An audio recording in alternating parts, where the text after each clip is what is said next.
late change, and my apologies for that, because you were initially supposed to launch off a 39A. Yes, it was. We were the first to launch off. We were actually the first humans to launch off of that launch complex.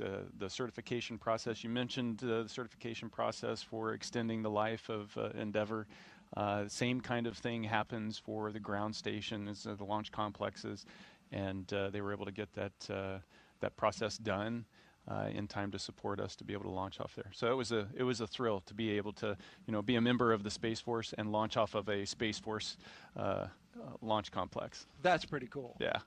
And you're the only 2 signatures there. Yeah. Well, so, hopefully we can fix that. Hopefully we can fix that. Yes, absolutely. SpaceX has 2 launch pads here that are human rated for spaceflight, and that gives them great redundancy, great capability as well for NASA to have access to.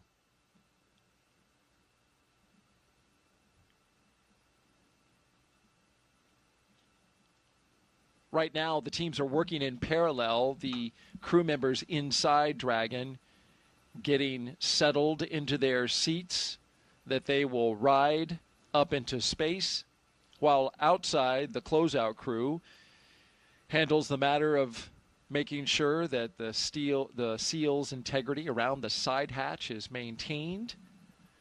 And then once they get them all settled and finish up their work inside with the crew, they'll depart. You can see number 22 still inside.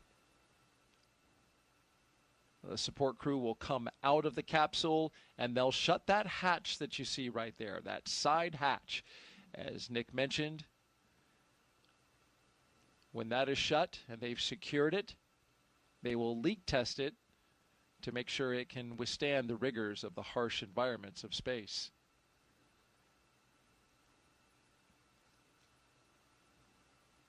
But in order to see and communicate with the crew that's inside, both of the closeout crew members here taking a knee. Yeah, and you can see a couple of the ninjas inside. They're, principally getting everybody strapped in nice and snug. Then they're also providing them with some of their personal equipment. You see the white satchels that they'll wear on their thigh. It's a place to put their tablet, as well as some writing utensils and some other things that they may need in terms of personal gear. And make sure everything's situated, because once you're strapped in, they don't want you coming out of those straps until you're floating around. Certainly want all that in order and in place for the very exciting ride up into space, but it's also going to be a long one, Nick. This is a 38.8-hour phasing, which means from the time that they lift off to the time that they dock to the International Space Station, almost 40 hours in space. This is the longest ride to space so far for NASA's commercial crew program, flying the Dragon, which we are now in our 12th flight, Crew-11, the 11th operational mission, but we have to include Demo 2, which was the first test flight. Yeah, 40 hours is a long time. So it only takes, less than 10 minutes to get to space. And then, this gets back to the question before of how do you catch up to the space station? Well, we phasing is the word that we use, but essentially in different orbital altitudes you move different speeds, and so we adjust the orbital altitude of the Dragon capsule to allow it to catch up to the space station, and in this case it's going to take 40 hours to do.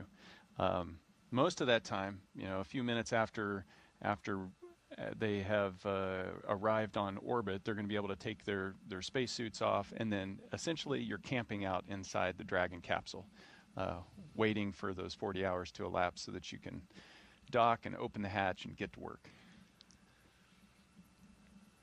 That's astronaut Nick Hague, commander of Crew-9, flew just a couple missions ago for NASA. Also flew... SpaceX, Dragon, ready for com checks. SpaceX copies, we are configured. So, seat 1, seat 2, seat 3, seat 4, com check. Seat 1, loud and clear. 2, loud and clear. 3, loud and clear. Seat 4, loud and clear. Core, loud and clear. Umbilical comm check complete. Report when ready for seat rotation.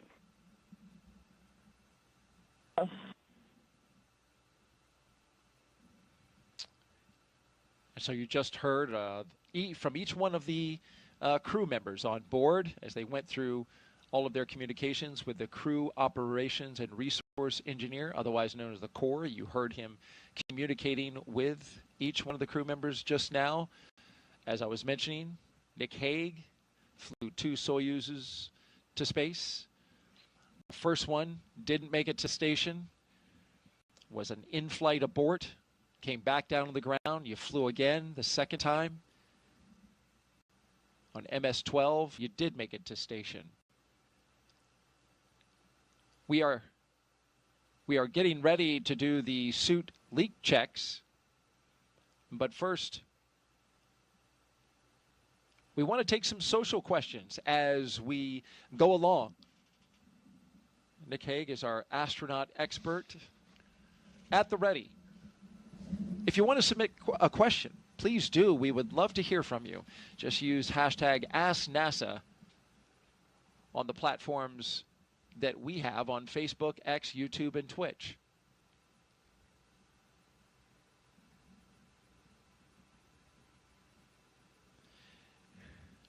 And we have a question in on the lower right hand of your screen. Yes, Benny asks, what was the hardest part in becoming an astronaut? You know, I think that's a different answer depending on which astronaut you ask. There's so many things that we have to train to be able to do, whether that's, you know, operate high-performance jets, aircraft, spacecraft, or learn the engineering behind all the systems on board of those that keep us alive, to the medical support that you might need to be able to provide because you need to be the doctor for the crew. But I think for me, the single most challenging aspect was learning a second language at the age of 38. And, you know, getting selected, and the first day on the job, I started my Russian language training because to be on board the space station, you have to be able to speak English and Russian, regardless of regardless of where you come from. So, you know, Kimiya, native Japanese, but he has to be able to speak English and Russian. Right. And so it's amazing how difficult it is if you didn't grow up learning a second language very young, how hard it is to rewire your brain late in Dragon, life. ready for seat rotation. Copy, ready for seat rotation. All other teams are ready, so we will be initiating seat rotation now. Copy. And so you're about to see those seats articulate upwards. This is their entry position, but they will now be articulated into launch position so that they are resting on their backs and able to see those screens just above them, just above the heads of the pilot and commander. You can see Zena Cardman currently touching some of the buttons in the screen on just ahead of her, the heads-up display. And there they go. Getting some waves from the camera person who is on the launch tower right before they back out and shut the hatch. Boots up. Yep, that position is important because when you're launching, you want to make sure that G-force is coming through your chest because it's easier for your body to handle. But then when you're landing and the impact of landing, you want to make sure that you're in that more upright orientation. It's all for crew safety. It does allow them to see the displays better. Dragon SpaceX, seats are in the launch position. With that, you are go for Section 2, suit leak check preparation. And now that they can see those displays better, they can start operating them. And so Zena's going to step through suit leak checks here with the rest of the crew. I did not know that they articulated them down for re-entry. Yeah, after the main chute's open, then they rotate down. How about that? Actually, it's once you come back through a certain G level on re-entry, that's the trigger, and then they rotate, and then you Automatically come down? Yeah, you get chutes and everything else.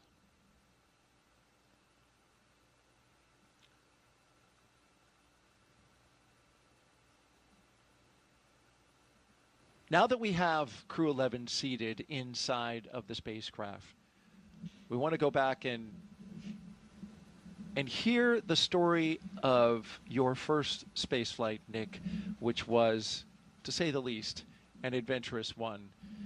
One that did not end with you getting to the International Space Station, but rather an in-flight abort. This helps us underscore just how important safety is in this moment as the astronauts prepare. So here you are, a number of years ago, getting ready to launch for MS-10, giving a wave goodbye. Talk me through your first spaceflight.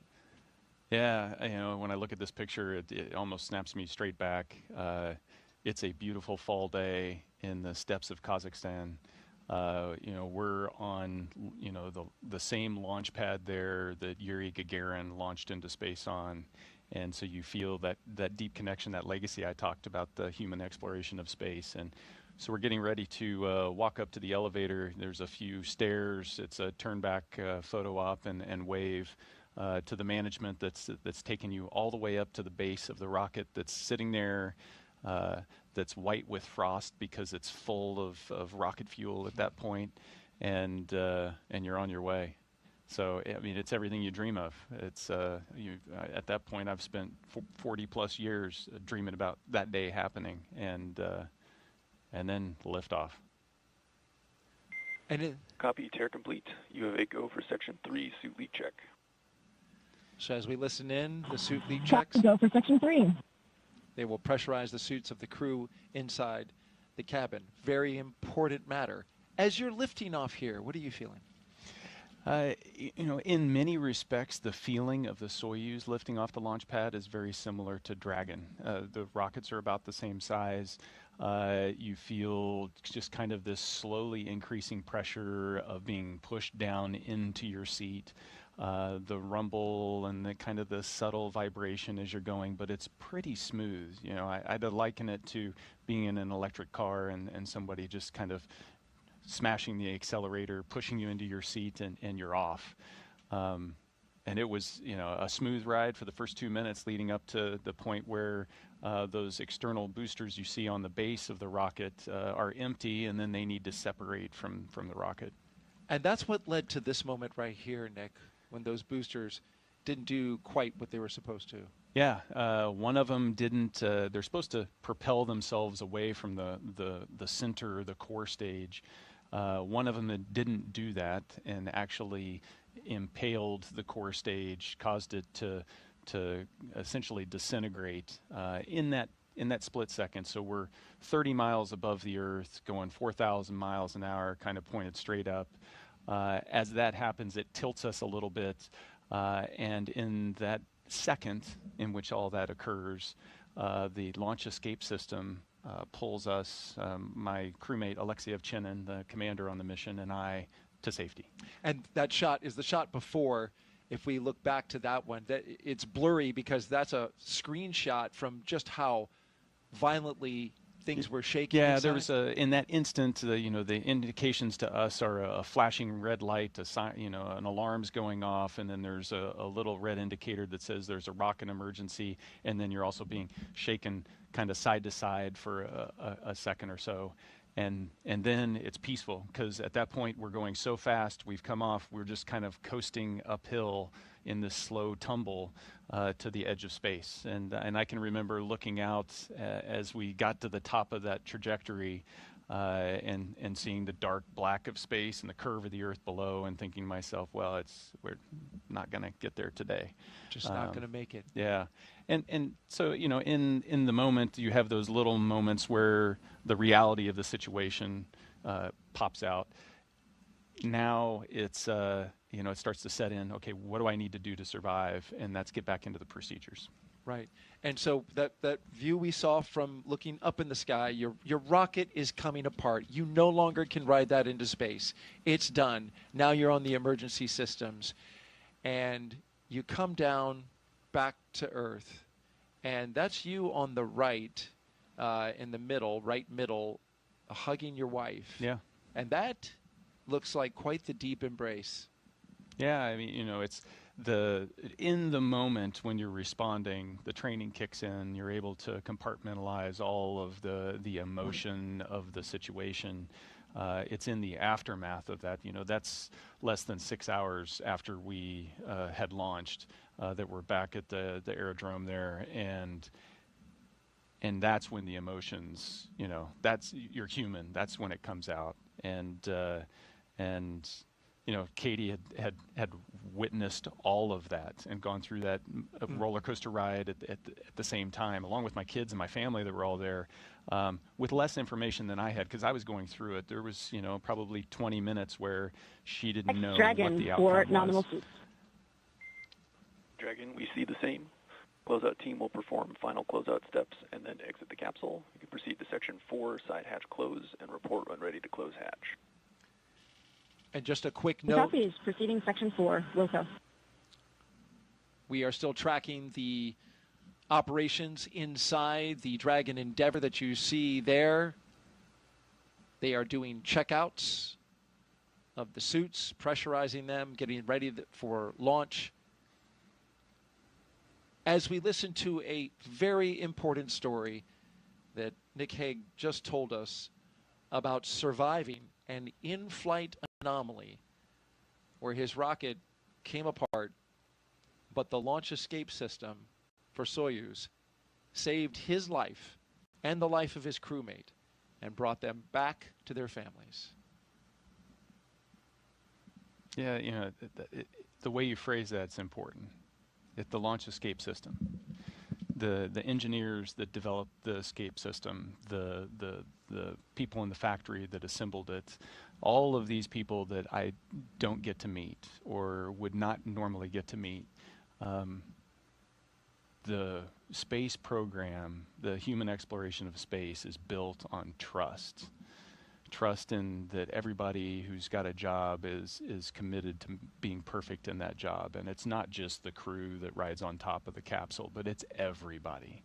And you never know when your decision, your responsibility, your action is going to be the one that saves the day.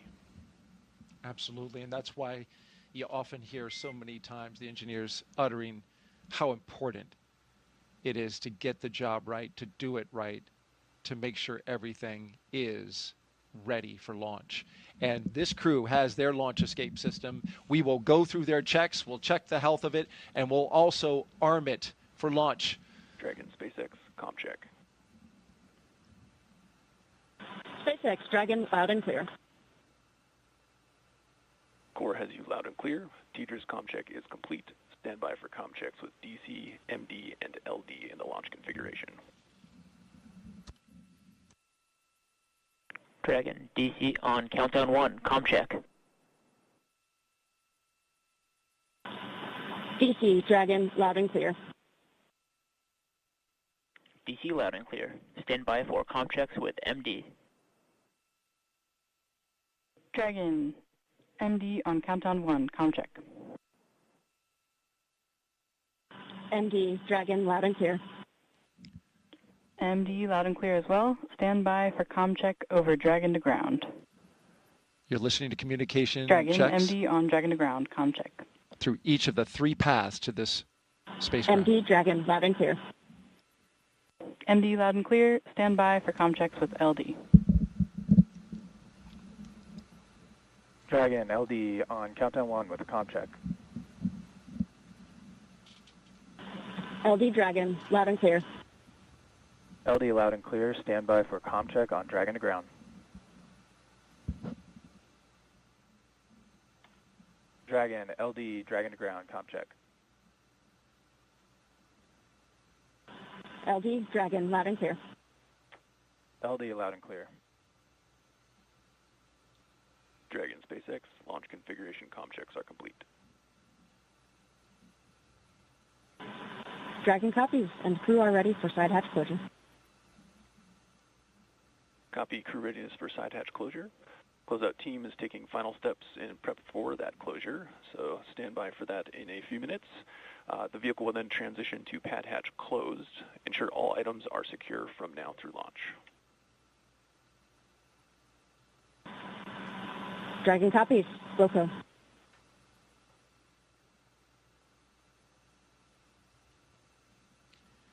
Those communication checks, Nick, were really important for each of the crew members to be able to speak to some very important members of the launch team. Yeah, absolutely. You know, so you've got the comm checks you've been hearing with Core, which is really the voice from the SpaceX control room to Dragon. But you've also got the launch director, the mission director in there as well. And then it gets more complex because you're checking multiple different ways that you're going to be able to get the communications there, whether going direct from ground to Dragon or whether using the TDRS relay satellites. So communications critical, being able to verbally talk, but then the other connection that you can't forget about is the telemetry and the vehicle communication down to the ground. Dragon is a highly autonomous vehicle and has a pretty close couple with mission control on the ground to be able to monitor all of that automation. You're watching launch coverage of NASA and SpaceX's Crew-11 mission to the International Space Station. Nick Hague, our astronaut co-host today, walking you through the operations, just told a very powerful and moving story about his first launch, which ended with a flight abort, but brought him and his crew members safely to the ground, back to his family. He launched again on MS-12, but that story brought forth a question on social that we want to take now. We're taking your questions live and bringing them to Nick, who's answering them as we go. So Oscar asks, Nick, you're one of the very few people in history who have ever aborted in flight. How did it feel as it happened? Yeah.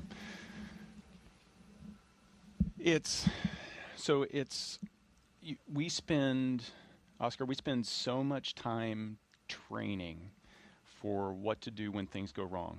I'd venture that we spend about 95% of our training focused on what to do in the event that something goes wrong. And so the situation of the abort is one that Alexei and I performed in the simulator about 8 months before we launched and experienced it. And so there's the one time in the sim. It's a very short simulation. The actual flight was less than 20 minutes. The simulation's less than 20 minutes.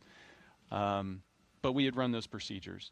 And the sum total of all of that training is that you get very disciplined at running procedures because you know that those procedures are the things that are going to keep you safe when things don't go right. So in the moment, there is the oh boy moment when it's happening. The alarm's going off, the lights flashing, everything's kind of shaking, and it takes you a second or two to fully process exactly what's happening. And then there's I had the realization that if this was going to be a really bad day, it would have happened. So I've got a chance. So the best way to protect Alexei and I is for both of us to do our procedures and focus on those. And so you compartmentalize all of those emotions. You kind of set those to the side and you focus on doing your job. And so we run through the procedures and we talk with mission control in Moscow and surprisingly, I spent so much time in Star City training. That Russian that I was talking about being painful to learn, that is just naturally coming out because all of our communications are in Russian. And then it's not until you touch the ground, the search and rescue forces come and extract you. They were there within like 10 minutes. They come and extract us and pull us out onto the parachutes. It's at that moment when your body can relax, you can stop focusing on all the things you need to do to be safe because you know you're safe, and then that's when shock kind of rolls over you. And your body just tries to process everything that happened. We're human. You can't bottle that stuff up forever. And so it was you could hear the waver in my voice when I called Katie and on the satellite phone and said, "Hey, I'm okay." I actually had to leave a voicemail because she had her phone off. Oh no! But we have that voicemail, and I've been able to listen to it, and it's pretty amazing. Wow. Thank you, Oscar, so much for that question. And thank you, Nick, for that beautiful answer.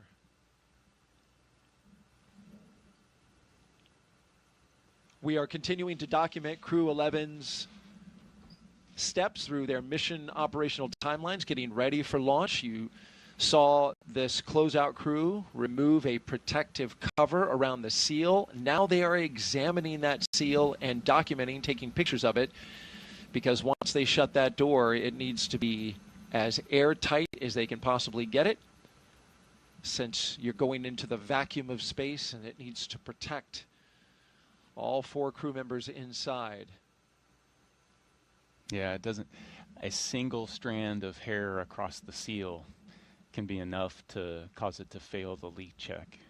So it's got to be completely pristine. It's got to be pristine. And we've had that happen in previous missions where exactly just that. A hair ended up on the seal, and once they did the pressure check, they saw it, opened it back up, found it, removed it, and then resealed it, and they were good to go for launch. And so there's a bit of margin in this countdown, and we're in that kind of flexible time right now where they have time to work through methodically on this procedure. Nick, we don't want to end the story with the end of MS-10. We want to go to MS-12, which was the next space flight, your next launch. And here you are now with a crew of 3. You said, "I'm going back." Yeah. That's the job. I mean, we explore because it's important, and so that doesn't change launch to launch to launch. The mindset to get back on top of the rocket isn't any different the first time than it is the second time, than it is the third time. It's, why am I willing to accept this risk? Why is my family willing to accept this risk? And it's because what we're doing up there is so important. The scientific discovery, the learning about the human body and how we interact with the environment around us, and more about the universe around us, that's just so important. And so that's why you do it. And so this time, night launch. So I got a day launch and a night launch, a twofer. And lucky you. It was beautiful. And you saw Christina had joined. She was going up for a year-long mission. And Alexa and I gave it another shot, and it was flawless all the way to docking. A spectacular flight.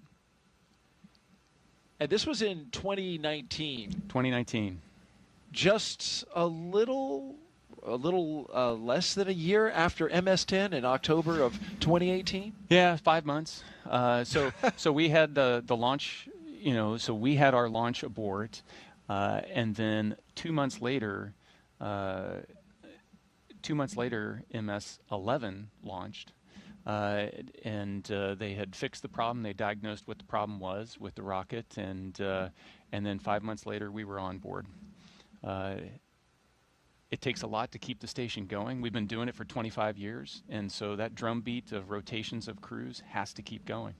Absolutely, and you fulfilled your role, and that photo we just saw was the completion of a successful mission to the International Space Station. When you returned from space and were being brought out of that capsule. Yeah, it was, it's ironic because where our abort landed was in the normal landing zone. We landed there almost a year to the day later in that landing zone. And so it was the culmination of a pretty interesting year, needless to say. How about that? As you look around, right, and go, I remember this place. But you felt a lot different. Yes, absolutely. It's spaceflight changes your perspective. That overview effect that everybody talks about.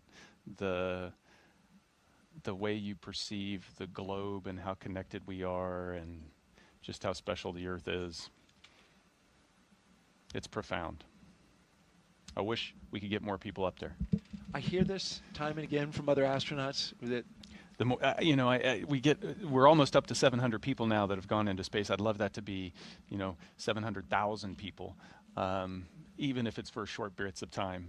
As a veteran that's done a suborbital flight as well as an orbital flight, it's all good.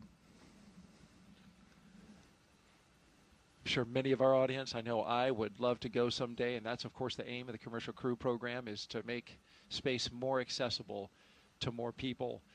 And so, finally, your most recent mission, 2024, in September of that year, not too long ago, you launched back into space on Crew-9. This, of course, launched from right here on the Space Coast, Launch Complex 40, as you mentioned, the first crewed mission from that pad. But there was only 2 of you. We've talked about this. This was a crew of 2 for a special reason. You had an important mission for Crew-9. Yeah, the seat 1 and 4 there you can see are empty on the uphill portion, and that was to accommodate Butch and Sonny coming back home with Alex and I 6 months later. So we were launching on a normal rotational mission to the station, and planning to do our 6-month long duration mission, and job 1, as soon as we opened that hatch, was integrating Butch and Sonny into the Crew-9 crew, and then continuing to do that research mission. There you are, lifting off. I got to say that the weather today is so much better than it was back then. We had a hurricane blow through a day or so before, and then there was a window and a little hole in the weather, and we shot through it. I think they've got a better weather today. There you are with your full crew of 4 on the way back home. Yeah, you can see Butch in the far field there. Sonny's just off the camera, close to us, and coming home.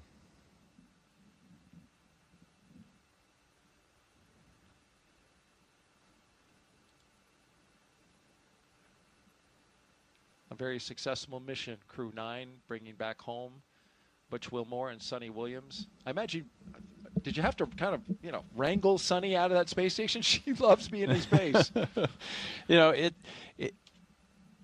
I think it's universal. I mean, you want to get home to see your family after being gone for that long. You want to get back to some of the things you miss about being on Earth, but you're also sad to close the hatch and to leave that environment up there that's just so special. You never know when you're going to get back, if you're ever going to get back, because everybody's future is, you just don't know, and it is just so, it just has such a huge effect on everything that you do, and you bring that back. And so missing out on being able to float around or look out the window, or, in some respects, it's see all of my, my crewmates. So I haven't seen Alex since right after landing. I haven't seen Alexei and Oleg since the station. And so you feel this sense of time passing and the moment ending.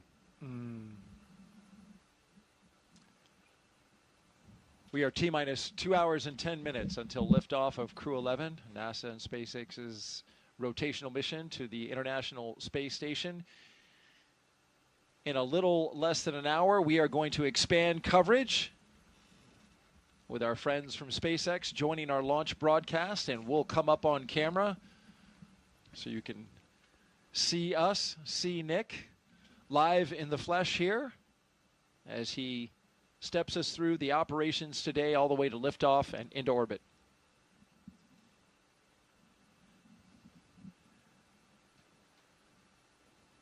A note about the weather. The launch team and the launch weather officer are discussing conditions both here and along the ascent corridor. Winds are forecast to be picking up around 14 knots and then peaking to 18 knots at launch time. So that is something that they're going to evaluate closely. The winds have to be within a certain range before they'll go forward with prop load, which of course is a very careful and delicate operation. It's automated for SpaceX, but when you start loading a rocket with propellant, a lot of care has to be given to external influences like the weather. Dragon SpaceX, we're commencing health check for launch escape system. You can expect a momentary flight computer state change, followed by a transition back to pad hatch closed. Dragon copies. And so you mentioned the weather, and it gets right to the point that they're making here is the weather's got to be good so that we know that the launch escape system can be used, so we can arm that before we start loading that propellant. So at the moment where we start loading all this dangerous stuff onto the rocket, we make sure that the crew has got a way to get out of there in a heartbeat if they need to. And onshore winds may seem like, not a big deal, but if you're coming down under a parachute on a capsule that's not supposed to land on land, you want to make sure that you don't drift onto the land. And so that's why they watch all of those conditions. Critically important, those winds. And so the teams will be evaluating this again just before prop load. Of course, this is a forecast that we see right now, but what actually happens to the winds in the moment that we're getting ready to launch, or getting ready to arm the escape system rather, and then load props could be different. So that's why we watch it in real time. Winds are notably fickle here at the spaceport because of what Nick just said. That sea breeze, it gets kicking up. You can see our flag out by the launch clock right now, starting to blow just a little bit. And so we'll be monitoring that throughout the rest of the countdown going into T-minus 50 minutes. Yeah, it's a beautiful sight, though, isn't it? It is indeed. And what has shaped up to be a beautiful day for launch so far. If you're just joining us, we'd like to introduce you to the crew. Crew-11 going into space today consists of the commander, NASA astronaut Zena Cardman. She holds a Master of Science in Marine Sciences from UNC Chapel Hill. Cardman has experience with NASA research in the Canadian High Arctic and has supported real-time station operations and lunar surface exploration planning. She also likes rock climbing and powerlifting in her free time. She trained for Crew-11 as the commander, but was reassigned to Crew-11. And is now the commander here, and she has, by virtue of all that training, a lot of training for a first-time flyer. She is well prepared. She's been well prepared from day one. She had done a backup flow prior to the Crew-9 assignment. But it was a thrill to be able to go through spend the roughly 18 months leading up to the Crew-9 launch, being able to train side by side with her. She's a phenomenal crewmate and is going to do an amazing job. Your Crew-11 pilot is NASA astronaut Michael Fincke, a veteran of 3 space flights. Fincke has completed 9 spacewalks, totaling 48 hours and 37 minutes of EVA time, and has spent 382 days in space. Fincke is a certified pilot for Boeing Starliner and SpaceX Crew Dragon, as well as a co-pilot, flight engineer on Soyuz, and a mission specialist on the Space Shuttle. Fincke enjoys spending time with his family, traveling, geology, and learning new languages. Unlike you, Nick. Michael Fincke loves to learn himself a new language. We are completely different in that regard. No, actually, learning a new language opens up your appreciation for their culture and gives you a deeper understanding. And so even though it was one of the most difficult aspects of training, it's also been one of the most rewarding. I wanted so badly to learn a second language. I studied French. It did not stick, but I certainly appreciate those who can speak another language. But thank goodness for smartphones and apps that now translate for you.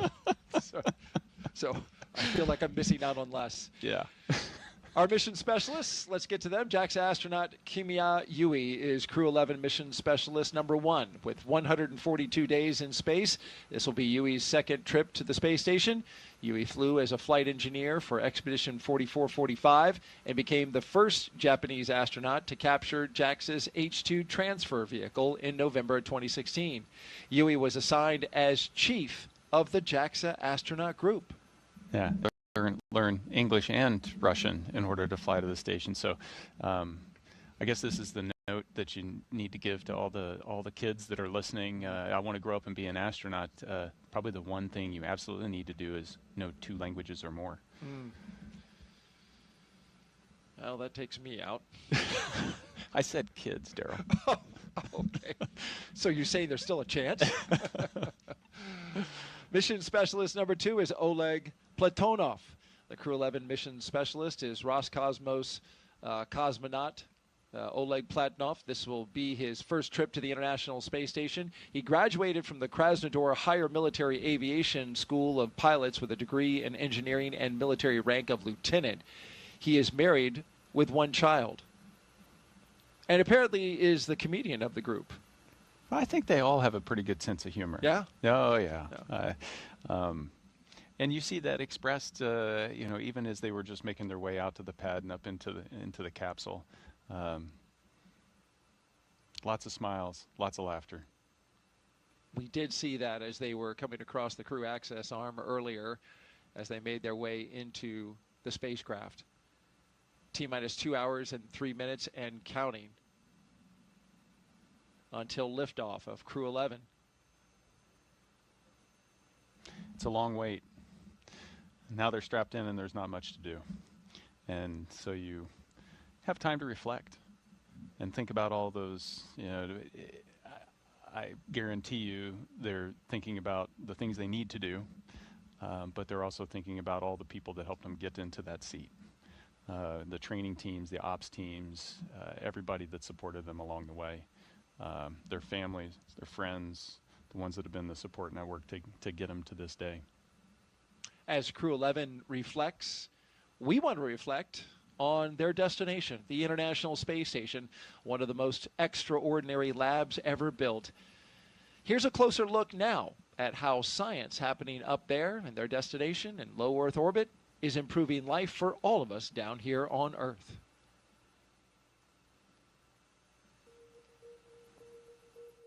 The International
But we're not just along for the ride. We're explorers, diving headfirst into the challenge and harnessing the power of this unparalleled platform, just as we have been for decades.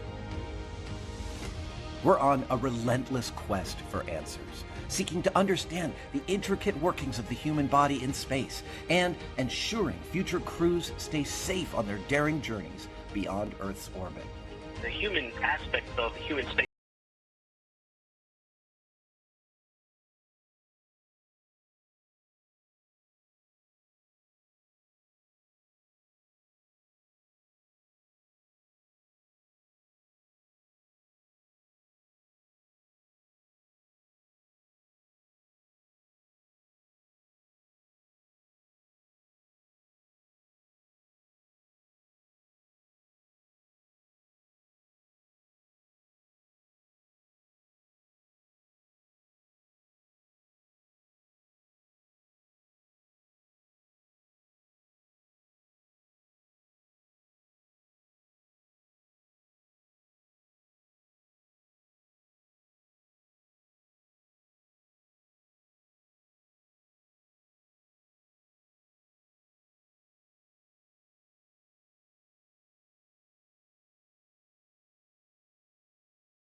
And as we soar through space at 17,500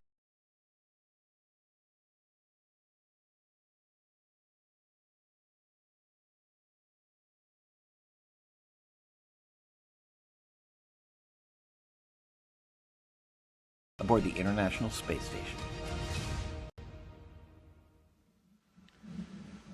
Nick, you spent more than a year cumulatively of time on that International Space Station. When you think back to the things that you work on, what comes to your mind as some of your favorite stuff?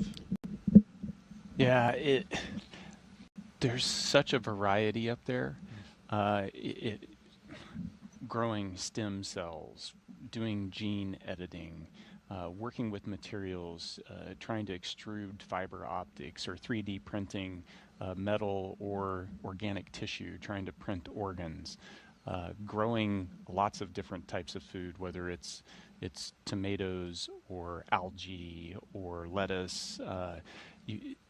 It's so fun to be in the middle of all of that, and it's hard to pick a favorite out of all of that. But it's fascinating. And what's been fun is looking from 2019, when I did my first expedition, to the most recent expedition, being able to see the growth in complexity of the science that we're able to do up there. When you first start doing things, you're like, I don't even know if it's going to work. And once we start to figure out and adjust, now we're able to start to really reap the rewards of all of that effort.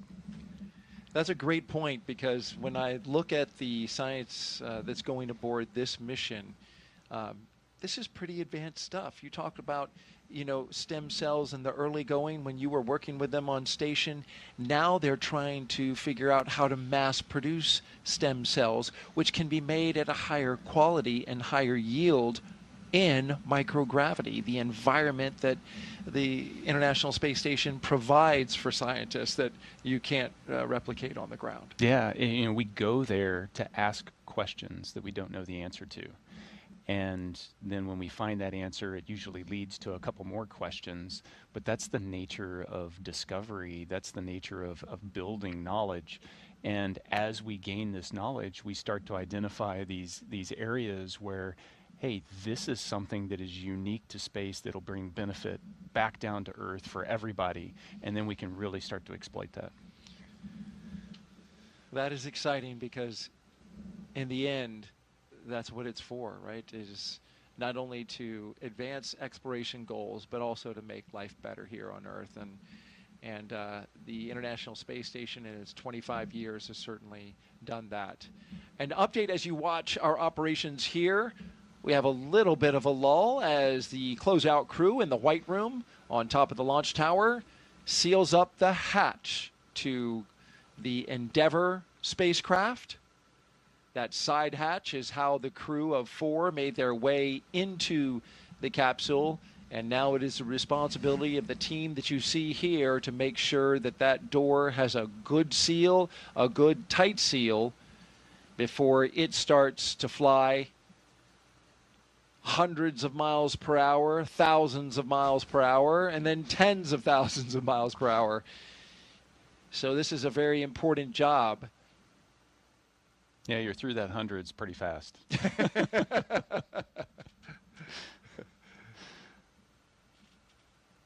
What's the ride like on the Dragon specifically at liftoff? It's smooth.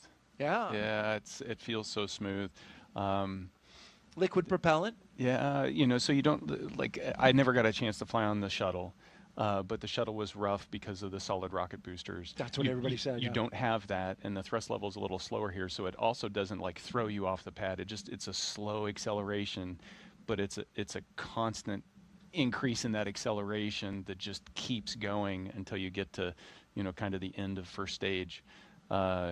It's just super smooth, and then when the first stage is done, it separates, and then there's 5 seconds or so before you light the second stage engine per stage, and so you're weightless. And that was completely different than Soyuz, because Soyuz hot stages and so you never have that period of weightlessness. And so you spend 5 seconds and you're like, okay, we're weightless. I'm ready for it to light. I want to make sure we get there. And then it continues on. And so it's a smooth ride all the way up. The second stage is a kicker, though, isn't it? It all starts slow. So the G ramps starts up? and then it slowly ramps up. So there's not too many jarring moments flying on a Dragon.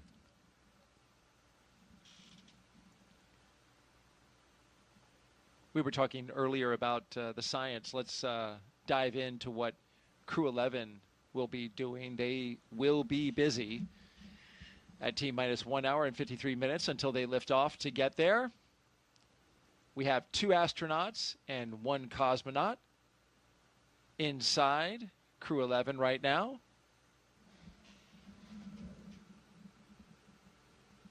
Inside of Dragon Endeavour, I should say, on top of a Falcon 9 rocket from Launch Pad 39A here at the Kennedy Space Center in Florida. This crew, of course, as you see them right here, headed to the International Space Station to help maintain this very special orbiting lab. Once on board the International Space Station, Crew-11 will become members of Expedition 73-74. They will conduct research to develop the production of nutrients in space, such as vitamins. They will also evaluate mass-producing human-induced pluripotent stem cells, or iPSCs, to develop cell-based therapies for diseases such as cancer, as well as a possible alternative to antibiotics. Crew-11 will test using phage therapy to treat bacterial infections. And these things are important, and you were telling me this yesterday when we were going over the show and prepping for the show, and I asked you, is an infection or a cut worse in space than it is on ground? And you said yes. Yeah, our immune systems are suppressed. They don't operate as efficiently in space as they do on the ground. And one of the experiments that I was a subject for up there, and it's an ongoing experiment, is looking at the immune system and just trying to figure out why does it get suppressed like that. But yeah, if you cut yourself and it gets infected up there, it takes longer to heal. So don't cut yourself when you're in space. I just wrote that down as my notes for when I fly a tip. one day. Yes. Pro tip. Pro tip. Yeah, and if you do, and you were explaining yesterday, if you do cut yourself, that it's not like, the blood goes out into space. It holds to your finger because of surface tension. Right? Yeah, it does. Water does amazing things up there. Just weird stuff. If you get water, it floats in. We see all these videos where it's floating as a bubble inside, in front of them. But if you put your finger into that, it just kind of adheres to the surface of your hand and kind of crawls all up your arm, and then it'll stop, and then it becomes body temperature, and then you can't even tell there's water on your hand because there's no motion associated with it because it's just stuck in that one spot. It doesn't exert any weight on your skin. It's the same temperature.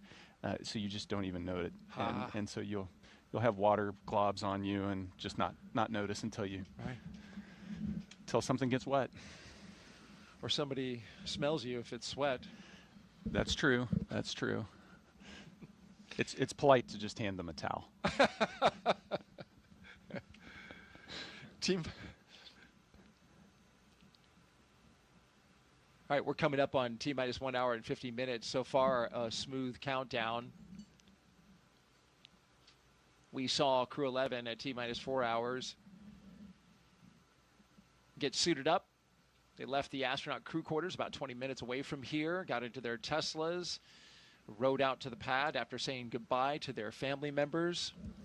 Under security escort, drove by the vehicle assembly building on the way, which is housing currently a moon rocket scheduled for launch of that crew, a test flight around the moon in early next year. And then they made it to this launch pad 39A, where in a little under 2 hours they will lift off bound for the International Space Station with an instantaneous window of 12:09 and 24 seconds p.m. Eastern Time. We're keeping an eye on the weather. Locally, showing a lot of promise as it's a sunny day, a very hot July day here in Florida, as they typically are this time of year. But the winds have kicked up just a bit. You can see that in the texture on the Atlantic Ocean there. And the launch weather officer is monitoring winds, expected to increase right around the T0. So, as Nick pointed out earlier, that's an important criteria, launch criteria that they have to monitor so that the launch escape system can operate properly. That would take them out over the Atlantic Ocean. Winds need to be in the right direction and the right strength in order for that system to operate correctly. We're also looking at launch weather here, or rather around the world, along the ascent corridor, where there are areas where, just in case, just like you, when you aborted, there was an area for you to go on land because Soyuz lands on land. With Dragon, you have abort locations along the eastern seaboard and then beyond? Yeah, you know, effectively it's all the way up the East Coast, and then kind of your last opportunity that you would need, because you'll be in orbit at that point, any further on, is just off the coast of Ireland.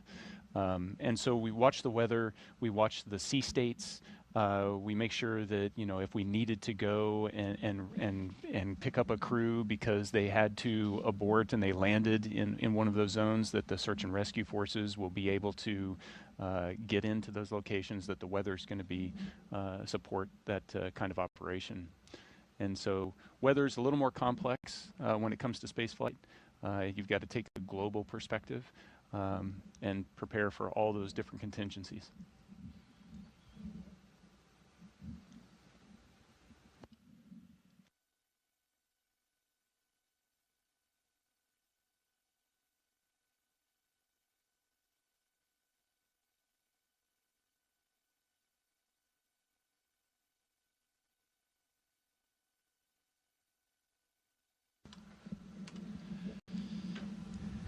We've got the split screen there with Crew-11 on the inside. That camera with a prominent shot of pilot Mike Fincke's knees, dead center. But the rest of the crew is also there. To Mike Fincke's, to screen left is mission specialist Oleg Platonov. To Fincke's left, to our right, moving right to the two positions, would be our commander, Zena Cardman. And to the far, far right, next to the window, is Kimiya Yui. There's a lot of rights and lefts there, Daryl. Yeah.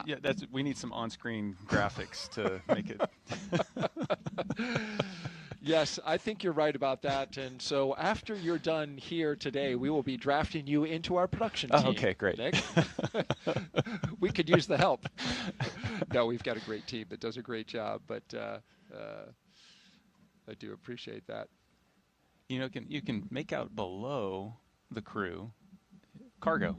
Ah, yes. Yeah, so there's cargo supplies for them, but there's also science that they bring up, as well as survival equipment. So there's 3 pallets that are below those 4 seats that are chock full of gear. And the red one is like, that's like first aid kit, possibly? Your red one is the life raft. Life raft, okay. Yeah. So we showed a clip of that in the NBL at the very beginning, where you throw that out and there's a bottle. As you throw it, the rope will extract and then eventually pulls on a bottle that inflates it, and that's what they were crawling inside of in the NBL for training. It also looked like they had water wings.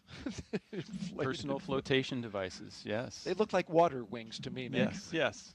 You know, we train for that kind of thing, so it's a standard you have to meet to be able to, all of you, go from this configuration they're in right now to put on the personal flotation device and get out of the capsule in 90 seconds.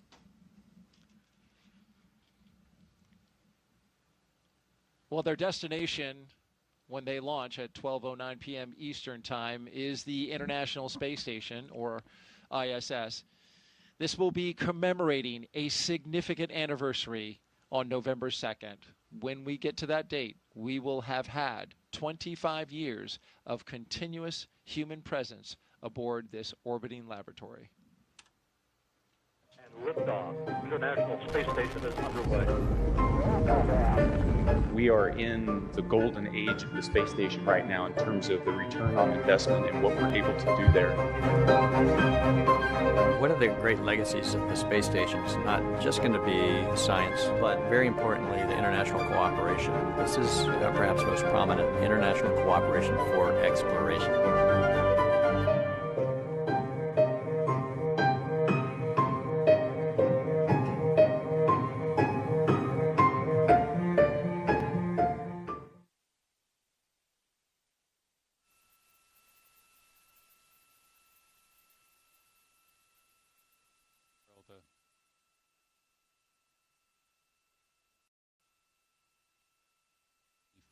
Years, every roughly 6 months or so, a crew doing a rotational mission with a handover, and it's been a thrill to be a part of those rotational missions. To be able to just watch the evolution of science and see how we're learning how to really utilize the laboratory to its full potential.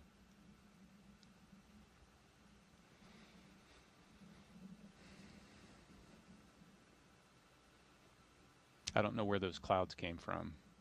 They need to blow away.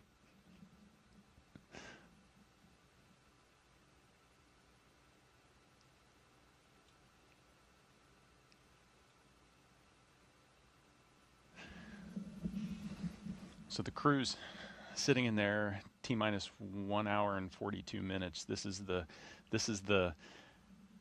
moment where crew is sitting in there and you don't have a lot to do except reflect. The next big events are when you arm the launch escape system at about 45 minutes, T-minus 45.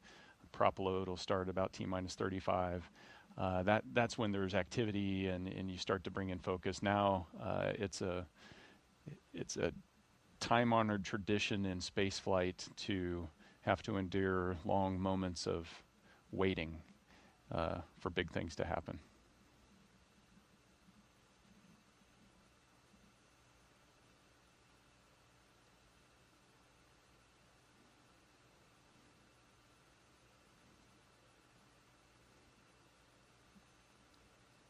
That's a better view. I don't see the clouds.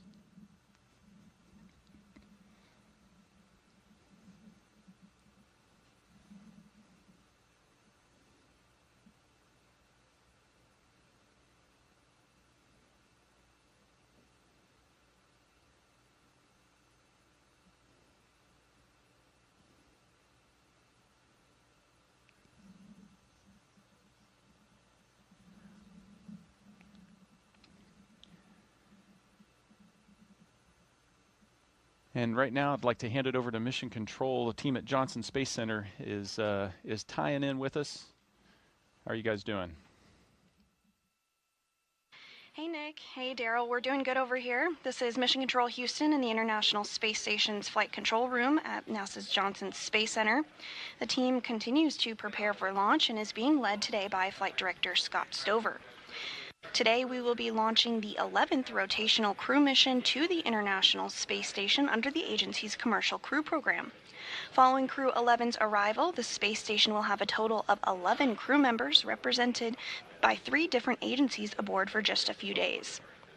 Once on board, Crew-11 will go over a brief handover period and procedures with the off-going Crew-10, including a safety briefing and orientation, and then the new crew will jump right in to help advance scientific knowledge and demonstrate new technologies.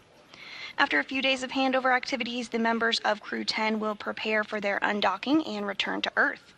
Direct handovers between crews allow for continuity of the activities and helps to ensure a continuous U.S. presence on the space station, which is about to celebrate 25 years of continuous presence in November. Ahead of Crew-10's return, JAXA astronaut Takuya Onishi will turn over command of the space station to Roscosmos cosmonaut Sergei Ryzhikov. The space station is currently in Expedition 73, and in the fall, NASA astronaut Chris Williams and Roscosmos cosmonaut Sergei Kudzverchkin and Sergei Mikhailov will join the on-orbit crew. Shortly after the departure of the Soyuz MS-27 with NASA astronaut Johnny Kim coming home will mark the commencement of Expedition 74, which will be led by the new commander, Mike Fincke. All of this, of course, coming up after today's launch. We continue with the countdown, and with under 2 hours before launch, we'll send it back over to the Kennedy Space Center. Daryl and Nick?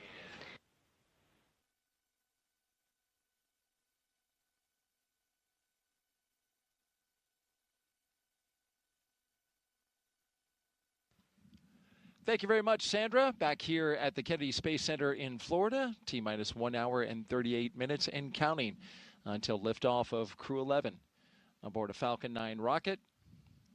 The spacecraft Endeavour, the flight leader currently in the fleet of Dragon spacecraft.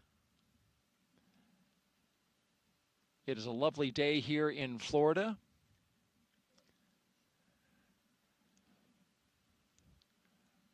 You're looking up in the skies now, and as typical for this time of year, starting to get a little cumulus clouds forming as the cool sea breeze makes its way over land, encountering the warm air here in Florida. Hot and humid air. So we are expecting to get a few cumulus clouds. That was a minor concern for weather. We are still 90% go, but that 10% was for cumulus clouds, and we're starting to see them forming in our shots around the pad. But we're not expecting that to be clumped over top of the pad at T0, so we're still 90% go.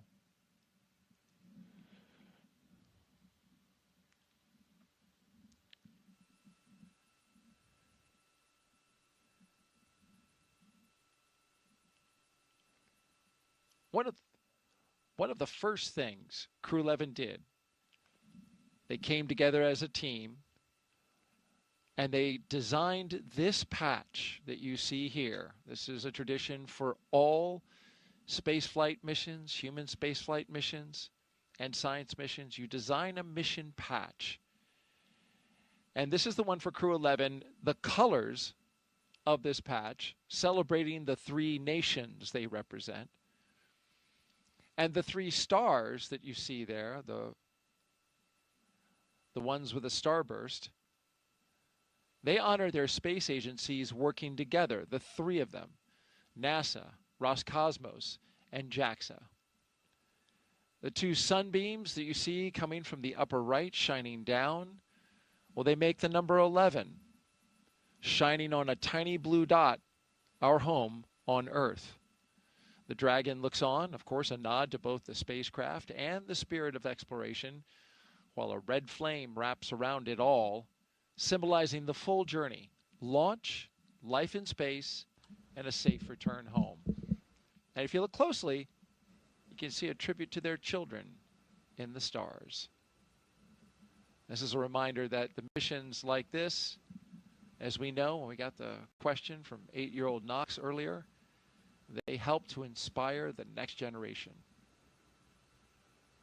Appreciate all those young folks who get the bug for space knowledge and to learn about space and exploration, which requires a good foundation in STEM, science, technology, engineering, and mathematics. Yeah, it all starts with education. I think kids grow up, children grow up inherently curious.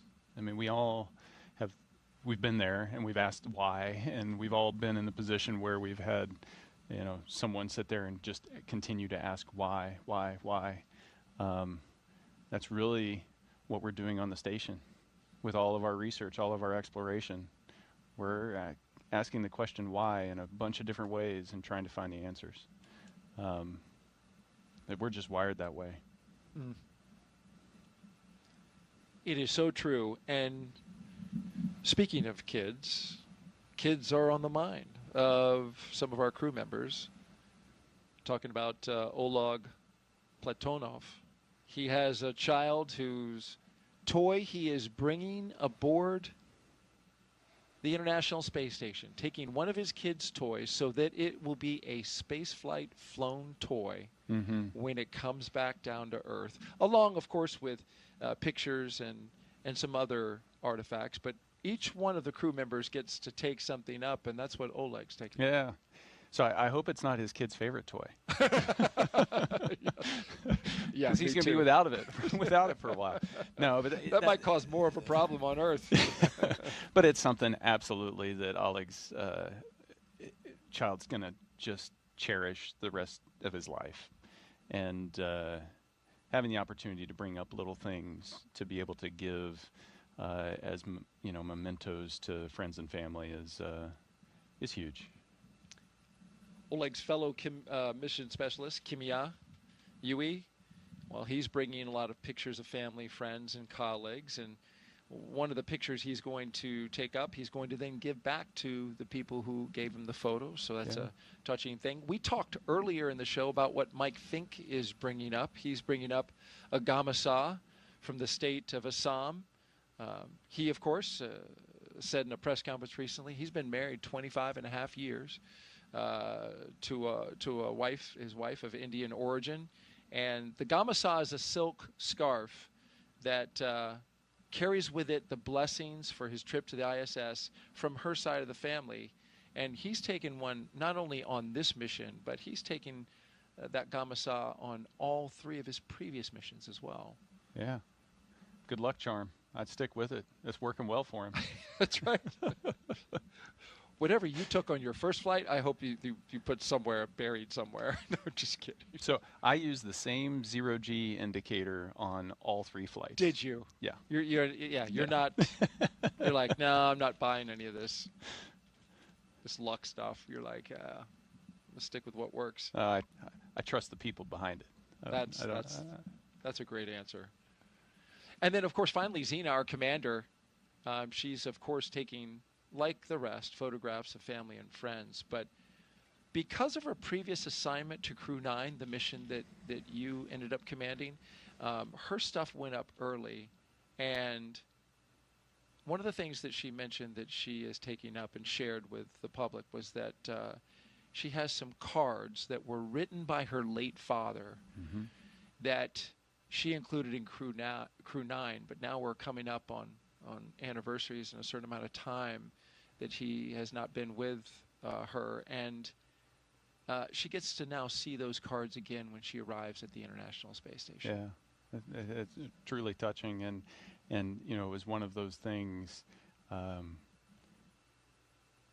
Once Alex and I got to the station, being able to make sure that we got that stuff set aside and ready for her, knowing that she was going to come in trail, and no, it's going to be a special moment for her. That's right. You actually had her stuff put into place. Yeah, packaged it all up. Yep. She may even have a birthday gift up there waiting for her. Who knows? Well. Well. Teaser. What is it? Nice try. Well, it'll be up to her on whether she shares it or not, but we'll stay tuned. We will stay tuned. Yeah, but those things show you that it is a very human endeavor. We're not just launching satellites into space. There's this exploration aspect, but there's this layer of humanity over the top of it that's so important, and all of these little gestures just bring that to light. We are currently 1 hour and 30 minutes until liftoff of Dragon, flying Crew-11 to the International Space Station. There you see Endeavour, the capsule at the very top. 6th flight today for that capsule. The number of historic flights that it has under its belt, beginning with Demo 2, and then going on to Crew 2, Axiom 1, Crew 6, Crew 8. Long history with CCP, the Commercial Crew Program, which has a fond place in the hearts of the folks who work for CCP for this spacecraft. Spent a lot of time reviewing data and examining it, getting it ready for each flight that it flew for NASA. It's a workhorse. It is, and as you know, spaceflight is hard on, so those checks and examination of the data and looking over the critical systems is an important part of making sure that that capsule can continue on. It's currently at its 6th flight, but these spacecraft were only certified for 5. CCP did a recertification, moving it up to 6 flights. Ultimately, SpaceX would like to fly these capsules 15 times. And they say that they have systems that are ready for 15 times reuse. Commercial Crew program is currently reviewing and looking over the data to determine how much more of the systems need to be reviewed in order to certify it for those additional flights. But that's exactly it. That's the goal here, is to make these spacecraft and rockets reusable, bringing down substantially the cost of spaceflight. Yeah, and hopefully opening space up to so many more.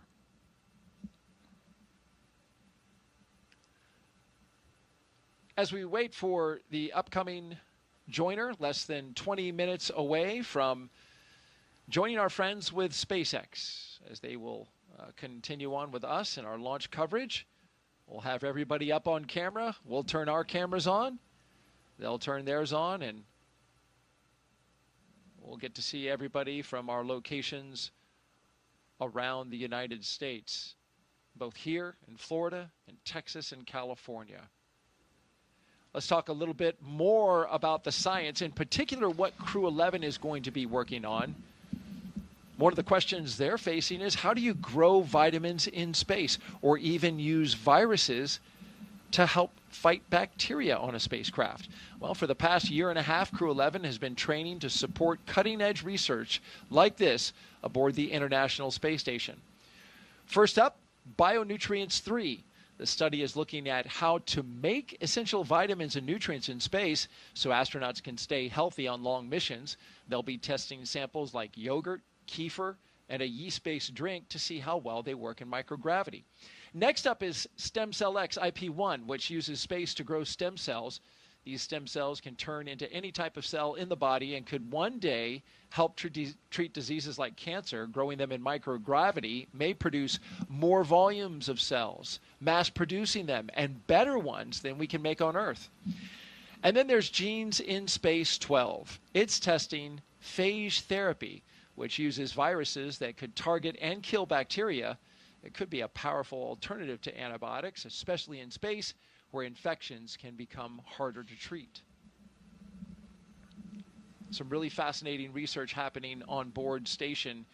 In addition to the human research side of things, you were talking about this earlier, each one of these astronauts will be studied, many of their biological functions, and their, of course, biological data will be studied as their time comes to a close in space, and studied afterwards, studied during, studied afterwards, and possibly it being an 8-month mission. Yeah, you have the opportunity as crew member to volunteer to be a human test subject for a lot of different experiments that are focused on how does microgravity and the space environment, the high radiation environment, how does that affect human physiology? And it runs the gamut from just muscle and bone health all the way down to genetic structure and how that changes, or how our immune systems might be suppressed. And we've been doing this for 25 years and we're still learning. Space is hard on the human body, is it not? It is, but the body is so amazing in how it adapts. It is constantly responding to the environment around us, and we don't really see that on Earth because the changes in the environment around us aren't dramatic enough. But when you pull us out of Earth and put us into space, that dramatic change, you get to watch your body respond to all of that, whether it's spinal growth and straightening that causes you to grow a little bit taller, whether it's the fluid shift and the pressure distribution within your vascular system is more balanced, and you feel that in your head. It goes even to the way you perceive the environment around you and your mental predictions of how things behave. You start to predict and think in weightlessness. All of that adapts, and you've got a front row seat for it, so it's pretty amazing. Literally. Experiencing the changes happening within your own body. Jessica Meir says she came back and she could actually see better than she did before because of that, the pressure of microgravity exerting differently on her eyeball than it does under being back on the Earth with regular gravity. Yeah, and we're still trying to understand the root source of why those changes in vision happen, why the changes in our eyes occur. I wish I had her problem because now I'm wearing glasses as a result of that. So it can go both ways. It can cut both ways. Okay. And who knows, Nick? You might have been bound for glasses anyway. No? Well, I mean, everybody is at some point. Right. You just called me old? Is that what happened? It was very subtle. You did catch it, though. Yeah, I did. T-minus 1 hour and 23 minutes. I'm Daryl Nail with NASA Communications, and I'm joined by Nick Hague, NASA astronaut and Brigadier General with the Space Force. We have social questions. Keep them coming. We've had some great ones so far. Just use the hashtag AskNASA and send us those questions on Facebook, X, YouTube, and Twitch.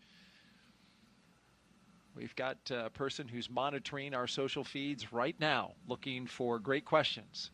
And here's one from Joshua R. Collins.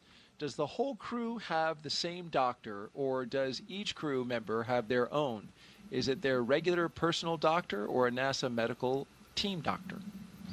So each space agency provides a medical team to support their astronauts or cosmonauts. So you'll, for Crew-11 in particular, you're going to have a NASA flight doc team of a surgeon, flight surgeon, primary and deputy, that will support Zena and Mike.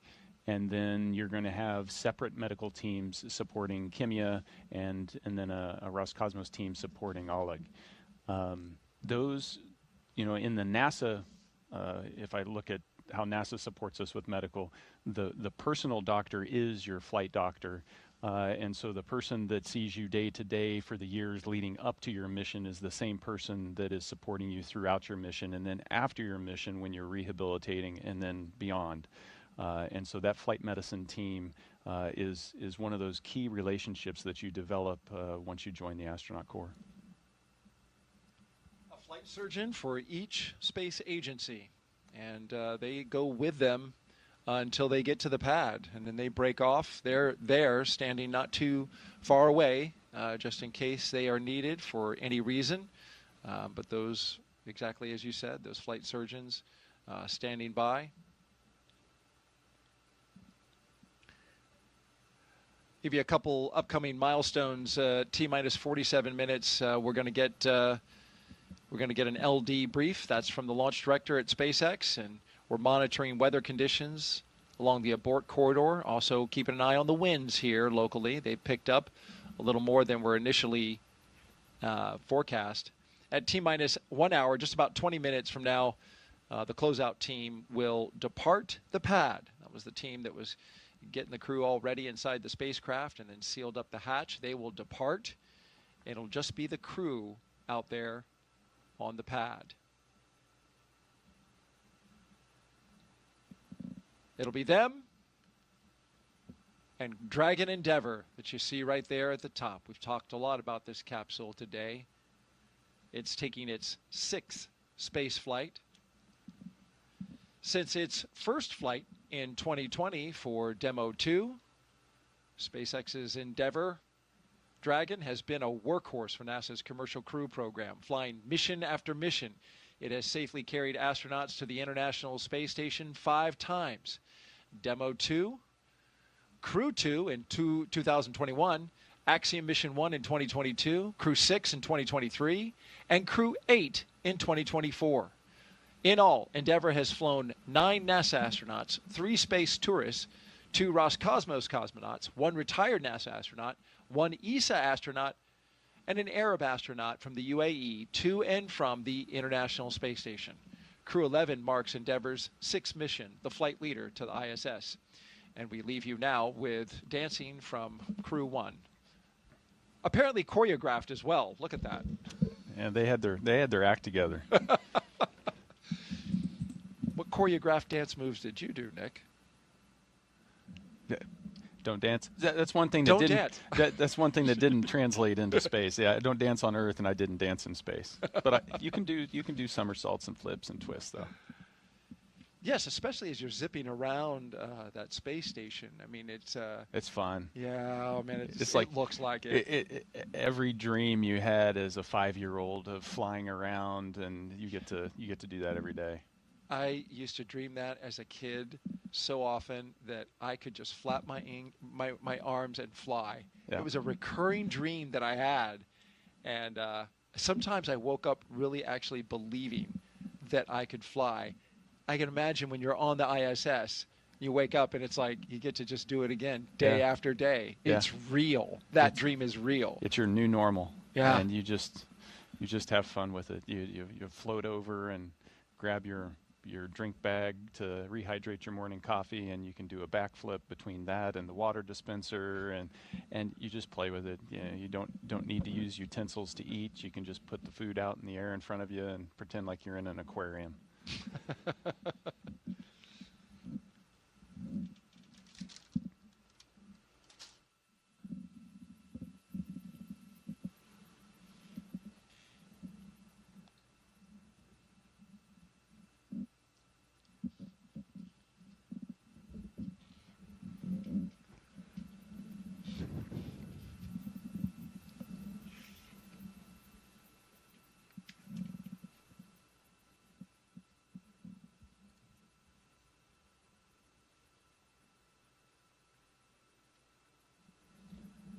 So those flags were hanging dead for a while, but they're blowing again.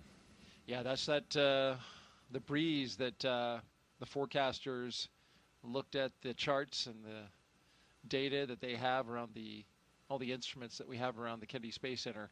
And early this morning forecasted earlier kick up to those winds, and so we're seeing them now.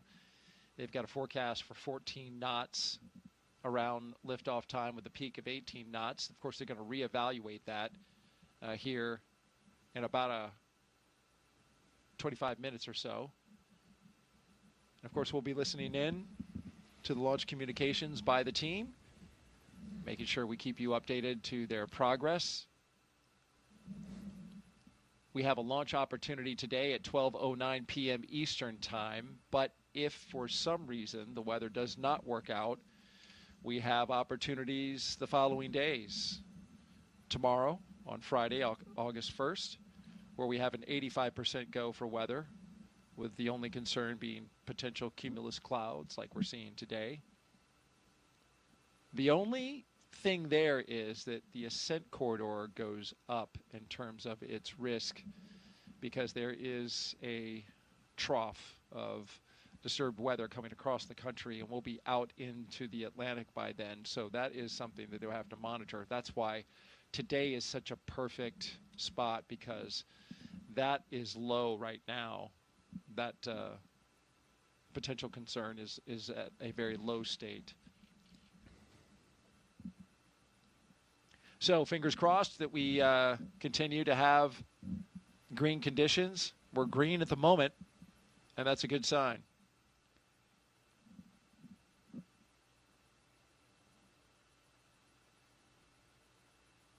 We're T-minus 1 hour and 15 minutes until the liftoff of Crew-11 on a Falcon 9 rocket to the International Space Station. Thank you for joining us. Whether you're watching online or streaming, we are glad to have you here with us as we get ready to launch 4 humans to space from the Kennedy Space Center in Florida. Crew-11 will be the latest crew to fly as part of NASA's Commercial Crew Program, which uses private companies to transport people to and from the orbiting lab from U.S. soil. Those people, NASA astronauts, like the one sitting right next to me right now, Nick Hague. It's been a great countdown so far. Weather is 90% go. We've got the excitement picking up as we draw closer to our T0. At this point, Nick, the crew has had, as you mentioned earlier, a lot of time to reflect. But the activity is going to start picking up. Yeah, everything, it's an instantaneous launch window, and so you have to start backing up from that of the things that need to be done. And the big one is right now they're sitting on a rocket that's empty. So they're not going anywhere unless they put some juice in the rocket. So that's going to start around the T-minus 35 time frame. And before we start to load all of that, those explosive materials, we need to make sure that the launch escape system is armed. And so we'll go through a debrief prior to that to make sure everybody's good. Then we'll arm the launch escape system and then start with that prop load. So there's some big things, and as you're sitting there, the reality of the situation, you understand how once they make the decision to go, once we launch that launch escape or arm that launch escape system, you're on a live rocket. And if something goes wrong, the system can make a decision that it's going to automatically pull you to safety. And it's designed to do that. You want it to do that. But you also realize that, in a fraction of a second, you could be in a very different situation than you are right there. You would know that well, as your mission had an in-flight abort in 2018 while flying Soyuz MS-10. But that launch escape system worked perfectly and brought you and your crewmate down safely to ground, to your family. And you dusted off your boots, got back on 5 months later, and successfully got into space on MS-12. So that launch escape system is a critical component to a successful mission. Absolutely, and we test them rigorously. And SpaceX did an in-flight abort test. They've done pad abort tests. They've shaken this system out to make sure that when you need it, it'll be there for you. This will be a 38.8-hour transit from the ground here at Kennedy to docking to the International Space Station. So the crew that you see there, I hope they have some audiobooks and some movies. Well, that's a long time. There's an opportunity. There are 2 windows, and there's a heck of a view out there. No doubt. And but they're not going to spend 40 hours strapped into seats like that. After they get into orbit, once the nose cone opens and they're kind of clear of the second stage, the upper stage, they'll be able to unstrap and take those suits off. They'll dry them out and put them away, and then they'll be essentially in short sleeve shirt, pants, and it's a pretty comfortable, spacious place to hang out in. And they'll be camping in Dragon for 40 hours until they get to the station. A few hours before they get to the station, they'll have to get back in the configuration that you see them here, do their leak checks with the suits, all stuff very similar to actually getting in the capsule on the launch pad. Is it roomy in there? It doesn't look roomy from this shot, but I know there's a lot more to Dragon than what we're seeing right here. Yeah, it is quite roomy. There's a whole bunch of volume, and when you're in space, you think about floating, you think about volume and not necessarily surface area, and so the volume you don't see is above the displays. You can fit a couple people up in the space on the top of the screen that's off screen that you just can't see. And then down by the cargo underneath their feet, there's a whole bunch of space down there. So those footrests you can take off, kind of stuff them under the seats. It creates this nice big volume. You can pull out your food and your drinks. You can stick things to the walls. And, but it's like camping in a SUV. There's room, but you're still in an SUV. And you got to communicate, like, hey, excuse me, can I get over there, or can I get around you? And yeah, let me put up the privacy curtain. I have to use the restroom.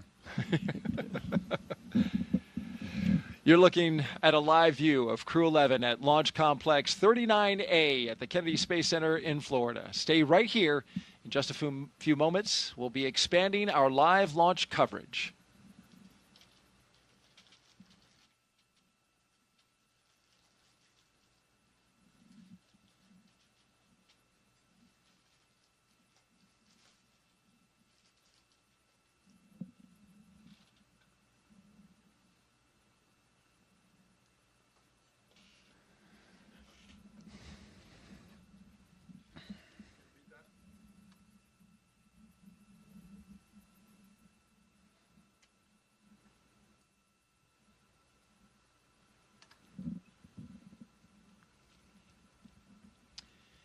Good morning. You're watching live launch coverage of NASA and SpaceX's 11th rotational flight to the International Space Station. I'm NASA's Daryl Nail, joined once again by NASA astronaut Nick Hague, who's been with us for the past 3 hours. Liftoff is set for 12:09 p.m. Eastern Time from Launch Pad 39A here at the Kennedy Space Center. And before we continue, a quick reminder about Nick's incredible experience in space. General Nick Hague was selected as a NASA astronaut in 2013. His first flight to the space station in 2018 ended in a launch abort following a rocket booster failure on Soyuz MS-10, a dramatic escape that he and his Roscosmos crewmate survived safely. He returned to space in 2019. Here on Soyuz MS-12, spending 203 days on the ISS, and last fall, he commanded NASA's SpaceX Crew-11 mission there, as you see him getting ready to go with cosmonaut Alexander Gorbanov. In total, Nick has logged 373 days in space and completed 4 spacewalks. It's so great to have you here today as you've been sharing your experience, the lessons you learned, your experience in space, and some of the human emotions that every astronaut goes through on a day like today. Yeah, no, Daryl, it's a thrill to be here. I wouldn't want to be anywhere else. We're getting ready to launch 4 humans into space. It is such an amazing thing that is so hard to do, and to be able to witness it and then just be a part of that legacy of doing it over and over again for decades is a thrill. And a great responsibility by all involved. Crew-11 is launching from Pad 39A, and we're now just over an hour away. Once they arrive at the station, they'll join Expedition 7374, and in just 3 days, Crew-10 will return home. This will be what's called a quick 3+2 crew handover. You were Crew-9, you get a little time with the crew that's coming up, and it's important time. It is, because you're living on the space station, so you train for how to work all the systems, but the real living aspect of it is something that you can really only do in microgravity, in that weightlessness, and it really is something that you try to maximize. All right, let's take you through Crew-11's launch day preparations so far this morning. Nick Hague has been with us throughout. After waking up and grabbing a bite to eat, the crew suited up inside the historic crew quarters, a tradition that dates back decades. SpaceX teams helped them into their custom pressure suits, and just like the other crews before them, they gathered around a table for a card game to burn off any lingering bad luck before launch. After that, they followed in their footsteps of every NASA astronaut since Apollo 7 in 1968, walking out to greet a crowd of family, friends, and supporters with a big wave. Then it was into their Teslas for a security-escorted ride out to Launch Pad 39A, a 20-minute journey filled with anticipation as they drove up with their rocket in sight. Once there, they looked up, got a close-up look at the rocket, walked through the crew access arm, and climbed into their spacecraft.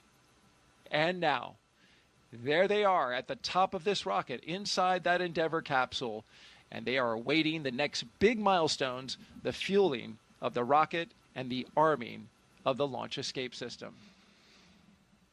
Throughout the broadcast, we are taking your questions to Nick Hague. Just use the hashtag AskNASA on the platforms Facebook, YouTube, X, and Twitch. We really want to hear from you. So send us those questions. He's got answers, and he's got good ones. Also, if you're watching YouTube, be sure to refresh your player or browser so you can join our live chat. At this time, we are expanding our coverage to include our partners at SpaceX. So let's welcome in the SpaceX and NASA commentators joining us live from Hawthorne, California, home to the SpaceX mission team. Welcome aboard. Thanks, Daryl. So excited to be joining you and Nick Hague here and Joseph. I'm Somi Srivastava, a certification engineer here at SpaceX. And I'm Joseph Zakshevsky with NASA Communications, and you're absolutely right. It's a thrill to be here today, and exciting to be joining you again from Mission Control here in Hawthorne as we count down to liftoff of Crew-11 just over an hour from now. Crew-11 is our 11th operational mission with SpaceX, flying astronauts for long-duration missions to the International Space Station, and the 12th as a part of NASA's commercial crew program with SpaceX. Crew-11 has 2 first-time flyers on board, as well as a veteran NASA astronaut and a veteran Japan Aerospace Exploration Agency, or JAXA astronaut, making their return to microgravity. The multinational crew also represents 3 different space agencies: NASA, JAXA, and Roscosmos. Today's crew will fly aboard Dragon Endeavour, which was the first operational Dragon to carry crew on board during SpaceX and NASA's Demo 2 mission in 2020 with astronauts Bob and Doug. Endeavour has been pretty busy since then, having also flown NASA's Crew 2 mission, AX-1, and NASA's Crew 6 and Crew 8 missions. This will be the first Dragon to fly 6 times. Overall, for the Dragon fleet, this will be Dragon's 49th visit to the space station and its 19th human spaceflight mission overall, and the 5th Dragon flight just this year. Now, over the last 3+ hours, Crew-11 has been going through all the detailed process of getting ready for their mission, as you've been following along with Nick and Daryl from the Cape to the International Space Station. So let's introduce you to the crew. In the commander's seat is NASA astronaut Zena Cardman, who will be conducting her first space flight. She holds a Master of Science in Marine Sciences from the University of North Carolina, Chapel Hill. Cardman has experience with NASA research in the Canadian High Arctic and has supported real-time station operations and lunar surface exploration planning. Now, to the next of Zena is going to be pilot Mike Fincke, a veteran of 3 space flights. Fincke has completed an impressive 9 spacewalks, totaling 48 hours and 37 minutes of the time spent outside the orbiting laboratory. And he's also spent a total of 382 days in space, and Fincke is certified pilot for the Boeing Starliner, as well as SpaceX Crew Dragon, a part of the NASA's Commercial Crew Program, as well as the co-pilot and flight engineer on Soyuz, and a mission specialist on the Space Shuttle, STS-134, that was Space Shuttle Endeavour, and fitting that he flies on Dragon Endeavour today. Serving as a mission specialist, or pardon me, Sonia, serving as a mission specialist is going to be Japan Aerospace and JAXA astronaut Kimiya. Yeah, and today's flight will be Yui's 2nd trip to the space station. He was selected as an astronaut by JAXA in 2009 and has logged 142 days in space. And to round it all out, Roscosmos cosmonaut Oleg Platonov is also serving as a mission specialist and was selected as a cosmonaut in 2018 and will be making his first space flight today. Now, as we get closer to 1 hour away from liftoff, let's take a look at what's going to be happening with Crew-11 once on board the International Space Station. Crew-11 will briefly become members of Expedition 73 and then Expedition 74 in the fall.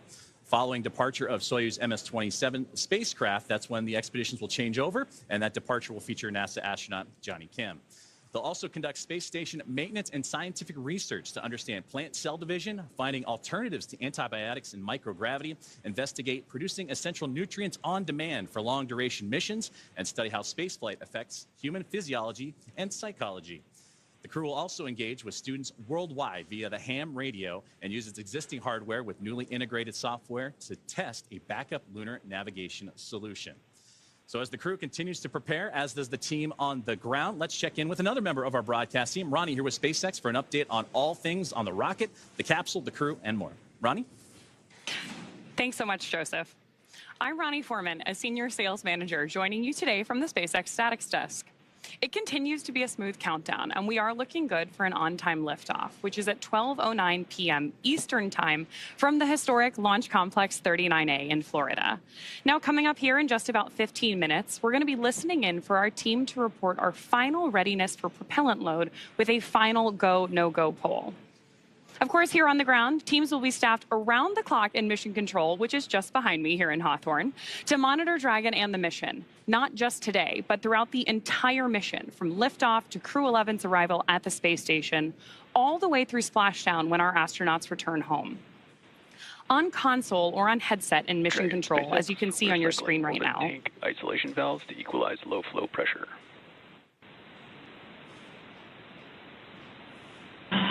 Dragon copies.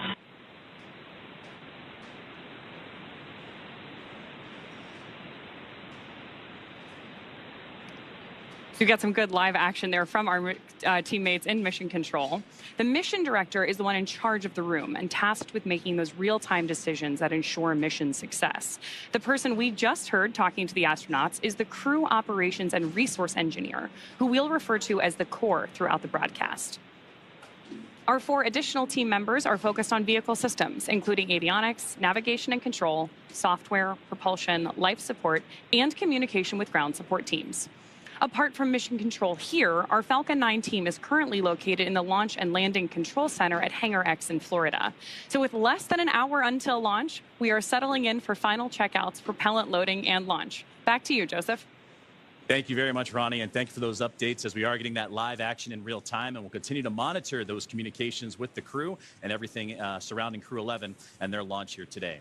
Now, NASA has its own team members at NASA's Mission Control Center in the International Space Station's Flight Control Room, and that's in Houston, Texas, where another teammate of ours for today's broadcast, Sandra Jones, you've heard from her earlier. That's where she's located and has been busy preparing the International Space Station for Dragon's arrival. Now, the team in Houston is currently working through their go, no-goes and looking to confirm that the station is ready to receive Dragon Endeavour and the new crew. Now, following liftoff for the flight today, it's going to take about 39 hours, you've heard about phasing, so a good stair-step journey to get to the International Space Station with Dragon flying autonomously the entire way. Docking is targeted for the early morning hours on Saturday, August 2nd at 3 a.m. Eastern at 12 a.m. Pacific time. And just like autopilot on a commercial aircraft, the crew always has the ability to take manual control of the spacecraft if needed. We are now at T-minus 58 minutes and counting down to today's launch. While we wait, let's check in with NASA's Sandra Jones at the Johnson Space Center to see how things are shaping up at Mission Control in Houston. Sandra, how's it going over there? Tracking copies. Go for 4.100 set. We'll go. And welcome back to Mission Control Houston here at the Johnson Space Center in Houston, Texas. We are here in the hub of human spaceflight at NASA. The team here has pulled go for launch in the International Space Station, is ready for the crew to lift off as they begin their journey to the orbiting laboratory. At the time of launch, the space station will be traveling 260 miles over the South Pacific Ocean. In the home stretch of the rendezvous, NASA and SpaceX flight controllers will enter into what we call integrated operations, where both flight control teams will conduct a series of go, no-go polls for Dragon Endeavour's docking to the International Space Station. Rotational missions like Crew-11 help NASA continue to maximize the important research and technology demonstrations made possible only in the International Space Station's unique microgravity environment. The space station is critical for NASA to prepare for future commercial low Earth orbit destinations and to understand and overcome the challenges of long-duration spaceflight necessary for a long-term presence on the Moon and crewed missions deeper into the solar system, including on to Mars. Now, here's a closer look at the mission and what Crew-11 will have to look forward to during their stay aboard the International Space Station.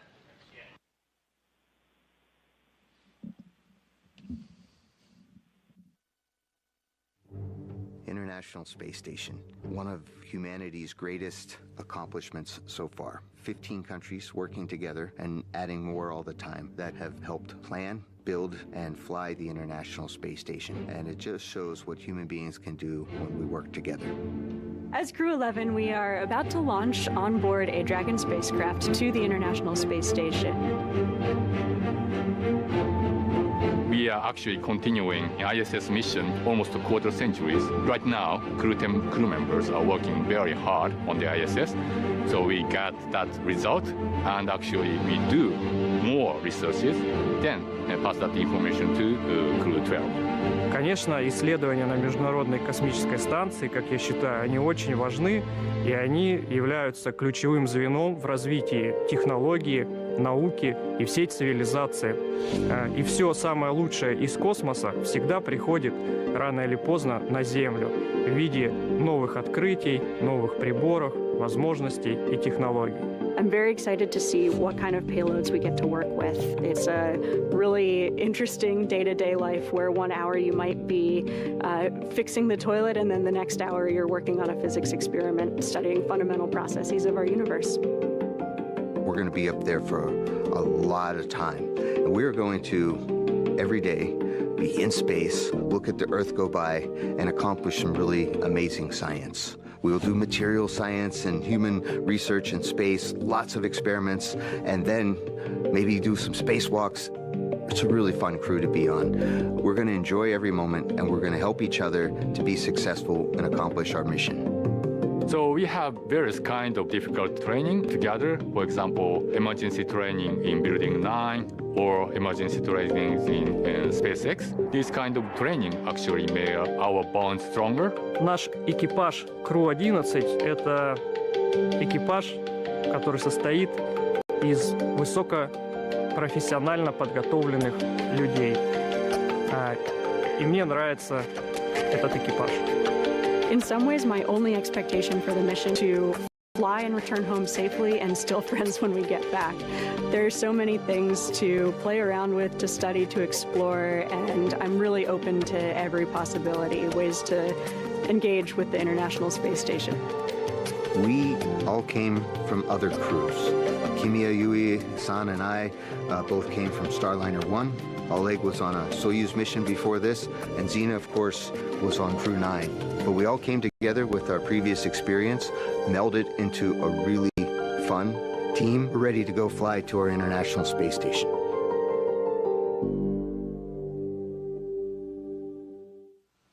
And we're back at the Kennedy Space Center in Florida as we have a beautiful shot from our flight helicopter right there of the vehicle assembly building. The Artemis 2 mission, the rocket inside, will launch early next year. 4 astronauts around the moon. But we are focused now on that launch pad that you see right ahead of us, which is Launch Pad 39A and the Falcon 9 rocket with the Endeavour spacecraft on top of it. We've got 4 astronauts inside right now getting ready to launch to the International Space Station. And we've got Nick Hague, NASA astronaut, with us, co-hosting our launch broadcast today. And Nick, we have questions for you that have been coming in from social. Would you like to take a few more? I'd love to take a few. Been doing a great job so far, so let's put that next question up on the screen. This is coming in from #AskNASA.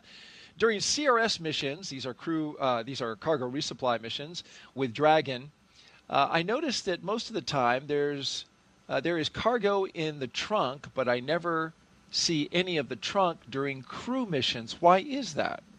Yeah, the crew missions fly up with an empty trunk, and that's really a mass constraint so that we can get those people up there. People require a lot of clothing, they require a lot of food, and all of those supplies have to get on, and so that comes at the expense of something in the trunk. Great answer. T-minus 51 minutes and counting, and now we're counting down to the moments before we arm the launch escape system and start fueling the rocket. But before we do that, let's send it over to NASA's Tony Jaramillo, who is standing by live at one of the best viewing locations here at the Kennedy Space Center. She's joined by NASA's Acting Administrator, Secretary Sean Duffy. Tony? Hey, thanks, Daryl. That's right. This is one of the best viewing locations where our guests have an amazing view of the rocket at the launch pad off to my left here. And joining me is Secretary Sean Duffy, NASA's Acting Administrator. Secretary Duffy, did you have a chance to speak to the crew before they headed out to the launch pad? I did. I was behind the glass yesterday with them. Again, I would tell you they're right out of central casting. So smart, so personable. Especially Mike, who actually flew on the shuttle missions. But this is Zena's first trip into space. So yeah, I got to talk to them. And again, they seemed a little nervous, but really, really excited. And today is the big day. I think they're just waiting for the launch and getting to the space station. Absolutely. We're all getting ready for that launch. As you get ready for your first launch as administrator, what would you like to say to the NASA and space community that continue to help pave the way to the stars? So listen, I think the team has been so impressive at NASA, but also our corporate partners, again, SpaceX, Blue Origin, Boeing, that are building the vehicles that get us into space. And again, when we go to the space station, critically important, but what we learn on these missions is what's going to get us to the moon, and then from the moon to Mars, which is, I think, the direction that NASA has to be. We are space exploration. Absolutely. As you get ready for your first launch experience, what have you learned from Crew-11, and what are you looking forward to learning as you lead NASA? Well, listen, I've learned that they're really well trained. I'm coming from DOT. The safety components that go into making sure these launches happen and happen safely is really, really impressive. The checks, double checks, triple checks. But moving forward, listen, I'm looking forward to Artemis. So a lot of people don't know Artemis, right? we're going to the moon. We're going back. And in America's 250th birthday, Artemis 2 is going to launch. We are going to go around the moon and back. We're not going to land in that one. But then Artemis 3, we're going back to the moon. We're going to land. We're going to stay for 6 days. The longest time before that was 3 days. And then from there, we're going to start deploying all of the assets we need to build our base. And we're going to stay on the moon. We're not planting our flag and leaving. We're going to stay, learn, and then go to Mars. Again, there's critical real estate on the moon. We want to claim that real estate for ourselves and our partners, which is going to be critical to be successful in that mission. Absolutely. A lot of exciting missions coming ahead. I mean, you just mentioned one. I guess what should be that next exciting mission that the public can look forward to? Well, I think it's going to be Artemis 2, right? Again, going back to the moon. And again, sometimes you might think we already did that, right? We did that in the Apollo program. But what's happening with technology to get us there? It's revolutionary. And what I love is sometimes people go like, well, what does this mean for us on Earth? Why are we doing this? Well, there's the exploration point of being an American, and that's what we do. We explore. We were pioneers. But also what happens with our scientists, our engineers, the machinists, the welders, the jobs that are created, and the quality and innovation in rockets that are happening in America, and the time frame in which we can produce them is amazing. And we have great competition. Obviously, this is a SpaceX. So over here, it's a SpaceX rocket, which they've been remarkable. But again, we have our other players who are chomping at the bit, and they're great partners. And again, we want to have a vibrant private sector business that partners with NASA as we accomplish these missions. Absolutely, and we are very much looking forward to Artemis 2. Secretary Duffy, thank you so much for joining us. Now we'll send it back to our team in Hawthorne.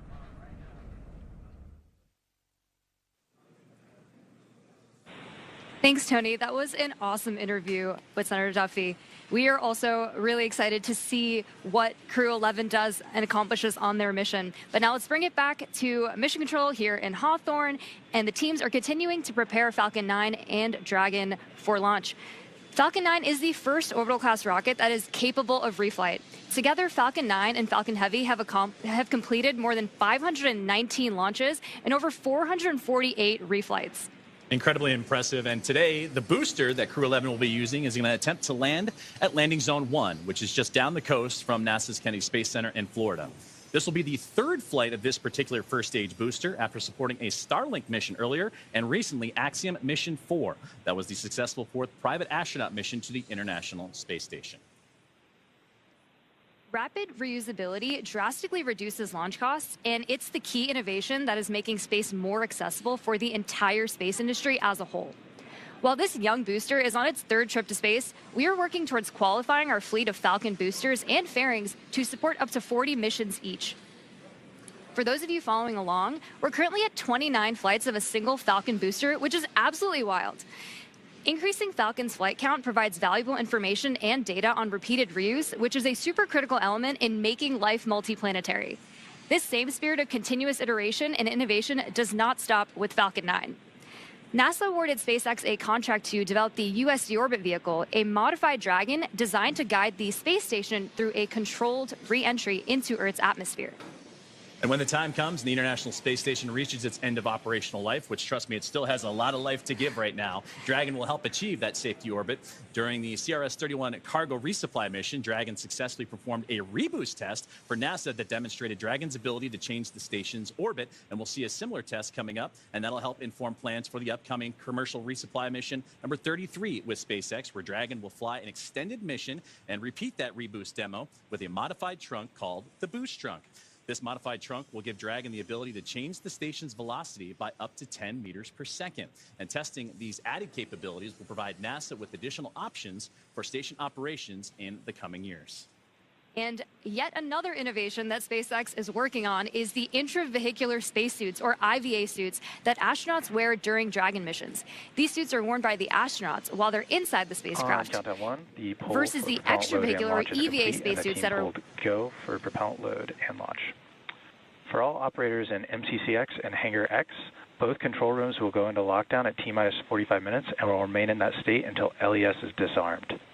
All operators are to remain at their console and maintain a sterile cockpit until MD confirms successful disarming of the launch escape system following orbit insertion or propellant offload in the event of a scrub.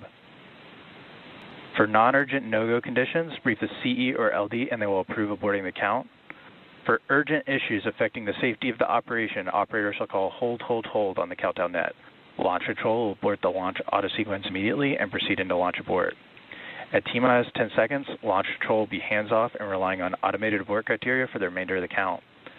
Operators advise launch director whether structural breakup or fire is imminent or occurring per Dragon manual flight escape rules.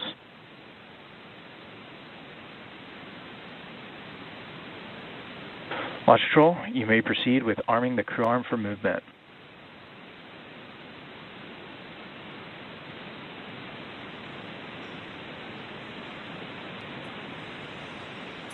Arming crew arm for movement.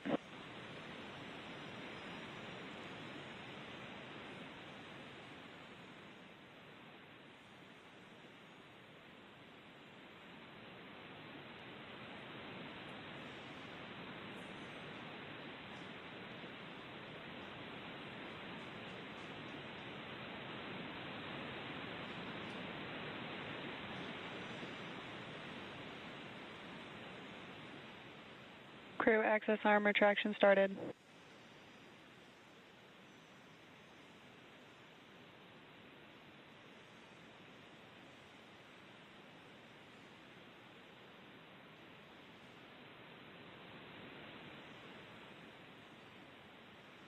And we are watching the crew access arm rotate away from the Dragon Endeavour and the Falcon 9 rocket. That was an incredible view, Nick, from up high, 275 feet in the air.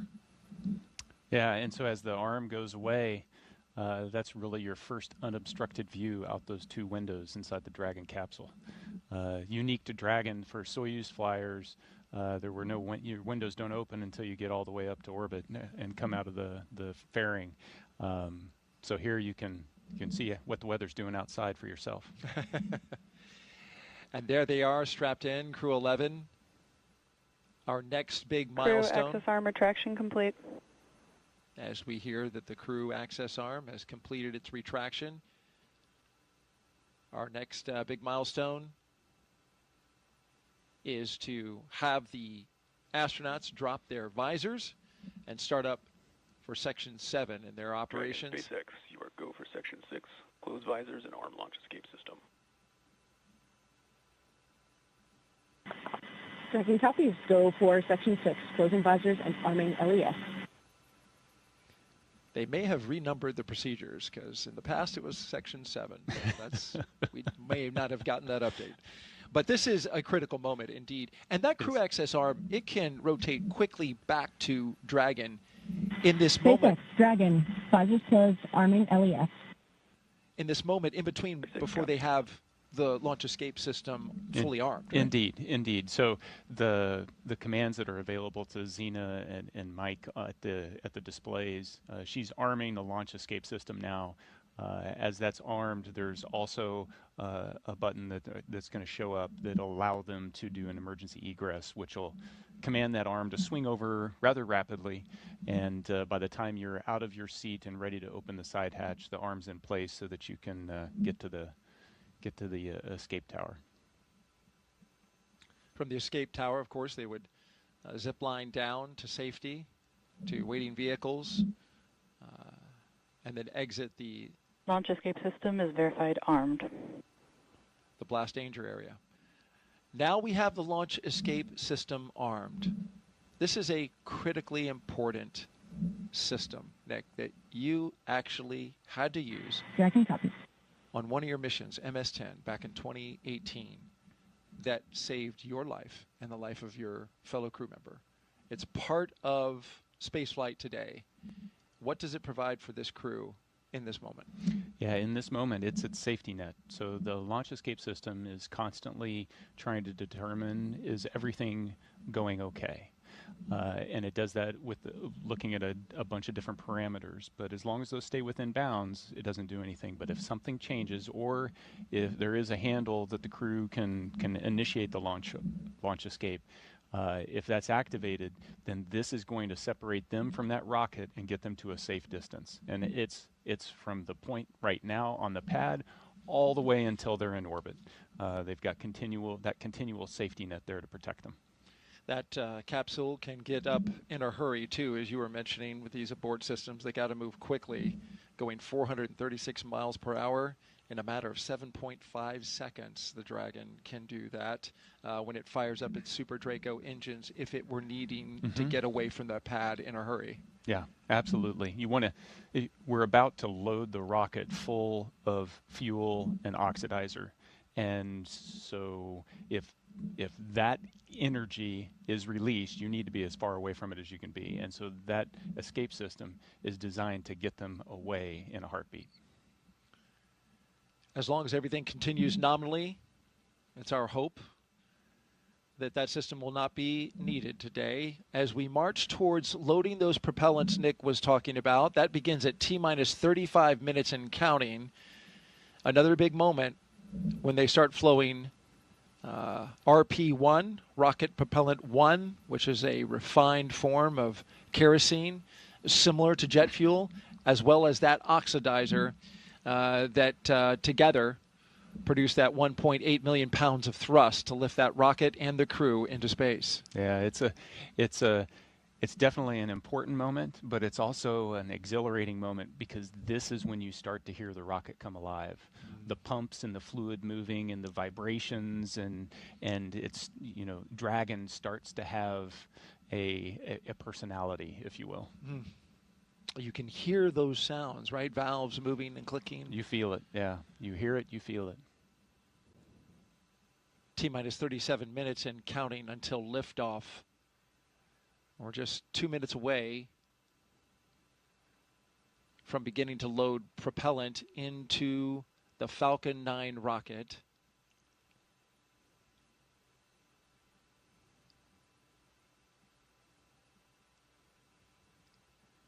Weather is looking good at the moment. We are 90% go. There was a small concern for cumulus clouds in the area.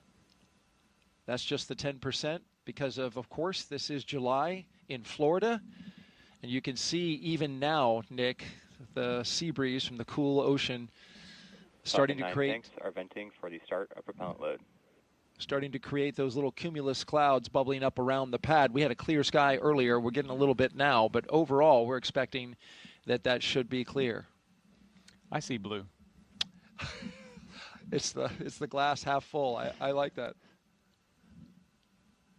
As long as we have that blue sky straight over top of the rocket and 10 miles out, we are good to go. And so far, right now, green conditions. The range is clear. The area around the pad, boat traffic has been cleared by range operations. Our partners at the United States Space Force, Cape Canaveral Space Force Station, where Nick, of course, you in the Space Force, a brigadier general, have cleared the range. They are currently monitoring it, making sure that no one can get into the path of the rocket from down on the ground or in the ocean, for the reason that if anything were to happen and any equipment or any spacecraft parts were to come down on them, you wouldn't want to pose a risk to those below. Yeah, public safety is important. But it highlights just the expansive team that even for this one place, the number of organizations that have to work together and they're necessary for success. Our 4-person crew, 2 NASA astronauts, 1 JAXA astronaut, and a Roscosmos cosmonaut seated in launch position, monitoring their systems on their heads-up displays.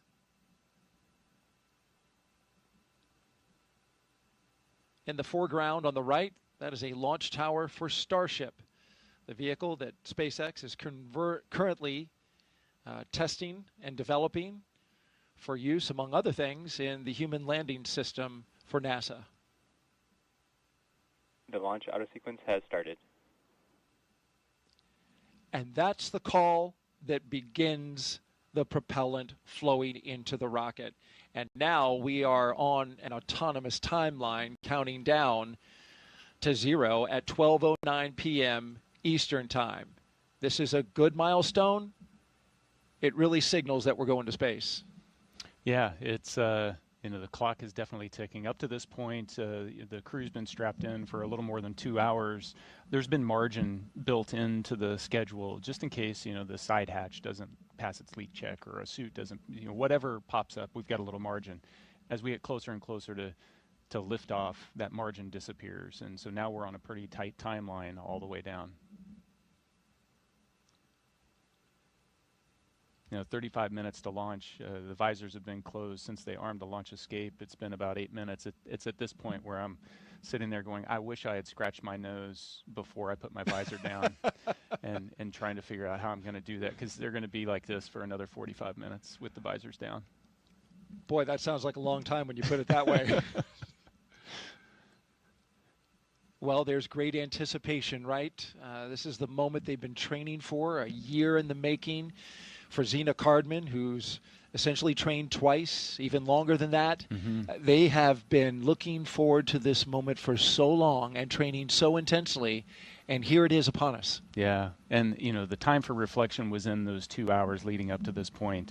At this point, now it's the mental rehearsing. They're chair flying exactly what's going to happen during the next 10 minutes when they lift off, and all the different things that they're going to need to do, as well as the couple few activities that they're going to have once they get to orbit.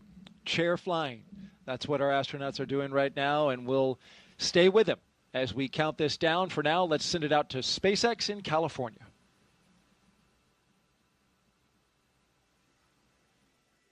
As Daryl mentioned, propellant loading of both RP-1 and liquid oxygen began at T-minus 35 minutes, right on schedule. And weather is our main watch item right now. But I am hearing from our vehicle teams that everything looks good for both Falcon 9 and Dragon. So next up, at about T-minus 30 minutes, the SpaceX launch director will inform the crew when loading of cryogenic helium will begin. First on stage 1 and then on stage 2 about 4 minutes later. Stage 2 RP-1 loading should wrap up at about T-minus 20 minutes and 30 seconds. Then, as we approach T-minus 16 minutes and 30 seconds, we should hear a call out that Stage 2 liquid oxygen loading has begun. So with all of those consumables being loaded onto the rocket, if we have to call a hold for any reason at this point, like potentially due to weather, we would have to stand down and target our backup launch opportunity, which is tomorrow, Friday, August 1st, at 11:43 a.m. Eastern Time. That's because we have an instantaneous launch window today.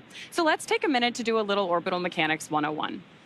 An instantaneous launch window means that we need to launch at exactly the right time, and that's driven by our planned rendezvous point, which is the location where Dragon and Station meet in space.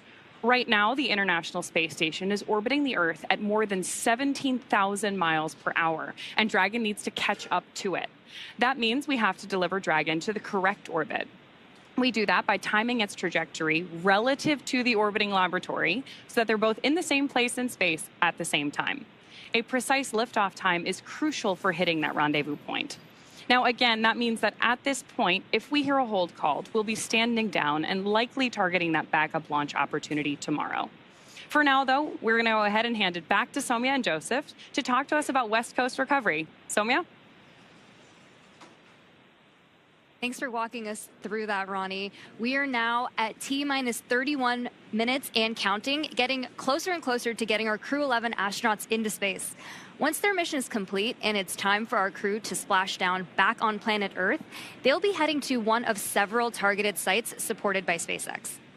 Until recently, Dragon recoveries primarily occurred off of the coast of Florida. This year, SpaceX moved Dragon recovery operations off the coast of California to allow Dragon to complete its deorbit before safely jettisoning the trunk over the Pacific Ocean. When they return, Crew 10 will be SpaceX's third crew mission to splash down in one of the new locations. From 2 was the first back in April this year, followed by Axiom 4 in July. The new splashdown locations are near LA, Oceanside, and San Diego. The recovery vessel, Shannon, will be stationed in Long Beach to support the new West Coast splashdown operations. Spreading these supported sites across multiple locations helps to maximize the return opportunities, lowering the chance we'll have to wave off due to bad weather. And when the spacecraft re-enters, those Those in the immediate area may hear a brief double clap of a thunder-like sound known as a sonic boom. I can't wait to hear one myself one day, but to hear everything that's gone on and to move operations to the West Coast has been incredible to watch, both from a SpaceX standpoint and from NASA, to see the teams across the country working together, the International Space Station Commercial Crew Program. And like Nick mentioned earlier, there's an army behind every one of those movements and getting ready and preparing for these West Coast splashdowns. So it's going to be phenomenal to watch and see NASA's first crew mission return on the West Coast. Well, back to today's mission, Crew-11, as they continue to get ready to go. They're inside now half an hour until launch time. Let's take a look at more and a bit more and learn about the astronauts flying today. I think it's really innate in our human nature to want to keep exploring and to keep pushing boundaries. Everything that we do in space is ultimately for Earth and for the human species. We are having a lot of good experiments on orbit, making new medicines. That is actually good for everybody. By understanding how to live and work in space like we have with the International Space Station, we can now become a multiplanetary species by having bases on the Moon and bases on Mars. И выполнение полета в космос, на мой взгляд, важно, потому что в конечном счете необходимо человечеству будет двигаться в дальний космос для того, чтобы открывать новые миры, исследовать новые и новые горизонты. For me, it's a really compelling goal to go farther and farther afield in space and pushing our boundaries as a human species that way, learning more about our own home planet as we try to go farther. We've been going and living aboard the International Space Station for 25 years. We're ready to make the next steps. We're ready to go to the Moon. We're ready to go to Mars. We're ready to explore the solar system. We understand the effects of what life in space does to the human body, and we need to continue those studies. We need to continue getting ready and get ready and go to the Moon and Mars, and that's why it's important to go to space. All right, let's head back out now to a launch viewing location where Tony's at for another interview with some special guests. Tony? Hey, thanks, Daryl. That's right. Joining me is Dr. Stephen Platts and Dr. Lori Glaze to talk to us a little bit about the human research that's going to be on this mission. You know, Steve, can you tell us a little bit more about what human research Crew-11 will be conducting? Sure. We're very excited for the launch. We have 10 experiments flying on Crew-11. Everything from cardiovascular systems, central nervous system, all the way to genomics, the full breadth, and addressing many very important risks for us to get to the Moon and Mars. That's a lot. You know, speaking of the Moon and Mars, Lori, how does the human research conducted on Space Station help us for those future missions to the lunar surface and eventually Mars? I'm so glad you asked that question. You know, a lot of times we talk about the future, you know, we're going to explore the Moon and Mars. It's here. We are actually less than a year away from our first crewed launch, where we're going to send 4 crew out and around the Moon for 10 days and bring them back. And then about a year after that, we're going to land on the Moon. And we need to be ready, right? We need to be ready for the trips to the Moon and then eventually to Mars. Our crew are going to need to be able to thrive in an environment where they're in microgravity, perhaps for as long as a year. And then we're going to need them to perform on the surface of Mars under 1/3 gravity and do their exploration activities. So we really need to understand how they're going to react and respond to that environment. And the experiments that are being done on Space Station today, it's such a unique laboratory where the kinds of things that Steve's talking about, we can study physiological responses to bones, muscles, blood flow. Mental health is an incredibly important part of this activity. And the experiments that we can do, for example, growing plants without soil, recycling water. If we have the ability to recycle water, maybe 98% of the water that the crew uses, that's less resources we need to bring along. And then sensors that can detect, for example, solar storms so that our crew can take shelter or protect themselves while they're on their journey.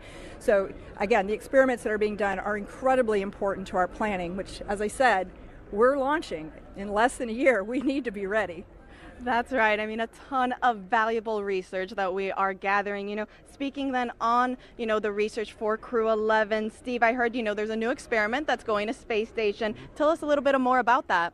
Yeah, that's called manual piloting, and what that is looking for is the ability for the crew to land a vehicle on the lunar surface. So we're looking at the sensory motor aspects, balance, cognition, some of the things that Lori was talking about, and putting them all together, and we have a simulator that actually moves in all dimensions and allows the crew to feel like they're actually landing a spacecraft. And we're doing that pre-flight. We have some devices on station where we can do in-flight measures as well as post-flight. So that will give us a great idea of what we need to do to prepare the crew to land on the lunar surface.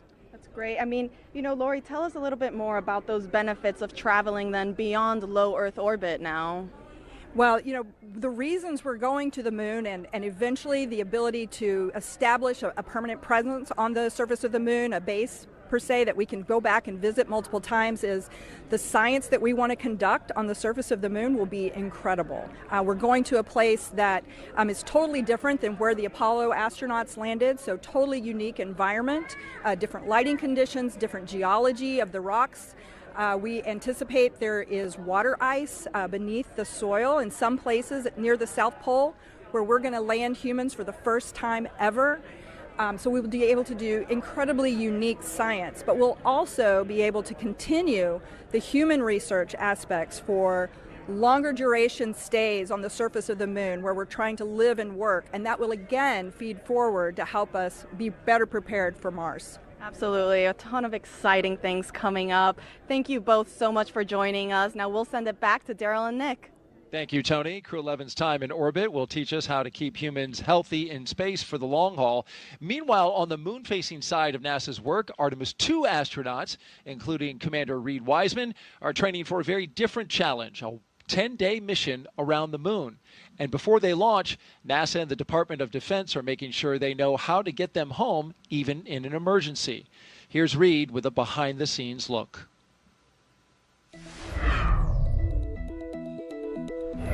Hi, I'm NASA astronaut Reed Wiseman, commander of Artemis II.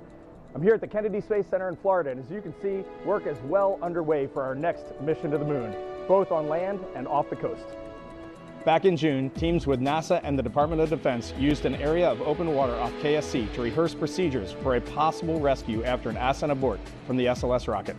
Instead of using astronauts, they used a set of test mannequins staged inside the crew module test article, a full-scale mock-up of the Orion spacecraft.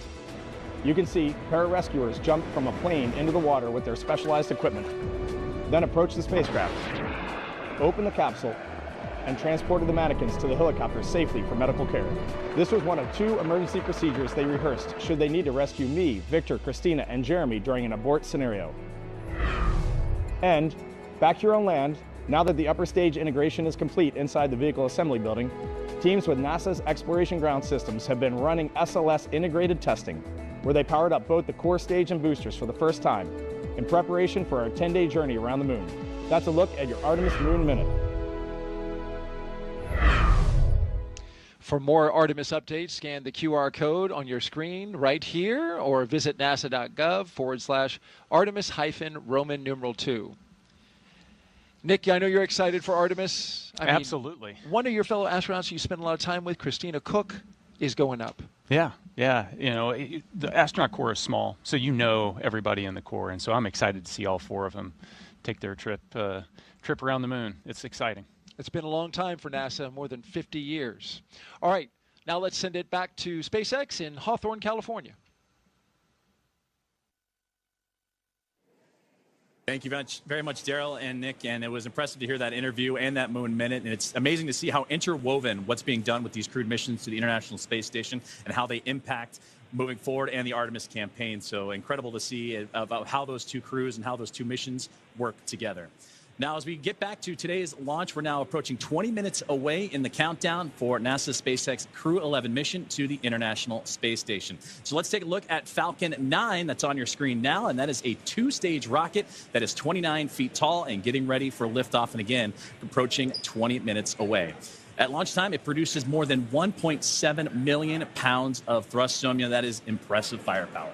Yeah, and rockets like Falcon 9 don't use all that thrust just to go straight up. Early in flight, Falcon 9 performs a gravity turn, which is a smooth pitch maneuver. RP1 load complete. Hearing good callouts over the nets. which is a smooth pitch maneuver that tilts the rocket sideways to build up horizontal velocity. You may hear this call out about 10 seconds into launch as the vehicle is pitching downrange. And once the first stage completes its portion of the mission, it shuts down and separates. And a stage rocket like Falcon 9 sheds that booster to eliminate the weight and uncover the Merlin vacuum engine on stage 2. To reach orbit, the vehicle needs to go fast, hitting an orbital velocity of about 28,000 kilometers an hour. And that's just to keep it from falling back to Earth due to gravity. That's fast enough to lap the Earth in about 90 minutes or fly from New York to here in Hawthorne, California in under 10 minutes, which is about 7 times faster than the U.S. Air Force's SR-71 Blackbird. After stage separation, today's booster will be landing at Landing Zone 1 at Cape Canaveral Space Force Station. This particular booster will be returning to Earth for its 3rd time. The second stage takes over from there, powered by a single Merlin vacuum engine, also known as the MVAC. With its extended nozzle and optimized design, the MVAC drives maximum performance, producing 220,000 pounds of thrust in the vacuum of space. On today's mission, we'll light that engine 4 times before deploying the final payload into orbit. Now, so much of what makes Falcon 9 remarkable happens in flight. SpaceX for countdown check-in brief.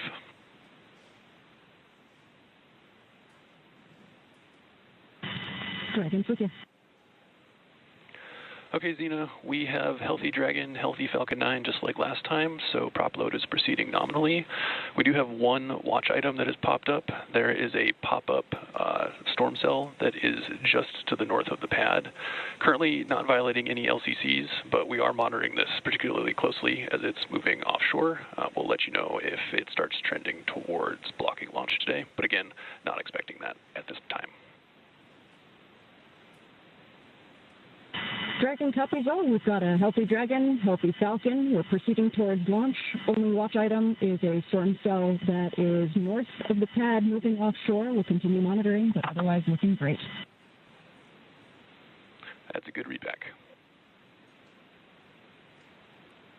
And great communications there from the team here at SpaceX on the ground in Hawthorne, monitoring. What we've been keeping an eye on throughout the broadcast here today is that weather popping up, but everything else looks strong and healthy. The Falcon 9, the capsule itself, and the crew, they're still ready to roll as we're now about 17 minutes away from the launch. Now, talking back to Falcon 9, and what remarkable happens is what happens in flight. It's the first stage, landing itself on land or on a drone ship in the middle of the ocean, the fairings that can parachute back, all ready for another flight to space. Every part of Falcon 9 is a part of a larger design that comes together to do one thing, and that's escape Earth's gravity. And getting to space is the first step to building our multi-planetary future. At the top of Falcon 9 today, the crew is sitting inside Dragon Endeavour. Dragon has played a significant role in advancing our future in space by safely transporting crew to and from the International Space Station. There are currently 5 Dragon spacecraft supporting human spaceflight missions: Endeavour, Resilience, Endurance, Freedom, and our 5th and final Dragon, Grace, which just launched the Axiom 4 mission last month. Designed with safety as the highest priority, Dragon is capable of carrying up to 7 passengers to and from Earth orbit. The Dragon spacecraft has Stage 2 LOX load has started.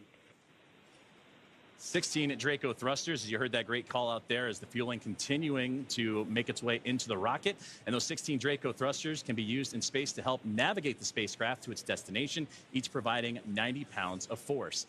Now, that doesn't include the 8 Super Draco thrusters used for an abort, which are no longer active once the crew is in orbit. To date, Dragon has been to orbit 53 times, including 48 trips to the International Space Station and 18 human spaceflight missions. And as we mentioned earlier, today's Dragon, Endeavour, has been pretty busy, having also flown NASA's Crew-2 mission, Axiom 1, and NASA's Crew-6 and Crew-8 missions. Overall, for the Dragon fleet, this will be Dragon's 49th visit to the space station and its 19th human spaceflight mission overall, and the 5th Dragon flight this year. Dragon is the first private spacecraft to take humans to the orbiting lab, having flown 300,000 pounds of cargo and more than 1,000 experiments to space, as well as 70 crew members representing 20 countries. Our versatile Dragon spacecraft can autonomously dock with the International Space Station when outfitted with a docking adapter, which is just how it's configured for today's flight. And when it's not going to the space station and it's in free flyer mode, the docking adapter can be swapped out for a cupola, as it was back during the Inspiration 4 mission. Another option we have is the Skywalker hardware, which supports extravehicular activities or spacewalks as we did during the Polaris Dawn mission. And amazingly, there has been a Dragon in space for 1,358 consecutive days since Crew 3. Now, with T-0 coming up in about 14 minutes or so, our teams are continuing to do a series of system checks to ensure Dragon and the Falcon 9 are ready, with fueling continuing to get underway. And again, we're monitoring that weather that the teams here at SpaceX are keeping an eye on and have been relaying up to the crew. So let's check in with Ronnie with the latest. Thanks, Joseph. So as you've heard, we are still on track for an on-time launch today, and we're monitoring lots of different factors as we get closer to liftoff. Most importantly, both Dragon and Falcon 9, of course carrying our Crew-11 astronauts, continue to be healthy. You heard that we've wrapped up Stage 2 RP-1 loading, and that Stage 2 liquid oxygen loading also wrapped up on time at about 16.5 minutes to go.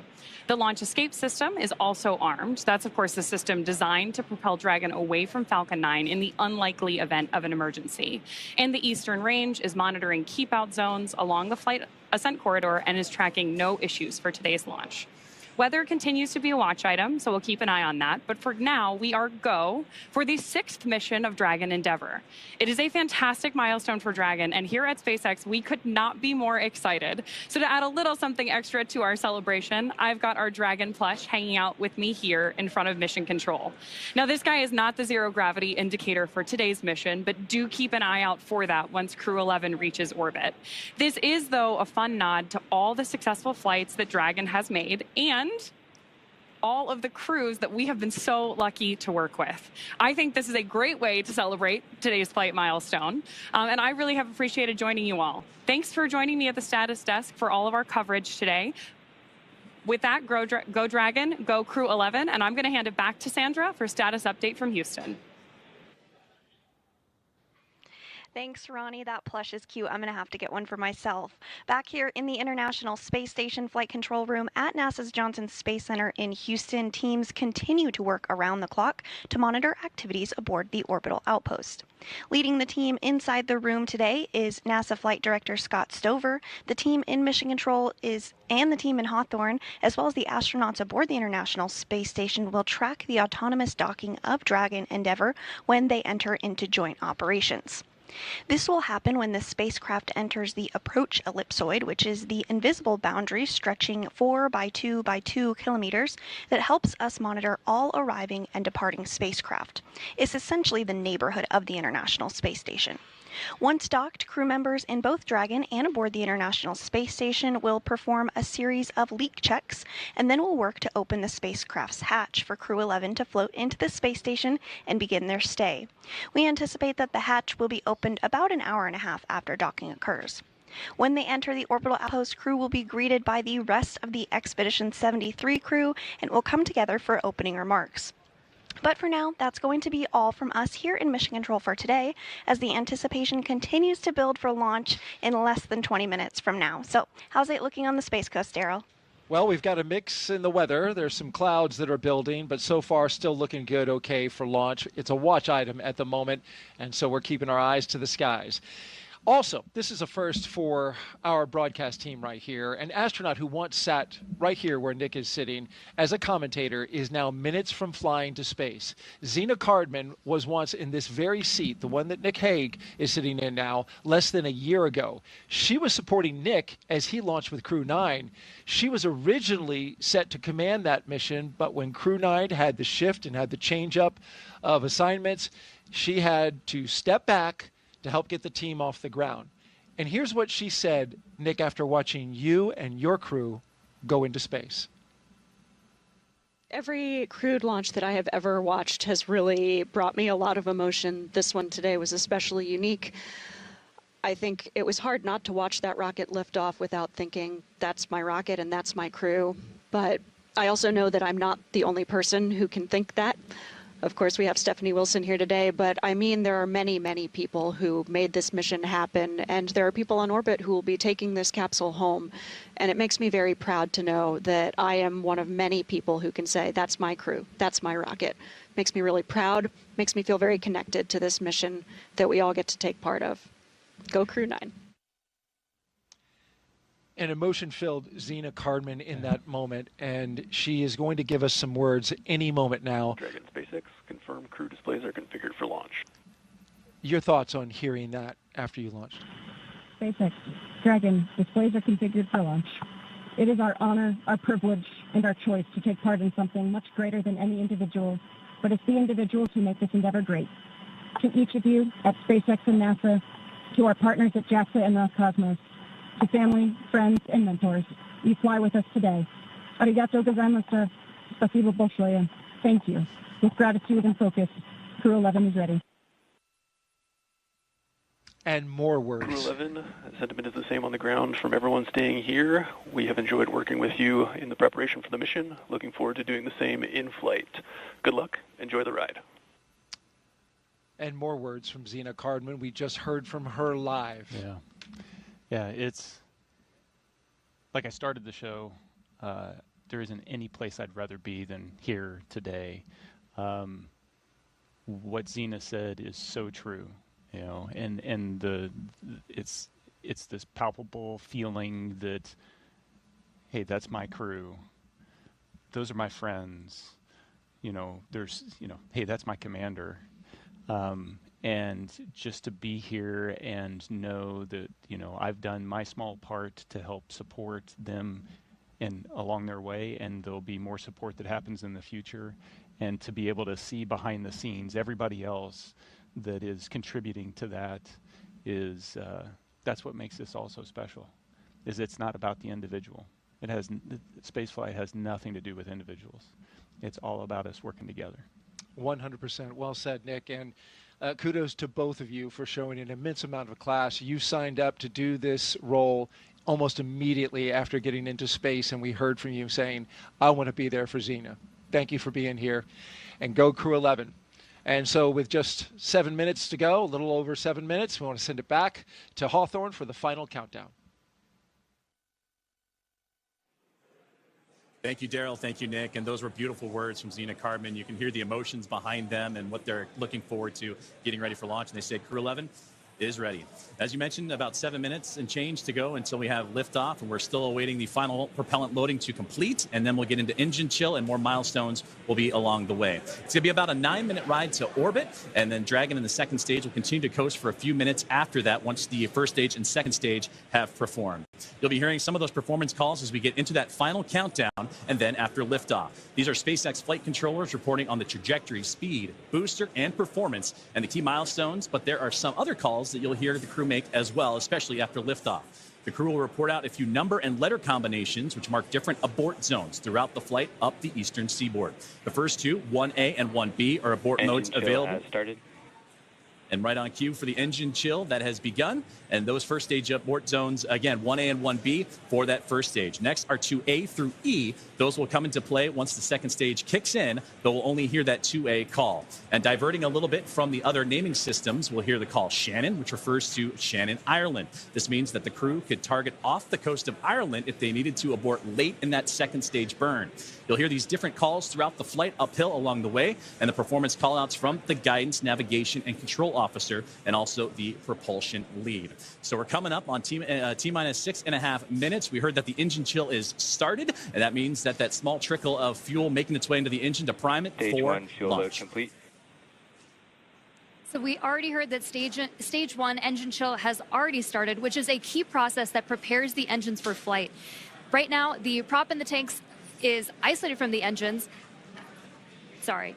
The prop in the tanks has already started trickling into the Merlin engine pumps as the engines are chilling for the start sequence. And we do this because the super chilled and densified liquid oxygen is really, really cold. And we use this process to bring the engine hardware down to a cooler temperature before flowing all of the LOX and propellant into it during flight.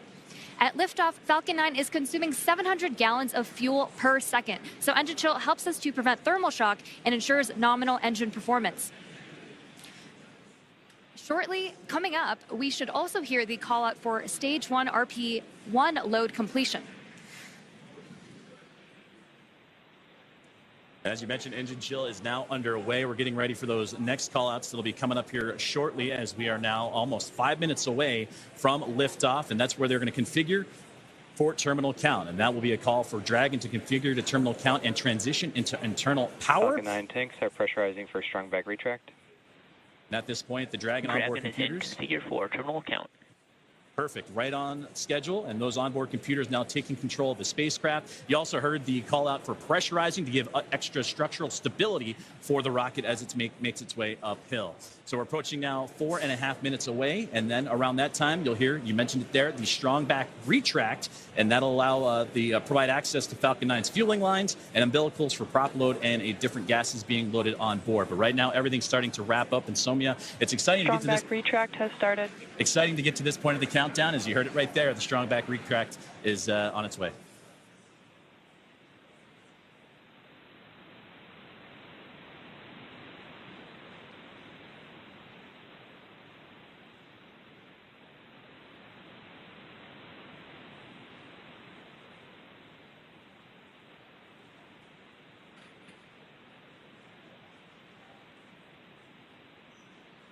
So we have a great view on our screen of the clamp arms opening up just around stage 2 under Dragon in preparation for Strongback retract.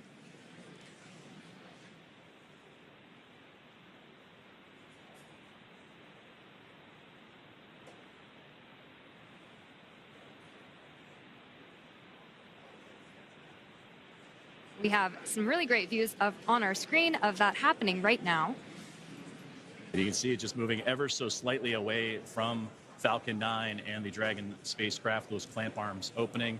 And again, those late stages, those fuel lines starting to wind down their fueling procedures as we're about to hit T-minus 3 minutes until launch.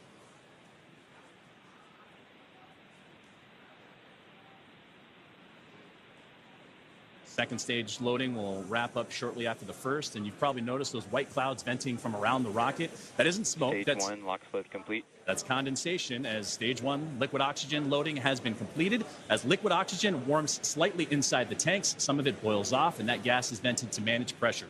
When the vented oxygen hits that warm Florida humid air, in terminal count and on internal power, it instantly condenses into those clouds. As you just now heard, the Dragon now in prop load complete on into internal power. It's fully fueled. The rocket and Crew-11 are ready for liftoff. And this rocket now transitioning into internal power. The gas closeouts will also begin to purge all the feed lines and allow Falcon 9 to be isolated. And then they'll get vented overboard through the umbilicals and Strongback retract. So coming up in just under 20 seconds, we should hear the call out that LOX load will be completed on stage 2, which will mean that there will be 1 million pounds of propellant loaded onto Falcon 9 at that point. We're coming up on that call out in just a few seconds from now.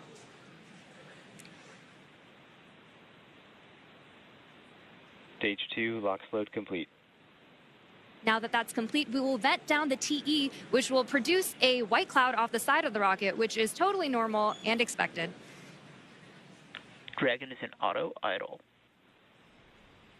Auto idle puts that rocket in a state the flight computers understand before it takes over. And that's making sure the transition to the final countdown is smooth and all the flight computers on board are in sync with each other and configured for launch. We're now 90 seconds away from Ground launch. gas closeouts have started. Expect loud venting.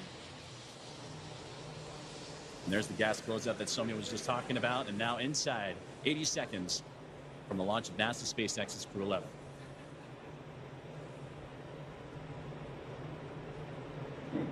On countdown net, hold. We are standing down for violation of weather rules. I'll try to sequence is aborted.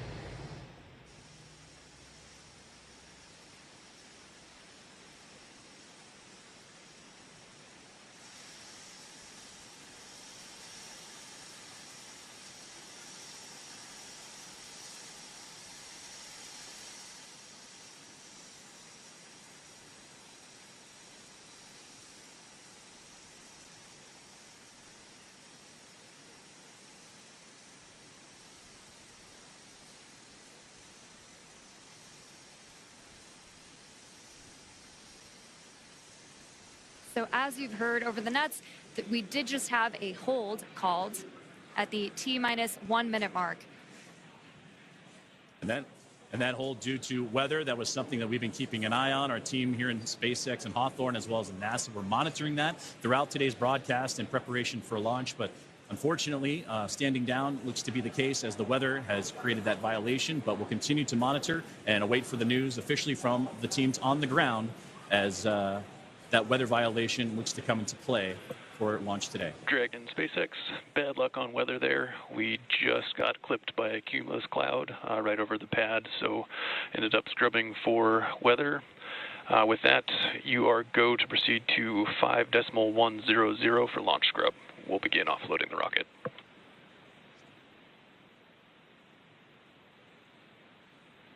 Dragon copies all 5.100. Too bad, but we'll be ready next time.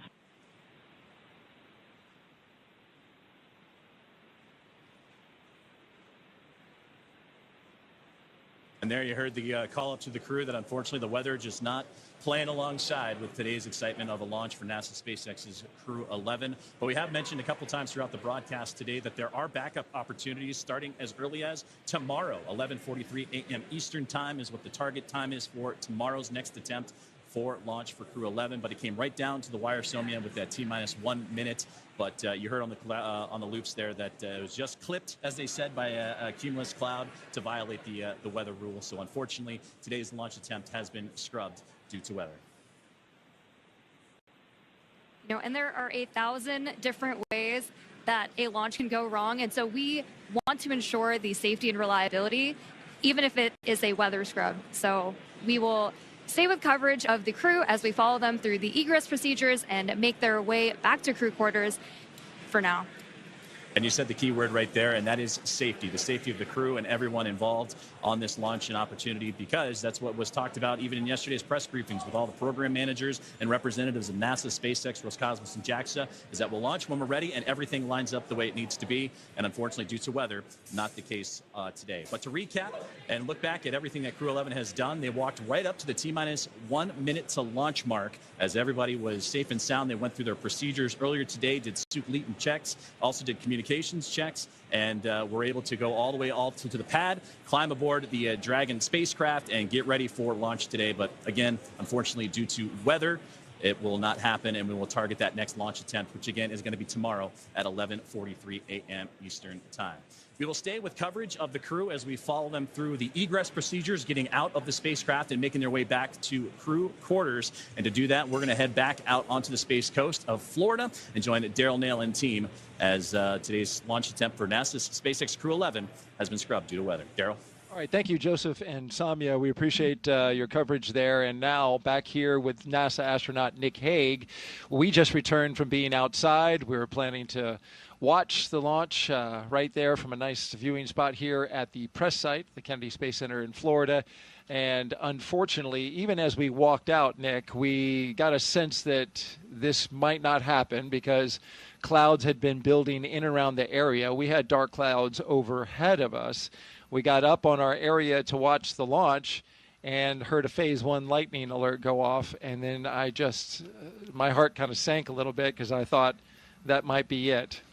Yep. Then you see the clock stop. Yes. And you know it's happened. So it's disappointing, but there's a reason we do it, and that's to keep everybody safe. It's so critically important. As you look at this shot here, you can see that just right over top, you've got some darkened clouds in the area. This was a result of a sea breeze that when we started the day, the launch weather officer improved our forecast to 90% go, but there was a 10% concern that the sea breeze was going to develop earlier in the day than originally forecast. And that sea breeze, which is this is very common here in Florida in July, once that air starts moving over the ocean and onto land and meets the warm air, our blue skies went to cumulus clouds scattered across the spaceport. And we just had one get just inside the 10-mile radius. Dragon SpaceX, for awareness, we're looking at approximately 50 minutes for the prop offload time. So it should be approximately 1700 UTC when we are able to proceed with 5.100 and rotate the seats.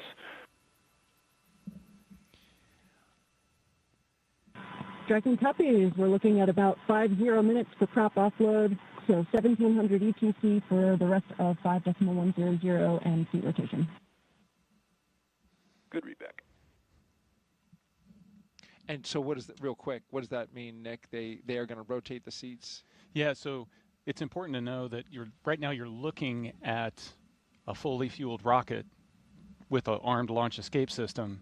And so the crew is in the same posture that they were in the 45 minutes leading up to launch. They've got to be in that posture until they can offload all that propellant, which takes about the exact same amount of time to offload as it took to put on, as well as disarm that launch escape system. And so this is a very active rocket right now, and they, that launch escape system, if something went wrong, even now it's still protecting them. It's a great note there. That this is very much a dynamic situation even now with a scrub called. The teams have to work through their procedures to safe the launch pad, the rocket, and the capsule from being just minutes from launch. And we were in that posture ready for launch, and now we have to undo that, right? Yeah, very carefully. You got to back out of all of that, and then once the rocket is defueled, we've got all the fuel out of there, we can disarm the launch escape system. You still need the pad team to be able to come and get out there to get into the white room and help open up that side hatch and get the crew out. And so the scrub process is not a quick one. Just to finish a thought that I had said, and I think this view on the left basically shows you what the issue is. That's rain on the right half of the screen there. That's a rain cloud with rain coming down. And on the left hand, we were dealing with sun poking through the clouds on our side. We could literally see the clouds kind of going over top of our heads, getting close to the pad. And the standoff area is 10-mile radius around the pad for these dark clouds and cumulus clouds. And that is a safety factor. We'll talk a little bit about that. That is because you don't want to send a rocket through a tall cloud like that could generate some energy from the rocket passing through it. Yeah, just the same as if you're on a commercial airline flight, you don't necessarily want your pilot to take you through a severe thunderstorm. We don't want to do that with a rocket. And so we are erring on the side of safety in this situation. But as Nick pointed out, the rocket that you are looking at is a fully fueled, ready to launch Falcon 9. As we now see, they are starting to allow some of the liquid oxygen to vent off as they begin detanking the rocket from its super chilled liquid oxygen and its RP1, which is the kerosene-based propellant. Dragon, SpaceX, propellant offload update, estimating about 45 more minutes for propellant offload. Tracking copies. Additional 4 or 5 minutes for prop offload. Now, as you recall your procedures for the crew, getting out of the capsule and getting back into their vehicles and going back, take me through the timeline of the scrub procedure. Yeah, it's a fairly straightforward procedure. You're running the launch procedure in reverse, essentially, and so they're strapped in. The seats are rotated up in a launch configuration. As soon as they detank, they're going to disarm the launch escape system. So you're looking at it's 45 minutes to get rid of the liquid oxygen and RP1. Once that's off, then they'll be able to disarm the launch escape system, rotate the seats down. At that point, the arm will come over and the ground team, the pad team will be able to come up there. They'll open the side hatch and then help them get out of the capsule just like they helped them get into the capsule. So you're looking on the order of, an hour, a little bit longer. And you want that rocket fully detanked? Absolutely. Yeah. You've got cryogenic propellants, oxidizers moving. flowing. Flowing, and you want to make sure that that's all secure before you put people around it. That's the way the system is designed. It's different on other launch vehicles. Other launch vehicles, the Soyuz I launched on was fueled when we showed up to it. But while you're moving the fuel on and off, you minimize the number of people that are around. That's exactly right. And the SLS rocket is similar in that it gets fully fueled and tanked, and then they bring the astronauts on board. SpaceX does it so they can do that tanking as the very last part of the mission timeline. And this also allows for a quick tanking, relatively speaking, for a rocket. And then allows you to detank it. But they're using super densified liquid oxygen as well. So you mentioned it. High energy systems are engaged here, and so we are now unwinding that as we proceed through the scrub procedure. If you're just joining us, we scrubbed this launch at T-minus 1 minute and 7 seconds until liftoff. We had a healthy rocket, a healthy spacecraft, we had a clear range, and we just had weather in the area, a cumulus cloud that just clipped the radius nearby within the launch area, the 10-mile radius. It got into that standoff area, and that is what caused the scrub for the day, because that is a safety measure to keep the crew that you see on the right side of your screen safe from any potential hazards that could develop as a result of the weather. This view gives you a clear look at exactly where the clouds ended up now just about 10 minutes after when we were supposed to lift off, right over top of us. They were certainly in the area. We heard the lightning warning go off, and so we knew when we were standing out there watching this launch that that was a bad sign. But it's interesting. I've seen it go both ways, right?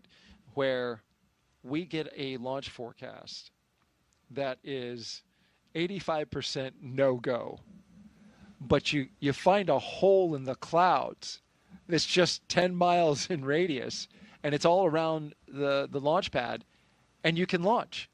Yeah. This is the opposite of that. We had 90% go with only a 10% chance, but this is Florida in July. These things can pop up literally just from, you know, the daily sea breeze collision that we have over land. Yeah, weather is dynamic, and we throw a lot of technology at it, we throw a lot of science at it, and it still baffles us sometimes.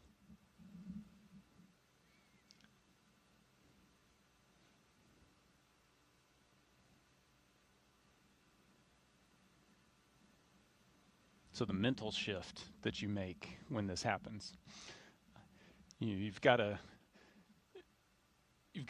attempt to not make the mental shift immediately, because it is it is a live launch escape system that you're in, but inevitably there's okay, so once we get out of here, what's the next step? When is our next opportunity going to be? They've already been looking at weather predictions for days out, so they understand what the impacts to the phasing and the mission profile might be, the potential for bad weather in the upcoming days, and so they're already starting to think about, okay, so what's the next opportunity, and then having to get into the psyche of, okay, let's do this again, and it is to the T, to the minute, do it again. So it's very much a Groundhog Day. All of it, every single minute of the, roughly what do we 6-hour countdown where it begins for the astronauts. Mm-hmm. And you mentioned the backup days. Joseph mentioned those before.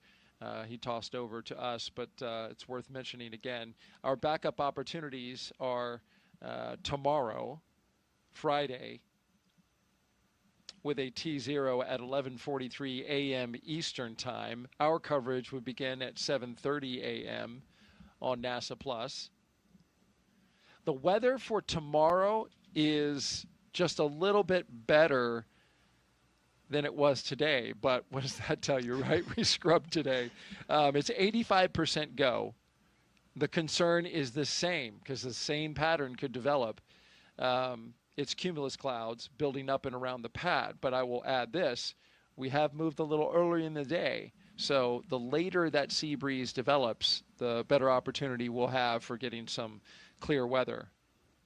If we can't do it tomorrow, then our next opportunity would be Saturday, August 2nd. We'd still have an 85% go for Saturday. Same concern with cumulus clouds here at the launch pad. In both of those cases, well, let me talk about the backup number 2. The T0 for that day would be 11:21 a.m. for a launch, and that would be an instantaneous window. And you can see the pattern. We move about 22 minutes early every single day that we delay from this particular T0 today. And of course, that's orbital mechanics. We've got time. You want to explain that one? Yeah, sure. So the international. Oh, yeah. No, you got to wait for the plane of the orbit of the station to cross overhead, and it just works out each day that it's a little bit earlier. Unfortunately, if it had come overhead a couple minutes earlier today, they would have been able to launch. The weather would have been clear.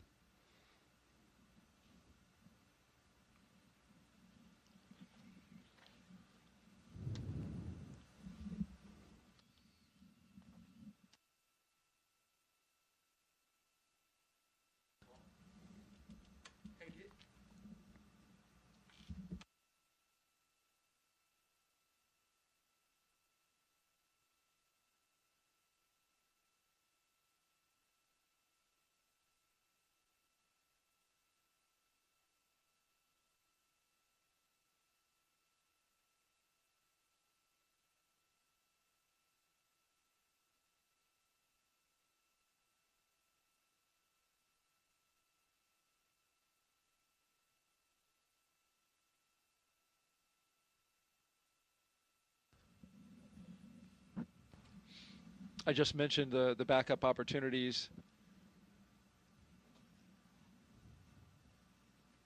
One thing about both of these next launch opportunities, unfortunately, we're going to really have our eyes set on the ascent corridor, because now there is a trough that is approaching a line of storms coming across the eastern part of the U.S., and it is going to make its way out into the ocean, and so that could disturb the weather along the ascent corridor, which is an area where if Dragon were to suffer some kind of anomaly, something that wasn't expected and needed to come off the top of the rocket, it would splash down along the ascent corridor. There's concern about the sea states, right? How much it's sloshing around is going to be out there in the ocean.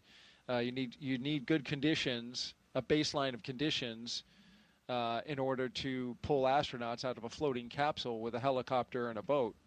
Yeah, it just shows the complexity, the scale of the problem that you're dealing with. It's not a forecast at a particular point, on the surface of the Earth, at the launch pad. It's, if you imagine this 3D trajectory of the rocket's path going up to orbit, you've got to clear all of that for weather, but not just clouds and rain and severe thunderstorms, but like wind shear and drastic changes in the wind direction can create problems for the rocket. And then, in case there was a need to return them early or to abort, you also have to clear the weather on the surface along that path as well. It's just an immense amount of respect for the teams, both at SpaceX and also at the Space Launch Delta 45 over on the Space Force side, the weather shop there, in trying to put their arms around all of this. Like I said, weather is really complex, and they do a fantastic job. But if we got a chance, 90% chance, you take it all the way to the end and see what Mother Nature gives you.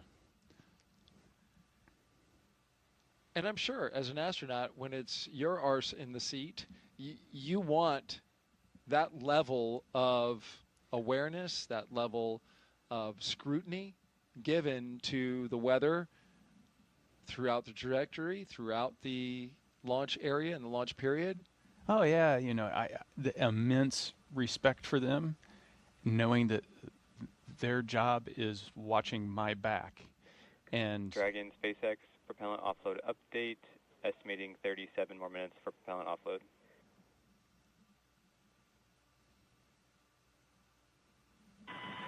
Dragon copy. 37 more minutes. The clock ticks slowly. Hope you got 37 minutes worth of stories, Nick. But I, you know, like I was saying, it just takes so much to do that when you're sitting in that seat there, if you get the call for a scrub, there's no question. It's, you guys are the experts. This is the safest thing for us to do right now, and you're all in. You're not second guessing. But you also have that moment, and like when we were standing out there, like, oh. There's the disappointment. There's the knowing you're going to have to go through this all again. The disappointment not just for the crews, but you know the team that's in quarantine with the crew has got Groundhog Day again. The families, the litany of goodbyes that you'll say again. There's a psychological, emotional toll of going through all of that again, and that's why. You know, earlier on in the broadcast, I mentioned the psych support team that NASA has in place that's there to provide support to the crew members, to the family, is just so important. Even when something like this, you know, relatively minor, not stressful something happens, there's still an emotional toll, and they're there to support everybody through it. And that's just because NASA recognizes the importance of that kind of support. And so I can't say enough about what they do. So critical. If you are just joining us, you are watching live coverage of the launch broadcast for NASA and SpaceX's Crew-11. Today we scrubbed the launch attempt due to weather in the area.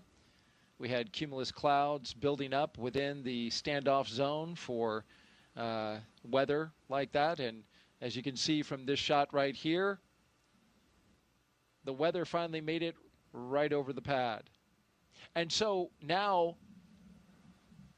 while we have a fueled rocket on the pad and we're looking, and in fact, detanking at this moment to bring the dynamic nature of the situation out there at the pad down to basically ground zero, reset everything, detank the propellants, offload them, pull the astronauts off, and get them back to crew quarters. We look ahead to our next attempt, which is tomorrow, Friday, August 1st, at 11:43 a.m. Eastern Time. Our coverage would begin at 7:30 a.m. for what we will now affectionately call Launch Groundhog Day.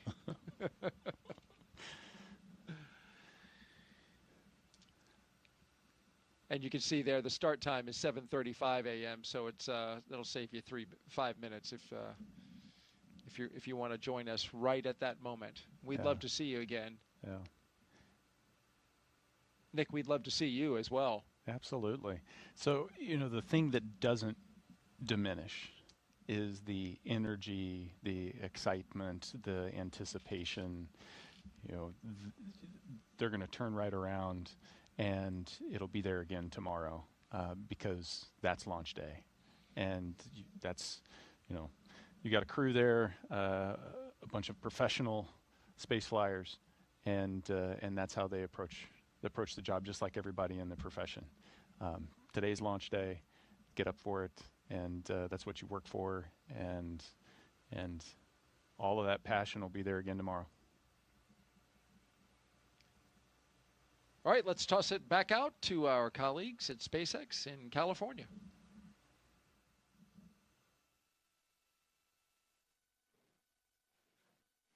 Thanks so much, Daryl. So couldn't agree with you both more. What we're doing here is trying to make sure that we are effectively doing the launch procedures in reverse. Right now we're detanking Falcon 9, so we're taking about 1 million pounds of RP-1 and liquid oxygen off the vehicle so that our crew can safely exit the spacecraft. On Monday, our crew actually worked through a dry dress rehearsal. So they went through a lot of the procedures that they did today exactly as they did them today in preparation for launch. Now that we've called that hold due to weather, we're standing down for tomorrow. We're actually just following through with the rest of the dry dress rehearsal procedures. The crew is going to exit or egress the spacecraft, and then, as we were just discussing, go back into that quarantine process. Meanwhile, our teams on the ground are going to go ahead and keep an eye on the health of the vehicle and our crew, of course, but also continue those vehicle side checkouts to make sure that we are ready for that next launch opportunity tomorrow at 11:43 a.m. Eastern.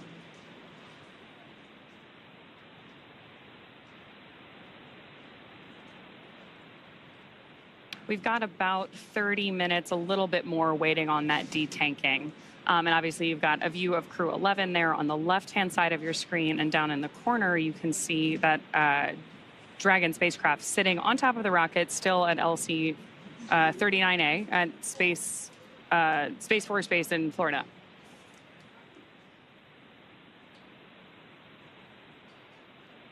We're, of course, going to keep following the crew, keep a close eye on them as they follow through these egress procedures and then make their way back to the crew quarters to maintain that quarantine environment that they've been in now in the lead up to launch for several days.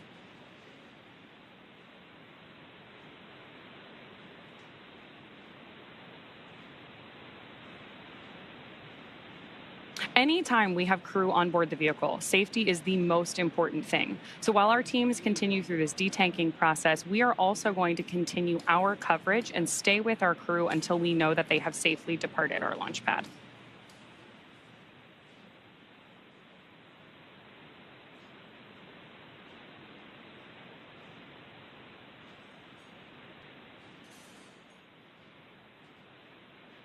Of course, one of the other things we'll be keeping an eye on tomorrow is to understand how these weather systems evolve.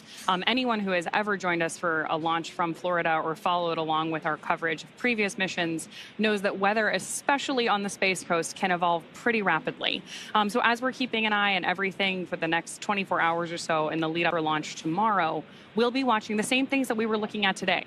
We're not just looking at weather at the launch pad either. We're also tracking the entire ascent corridor and the splashdown locations. In the very unlikely event that for some reason we had to abort our crew in flight, wherever Dragon exits the flight path to with our crew safely inside also needs to be a safe zone for recovery. So especially for these astronaut missions, it's really important that we have good weather kind of around the planet because we are moving so quickly.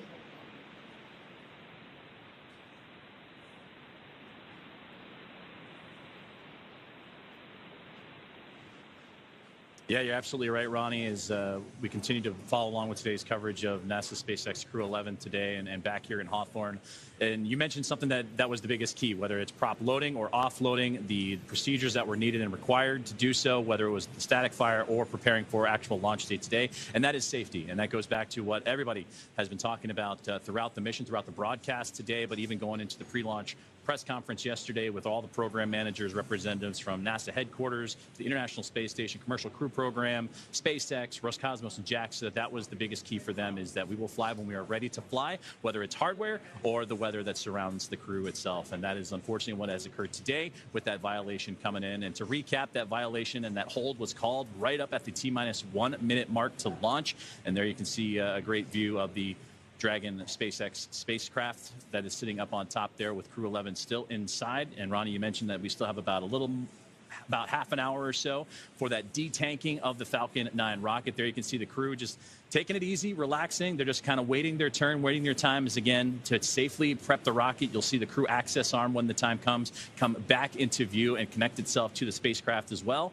And then the crew will exit egress and then ultimately make their way back to crew quarters. And that's where we're going to stay with you this entire time and make sure that we have all the visuals to make sure that Crew-11 is safe and sound back in crew quarters. And again, we'll prepare for a launch attempt, which will again be tomorrow. And that's something that the programs talked about yesterday as well, is that unfortunately today did not work out, but we have opportunities, whether they need tomorrow, the 2nd, the 3rd, a stand down day for the 4th, and then beyond. So there's opportunities aplenty. And as Steve Stitch, the program manager for the Commercial Crew program, mentioned, that it's a good window of chance for this crew to make its way up to the International Space Station and so forth. So that's going to be the big one there. And we take a look at what's to come for NASA's SpaceX Crew-11. As mentioned, that the next launch opportunity will be at 11:43 a.m. Eastern time tomorrow. As we take a look at the launch coverage for NASA Plus, that'll start around 7:35 a.m.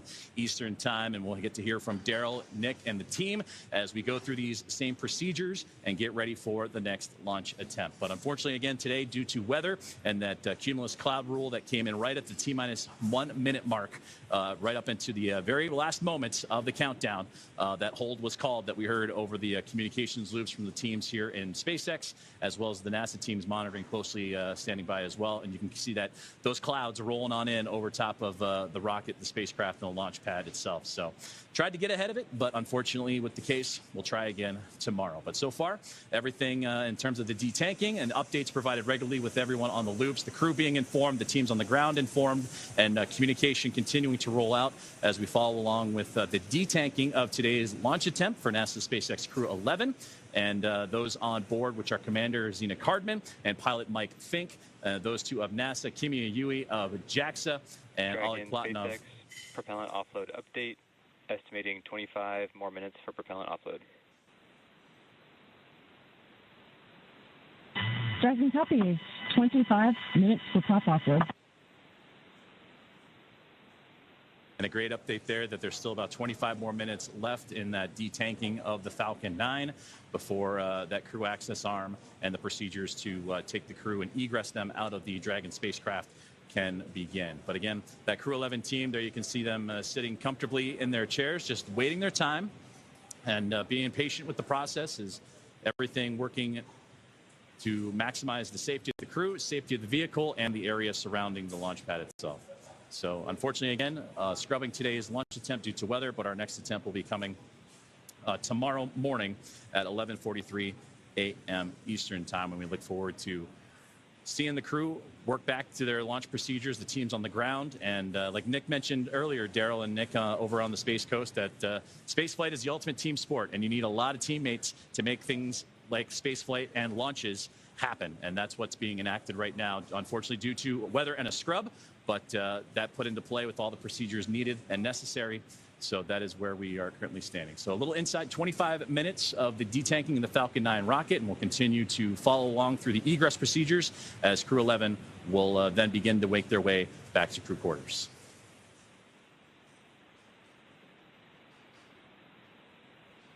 We are... So, of course, we are disappointed in that weather scrub today. But in a lot of ways, this is actually a really interesting testament to that huge team working together, like you just mentioned. We have, of course, Crew-11 safely on board Dragon and Falcon 9 right now. It's important to note that we had no issues impeding today's launch from either Falcon 9 or the Dragon spacecraft, or any of the ground systems supporting this vehicle. There are a lot of different engineering teams at play here. We obviously have everyone supporting the crew, the ground side teams. All of that was working as expected. Ultimately, the safest way to launch a rocket safely is to have done it before. So the fact that we're able to step through these procedures, we have these critical flight rules about saying when do we know this vehicle is going to be safe to operate, is a really important part of making sure that we execute every mission safely. So even though it is a bummer that we aren't able to go through at launch today, it is a really good sign that we saw no vehicle side issues, everyone working together. And calling it off when that was the right thing to do.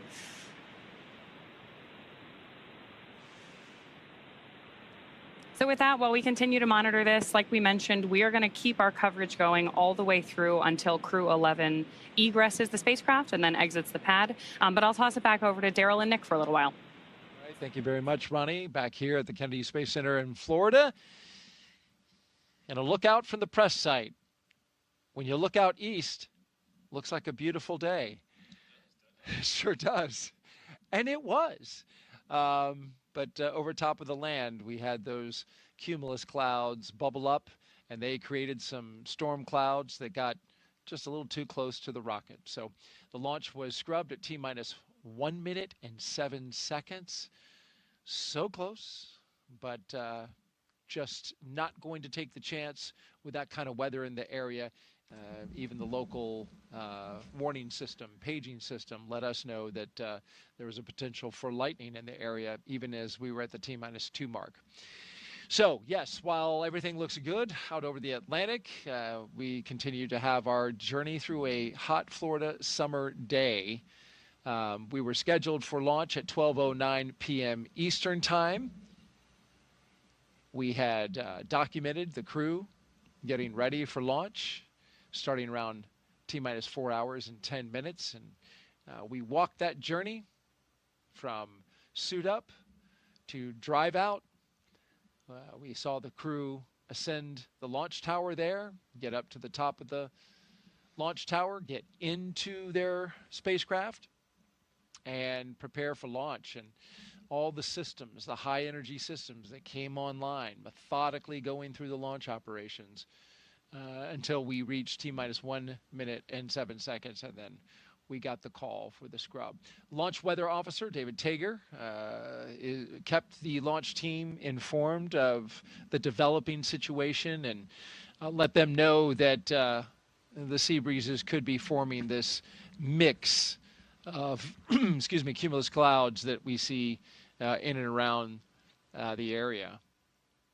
And so now we have a dynamic situation on the pad, and the reason that we are still here is because we still have astronauts inside that capsule right there.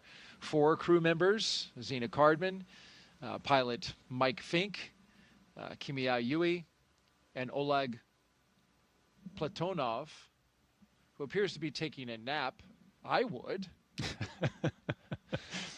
I mean, at this point, what else are you going to do? You got to wait for them to detank, and so that takes a little bit. It's actually fun. Some of the shot of the rocket that you see, the side view, it's almost like a fuel gauge because you can see where the frost is melted off of the side of the rocket and determine how much of the fuel is left in that first stage. Yeah, that's a great shot. If we can take that wide shot there, that it almost serves as kind of a detanking gauge to see where the frost line is. There you go. We're about halfway. Yep, they're about halfway. Yeah, and it's going down. And they recapture that LOX and that fuel, of course, for the next attempt.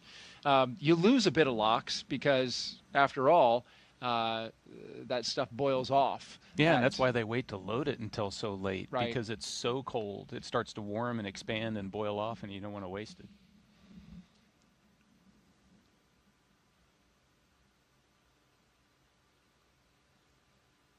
So the question now becomes, or the question that I will ask now is, what do the astronauts do after they get out of their capsule and go back to the astronaut crew quarters? This kind of served like a dress rehearsal. They have now had 2 of them, which is good practice for an operation like this. But you don't need to practice anymore. So what do? Yeah, so you're gonna get out of the capsule. Everything runs in reverse all the way back to the ONC building to crew quarters. You're gonna get out of your suits. The suit techs, you're going to get those all cleaned up so that you're ready to try again tomorrow. And then I guarantee you that all 4 of them, the first thing on their mind is, okay, so when are we having the meeting to talk about, is tomorrow a viable launch opportunity? Is the weather good? Are the systems good? Is the phasing work so that we can get to where we need to be? Is that good? And then get the thumbs up to press for tomorrow. Or if things aren't lining up right, then when is the next opportunity after that? And, of course, they're going to be checking in with family. I imagine they're probably going to be checking in with family on the ride back to ONC. Absolutely. And have also heard, and I have seen crews do in the past, check out what's the schedule at the beach house. Because, it might be an opportunity to go out there and kind of take the stress of the day and the scrub off. For just a few hours? If you're Yeah, if you're trying again tomorrow, then there's probably not enough time. Not enough time. You may want to try to tag up with family again. And if you're going to scrub and it's going to be a few days, then you can, hey, let's just have a quiet evening and step away from the crew quarters, go out to the beach house, put your feet in the ocean. So too quick of a turnaround. Yeah, in this case. It can be. It can be. So in that case, maybe, since there's 4 of them, they, just have a little bit of a pickleball match, kind of let off some steam, and then get back to quarantine. No, maybe not any athletic events. We don't want to risk any late injuries prior to launch. I hear that, it's a pretty somewhat safe sport, but you're right. It is a sport at the end of the day. Jessica Meir and Christina Cook, they played pickleball. Oh, yeah? Yeah. I have not got into that yet. Your fellow astronauts. Yeah. I'll have to pick their brains on the finer nuances of pickleball rules, because something about there's a kitchen involved, and there's lots of rules. There's lots of rules. Well, we have a crew that plays here, Nick, and in fact, after our launch broadcast here, we're going to be going out. So if you want to learn, okay, you're welcome to join us. Thank you for the invite. In the 90-degree heat.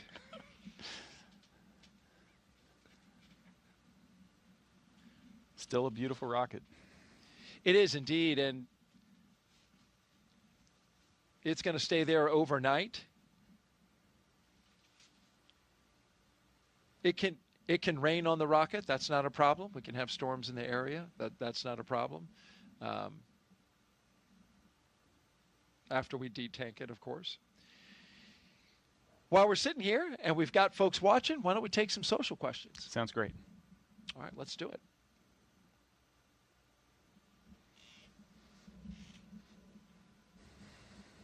If you're just joining us, we scrubbed our launch earlier today at 12:08 p.m. Eastern Time, T-minus 1 minute and 7 seconds. Our question comes from Hey Aviate. I want to be an astronaut. Any advice that will be really helpful apart from the usual requirements? I'm going to assume the usual requirements would be a STEM background, right? Mm-hmm. Science, technology, engineering, or mathematics. But what gives people an edge these days? Because it's so competitive, Nick. Let's be honest. It is. It's highly competitive. How many people in the astronaut corps? Less than 50. Right. Yeah. In each class, there's maybe 10,000 applications for a dozen spots. 10,000 applications. So it is very difficult. The minimum requirement is you need a STEM master's degree. Okay. And so you've got to get that foundational educational baseline. Yeah. So there's lots of things that you wouldn't necessarily think about that get evaluated. For example, we're watching Crew-11 here. They've been strapped into these seats for about 3 hours now. They've got another 30 minutes or so. And so patience and the ability to have enough personal discipline to be able to sit still and wait for long periods of time. It's some of those soft skills, the interpersonal skills, how you manage yourself, how you manage your interactions with the people on your team, that are really important when we bring people in for interviews and we look how they interact, because you're going to be in tight, confined places with your crewmates, and it's going to be stressful situations, and how do you manage that stress, and so those are things that are tough to put on a resume, but they really come out when you start to evaluate candidates that come down and interview for the job. That's so key, and that's something I've observed with many of the astronauts who I've had the honor and the privilege to do launch broadcasts with. As we look at a screen that can show us, if you look closely, Nick, you can see the rain coming down now out there at the launch pad. Oh yeah, you can. So it did finally rain on the rocket. This is a sun shower though at the moment, because the sun is shining on that rocket at the same time. You got a little rain coming down. But to the point that you were talking about, those soft skills, it's after having done a number of launch broadcasts with astronauts, it's like almost every single one of them easy to get along with, super smart, adapts to situations real quickly. I see these common characteristics in everybody. I say almost all because, well, you know. Some people you have to put up with. I apologize. You know, the jury is out. The jury's still out on this one. No, I tease greatly. This has been nothing but a pleasure since Nick walked in the door yesterday and we did our launch broadcast debrief. It's really great having you. It really, truly is. You know, so the advice I would give somebody is, how do you develop that? Because you can develop those soft skills. And it's trying to step out of your comfort zone. And you know, you become more adaptable if you've been in different situations, and try to figure out how to expand your comfort zone, and then trying to just be a great teammate. You don't always have to be the leader, you don't always have to be the follower, but what does my team need me to do? And you know, those simple things, if you focus on that over years, and it takes decades to grow into the people we select, you can get to where you need to be. If you're seeking fame and glory, if that's the reason that it sparks you. Wrong profession. Wrong profession. That's right. I think I said it earlier. It's not about this sport is not about individuals. That's right. It's team.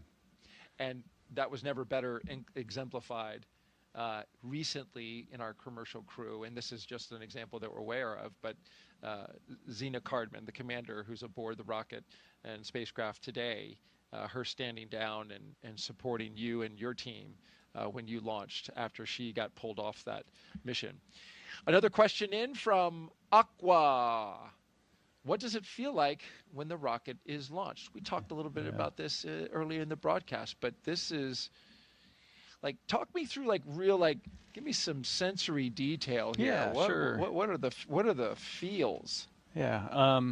Before I do that, I want to double down on your last comment and just say, you know, so we put the spotlight on Zena because she's the one strapped into a rocket today. You know, Stephanie Wilson did the exact same thing, and I'm equally excited to see her strap into a rocket and get her flight. They are the epitome of the professionalism that the astronaut corps strives to be. 100%. Yeah.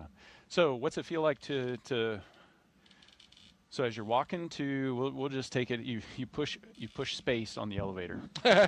Going from the very beginning. Absolutely. You ride the elevator up, and it's actually, the elevator goes fast enough that your ears pop, because you're going up a lot of floors of stairs, so you'll feel the pressure change in your ears, just like if you were in a big skyscraper and, you know, going from the bottom to the top. And then you step out of the elevator, and then, you know, it's just this, for me, it was this gentle breeze coming off the ocean, because you're so high up, you just get this nice cool breeze. And it's just green as you look out, green, and then the blue of the ocean. And then, you know, it's this metallic structure that's there, and, you know, the launch tower doesn't really sway or anything. It's so beefy, you can see it there in the photo. And then you get into the gantry arm and you start walking out to the capsule, and then you know, you're surrounded by this, you know, this visual of this tube leading you to where you want to go. And so then that's where, like, emotion starts to color how you're seeing everything, and the white room is chilled down, it's cool, so that the vehicle's cool, and you climb in, and as soon as you cross that threshold of the side hatch, it feels, you know, before it was like you've done it once, maybe twice, and it's unfamiliar, but it's still, you know, sensory overload to some degree. As soon as you get inside the capsule, you've trained for so long, it feels like home. You know, it's like you've spent, everything's exactly where it should be, and you feel comfortable. And so then, you know, the side hatch closes, and then at prop loading, that's really where, like I mentioned before, the rocket comes to life. The pumps start spinning up. You can hear the fuel flowing. You feel the vibrations. You get venting that's happening, and that's why when you feel like, so I'm on a thing. I'm not on a machine. I'm on this thing that's got a personality, that's got this life inside of it.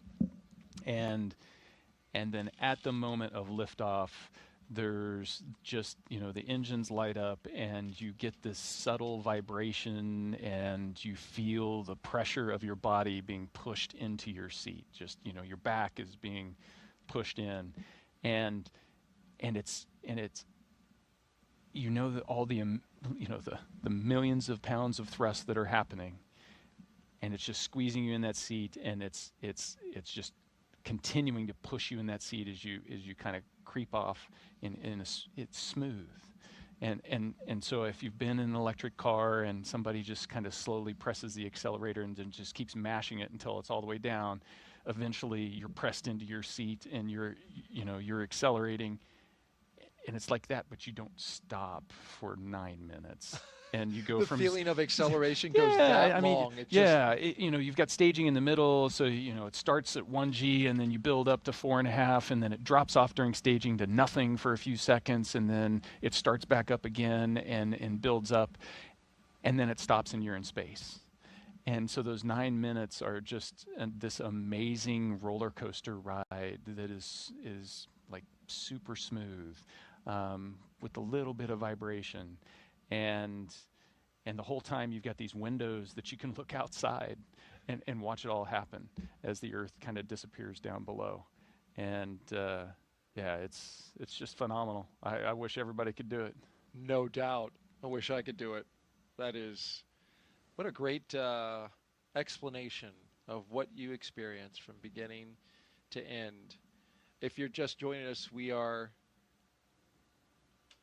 live with launch coverage of NASA and SpaceX's Crew-11. The launch to the International Space Station scrubbed for the day. You see the weather in the area caused a scrub at T-minus 1 minute and 7 seconds, just at 12:08 p.m. Eastern Time. The crew is inside the capsule at the top. They are safe. They are waiting for the completion of detanking the rocket of its highly energetic propellants, which we are currently doing now. Just should be just another 15 minutes or so. Our next attempt for today's launch, provided that after they review the data from today's scrub, should all that look good and check out, the next opportunity to launch is August 1st at 11:43 a.m. Eastern Time. Weather for tomorrow is 85% go. The only area that is a watch item, that is a significant watch item, is the weather that's going to be disturbed along the eastern seaboard after we get a trough of disturbances make their way into the eastern Atlantic.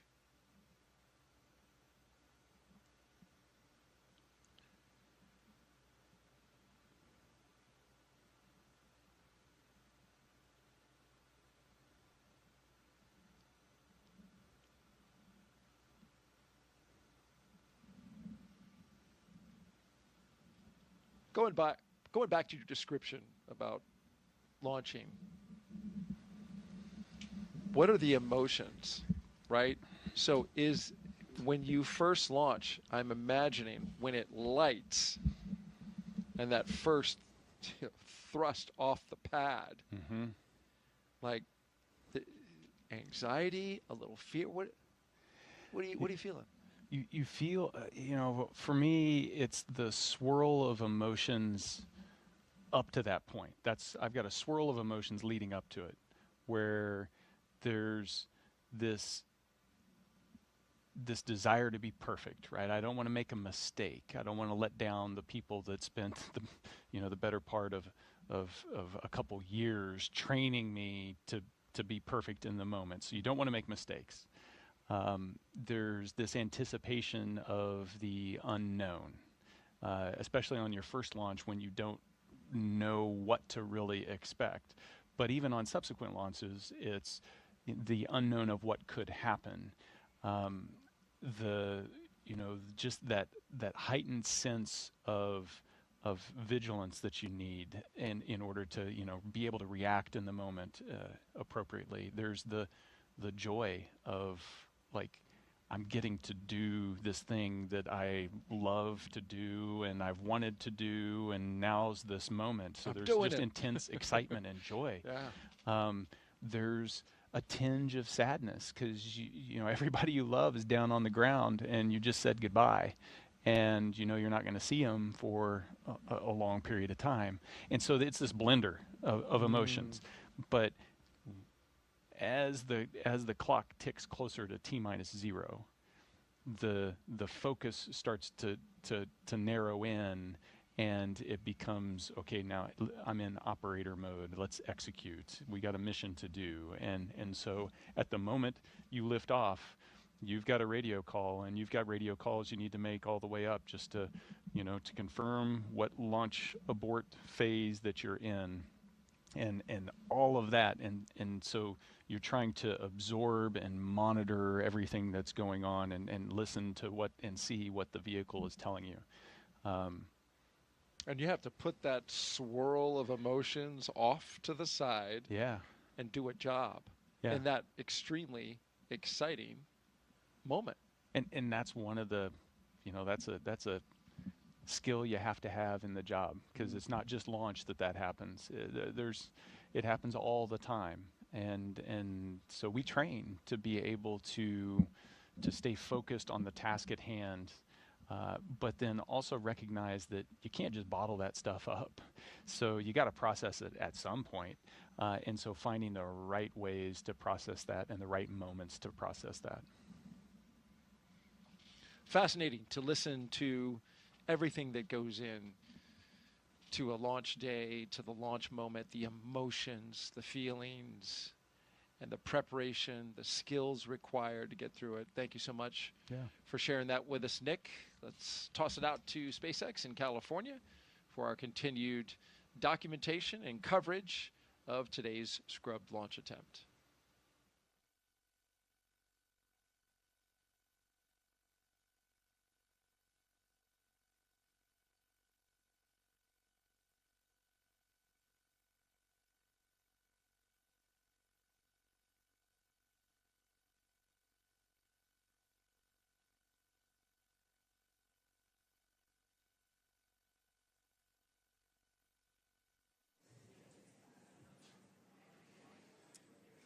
Thank you, Daryl. Thank you, Nick, and for all that insight, especially with the process as intricate as this one, with the detanking continuing for Falcon 9, as again today's launch attempt for Falcon 9 or for Crew-11, NASA SpaceX Crew-11. Tracking copies. Go to disarm LAS per section 2 of 5.100.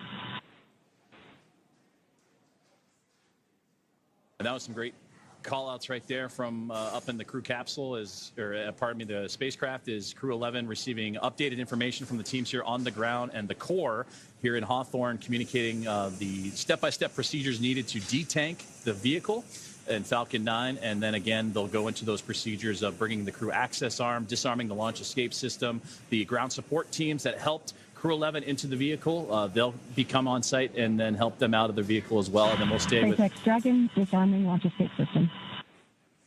And they'll help with them we're with you. all the way down to their eventual return to crew quarters. So again, there you heard that the disarm of the launch escape system is underway, and that was the voice of Commander Zena Cardman, copying those commands from the core and communications teams in SpaceX here in Hawthorne. So that's where we're at the moment, but still a couple more steps to go, and they've given continuous updates on the process of how long it would take to detank the Falcon 9 of both the RP-1, that rocket-grade kerosene, as well as the liquid oxygen tanks necessary to then, Dragon again... SpaceX launch escape system is disarmed. You go to open visors and then proceed to section 3.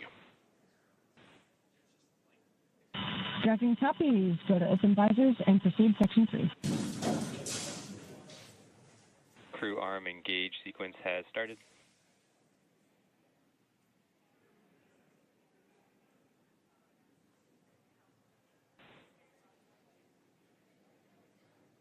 And again, great communications there as you're looking inside the crew access arm as it's beginning to swing back towards the Dragon spacecraft. And you saw just moments before that, Crew-11 being issued the okay to open up their visors and begin their process, continue their process of what will be egressing or exiting the vehicle here in just a little while. But again, that crew access arm slowly but surely making its way, be buttressed up against the side of the Dragon spacecraft as we continue on our... SpaceX Dragon, ready for seat rotation. Copy, crew are ready for seat rotation. We will initiate that now.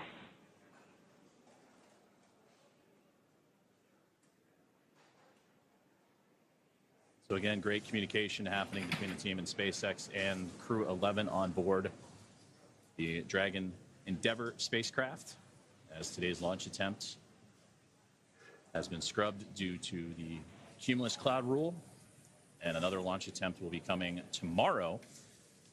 And that launch attempt will be at 11:43 a.m. Eastern time. And of course, with Daryl, Nick, team out in Kennedy, the team here at SpaceX, and at NASA's Johnson Space Center and the International Space Station Flight Control Room, we'll bring you right back and get you prepared for another launch attempt for Crew-11. And again, that'll be tomorrow, August 1st, as we turn over to a new month at 11:43 a.m. Eastern time. And that's where they will hopefully begin their journey then, en route to the International Space Station and sync up with their Crew-10 colleagues, as well as those of Soyuz MS-27. And that crew of 7 on board the International Space Station will become... Dragon SpaceX, seats are in the upright position. We will be working through steps with the closeout team to return to the pad tower and open up the side hatch. I'll keep you abreast of their progress. Dragon copy.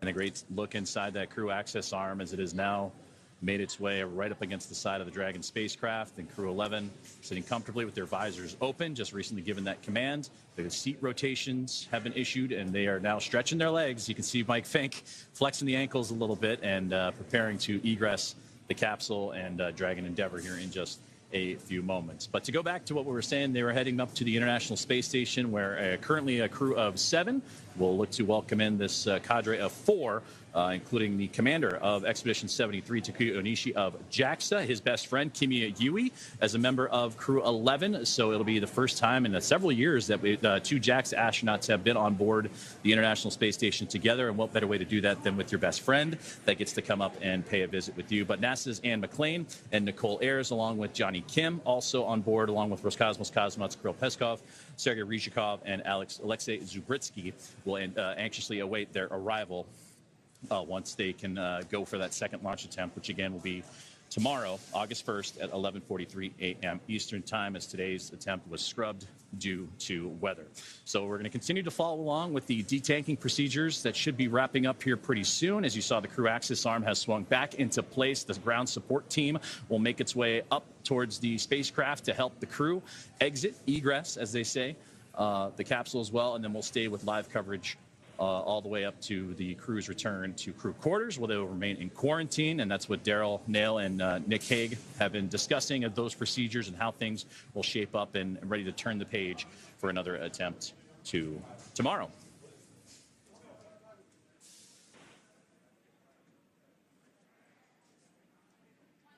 So as we continue to follow along and keep updates with the egress of NASA's SpaceX Crew-11 and the next crew rotational mission to the International Space Station, I'd like to join and bring in my colleague here in Hawthorne for another update, and Ronnie on all things with the spacecraft, Falcon 9, and the egress procedures that are currently ongoing. Thanks so much, Joseph. So we're obviously following very closely as we move through these detanking and then these upcoming egress procedures. For those of you who have been following along with this mission since we picked up our launch coverage today, you can really tell that we are doing everything that we did in the lead up to liftoff now just in reverse. So a couple of minutes ago, we heard the call out that the launch escape system has been disarmed. To give you a little bit more color there, the launch escape system consists of 8 Super Draco thrusters, in addition to a lot of avionics and control systems that support them. And those engines provide fault-tolerant propulsion for Dragon's launch escape system. In the extremely unlikely event of an emergency, those Super Draco engines can actually power Dragon off the top of Falcon 9 and away from the launch vehicle in less than 8 seconds. To be able to do that, obviously those engines are extremely powerful. So we only want that system armed and capable of doing that emergency exit procedure when it's absolutely necessary. Our flight rules dictate that that is necessary anytime we have propulsion and astronauts on board the vehicle. So right now, knowing that we're clearing the completion of that detanking process, it was safe to go ahead and disarm that launch escape system. Now, of course, on your screen, you've got this view of the crew access arm, which is the primary way that our astronauts walk out from the white room, to the white room and then enter the Dragon spacecraft. But it's important to note that all these systems we have working together, the Super Dracos that are part of the LES. The crew arm engage sequence is complete. Crew arm is fully engaged and pinned. Confirmation there that we've got the crew arm fully engaged and ready for our astronauts to begin that egress process. Obviously, that's going to start by having our ground support team come back up and help with that hatch opening procedure.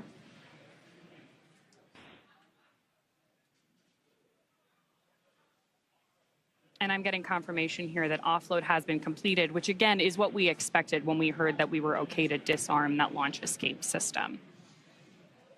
It's really worth noting, though, that Dragon is a tremendously capable spacecraft. It is not just a capsule housing these astronauts. We have maneuverability available to them through the 16 Draco thrusters that we used to orient the spacecraft during the mission. We obviously use those, rely on them really heavily as we do all of the maneuvers in our approach to the International Space Station. And then those Super Draco thrusters that are part of the launch escape system, as well as all of the avionics, the controls, everything that our astronauts are using to monitor the vehicle progress, both now in more nominal situations like this, where we've had a scrub due to weather, but also throughout their flight to the International Space Station. As we were talking about earlier, our crew today was scheduled for about a 38-hour trip to the International Space Station. All of the information that they're getting from our mission control team is displayed inside of Dragon for them. Still seeing little bits of rain. One of the things that we talked a little bit about earlier, but is still really interesting, anytime you are leaving Earth, we're monitoring weather not just at the launch site. It's really all the way along the ascent corridor. Obviously, Falcon lifts off and then does a gravity turn so that we can get up to space going 17,500 miles an hour horizontally. We're not just going up. So we're moving through a huge portion of the atmosphere on our trip to space. And the weather for that entire ascent needs to be clear. And again, if we were going to leverage that launch escape system in flight for any reason, you'd hear on a typical ascent, our crew will call out certain abort modes where the the spacecraft may have to eject to. In the instance that anything were to go wrong, that weather also needs to be good. We need to be able to get to the crew, make sure that they're healthy. And then, of course, anytime we have crew entering or exiting the vehicle, we're working those carefully rehearsed and fine-tuned procedures like we're seeing them step through now.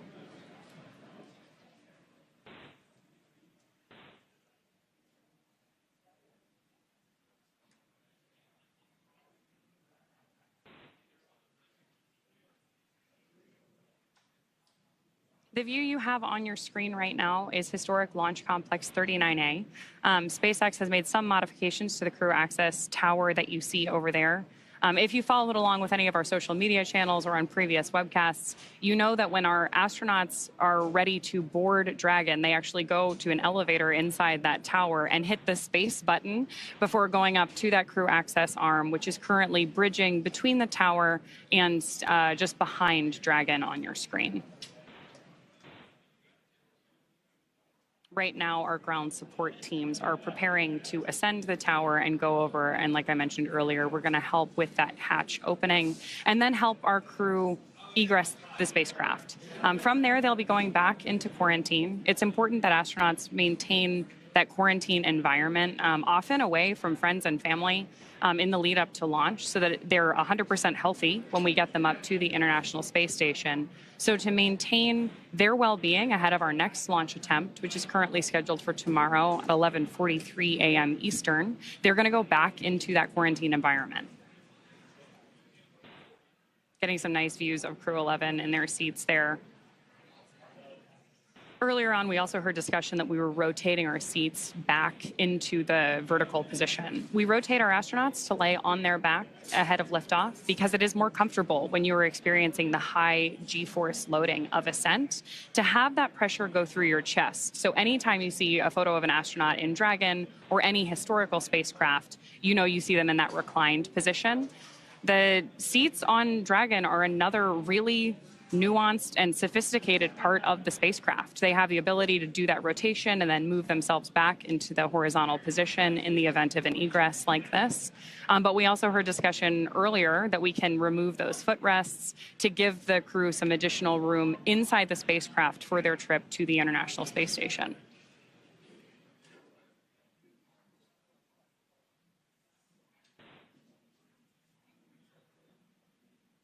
Seeing some smiles from the crew there.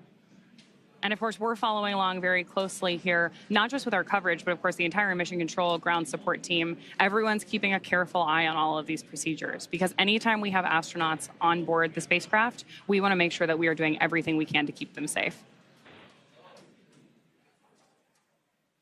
Again, all of this is rehearsed during dry dress. And you can see our astronauts are pretty comfortable with it, right? They seem like they're having a pretty good time, waiting to exit Dragon, go back, get a little bit of rest, and then try again.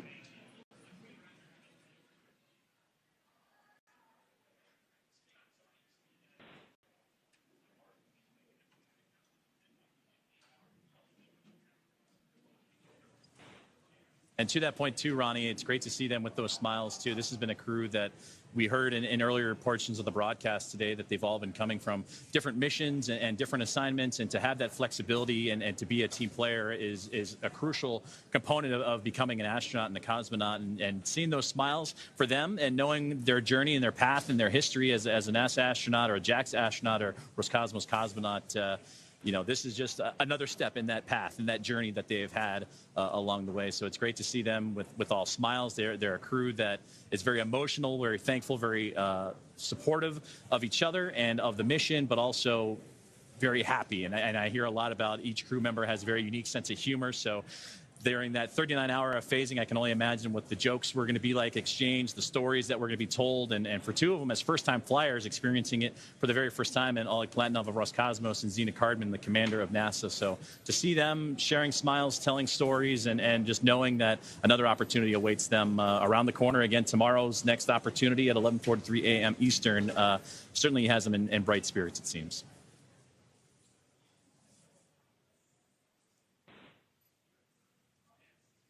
So we'll continue to stay with our live coverage of the egress procedures of NASA's SpaceX Crew-11 as their launch opportunity this morning unfortunately comes to a close due to a weather violation. They were scheduled to launch at 12:09 a.m. Eastern time, but that violation came into play right in the key moments of the countdown, almost right up to T-minus 1 minute left in the countdown. They called the hold and addressed the crew that weather, unfortunately, was not cooperating with them and that they would have to stand down from today's launch attempt and make their way back to crew quarters after detanking and safely egressing the vehicle for the next launch attempt. But again, opportunities tomorrow and for the foreseeable future, so there are opportunities aplenty here in the near foresight for NASA's SpaceX Crew-11 team. So with that, we'll depart from Hawthorne for the moment and head back out to the Space Coast and check in with Daryl and NASA astronaut Nick Hague. Thank you very much, sir. We've been watching the crew.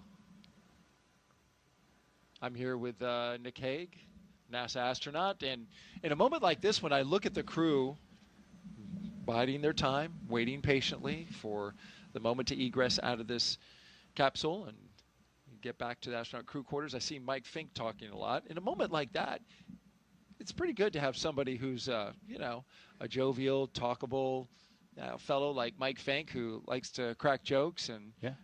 Now, you know, humor is a great tool, and being able to find the humor in just about any situation is a true talent and a benefit to the team. So, you know, they're sitting here.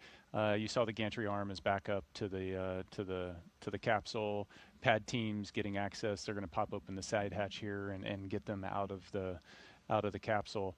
So now's the time they can relax a little bit. They're in a safe state, and there's definitely, they've turned the corner and they're looking for, okay, what's our next opportunity? Next to Mike Fincke is Zena Cardman, the commander of this mission. Is it the commander's responsibility to kind of regroup the team emotionally? I mean, these are professional astronauts and a cosmonaut, so I know they know how to, gather themselves and gear up for another attempt. But it's also an opportunity to lead. Yeah, absolutely. Every person on the crew is responsible for themselves and also feels a sense of responsibility for the team. The commander's the one that ultimately is accountable for the well-being of that crew, the well-being of that spacecraft, and making real-time calls. And so the commander's job is to read the room and understand what the team needs in that moment. And maybe that you need to recage, maybe it's crack a joke, maybe you've got to read the room. It gets back to those soft skills I was talking about before. We are awaiting the completion of detanking of the Falcon 9 rocket. A moment that, when it arrives, will allow for the astronauts to egress from the Dragon, make their way across the platform and down to their waiting Teslas, where they will be driven back a 20-minute drive across the spaceport under security escort back to astronaut crew quarters. And we hear the call that detanking is complete. Again, detanking is complete. That paves the way for the closeout crew. So a little hand battle there between the commander and pilot. Paves the way for the closeout crew to come up and ascend the tower, make their way into blast danger area, and help the astronauts make their way out of the spacecraft. And there you see at the base, here comes the closeout crew.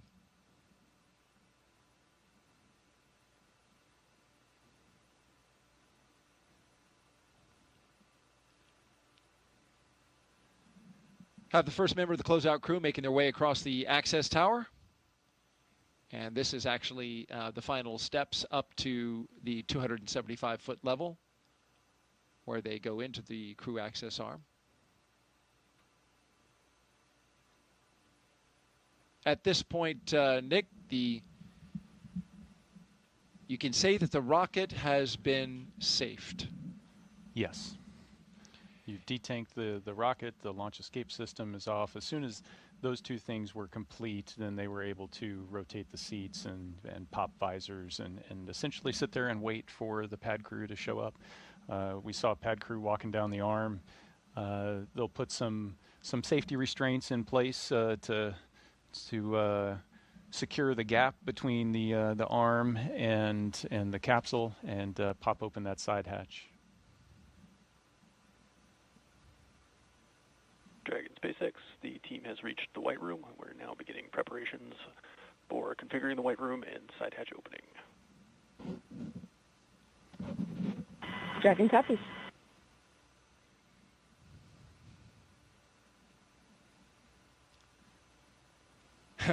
And sounds like the hatch. Oh no, selfie. It's selfie time. Kimiya's got his tablet out and he's taking a selfie. I'm not sure where that picture will go in the grand scheme of pictures that they'll be taking, especially with a launch day, a real launch day where everything works out.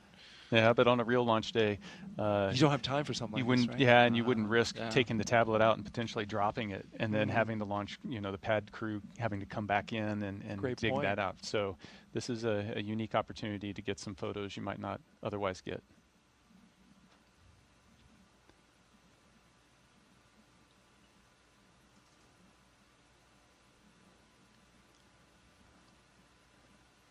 Not the easiest thing to work with a tablet like that when you're wearing big gloves. Right. Yes, those gloves. Yes. So now they're doing it again. Yeah, those gloves are touch sensitive. Yes. You can use them on the tablets and they work, but they do look pretty bulky. Yeah, and your fingers, you know, there's some layers associated with it, so you're not as dexterous as you would be otherwise. And you get used to it, though, because you spend a lot of time in training sitting in the suit, working in the capsule, weeks at a time in Hawthorne out in Los Angeles. As the closeout crew brings their equipment necessary to unseal the side hatch, open it up, and get the crew out.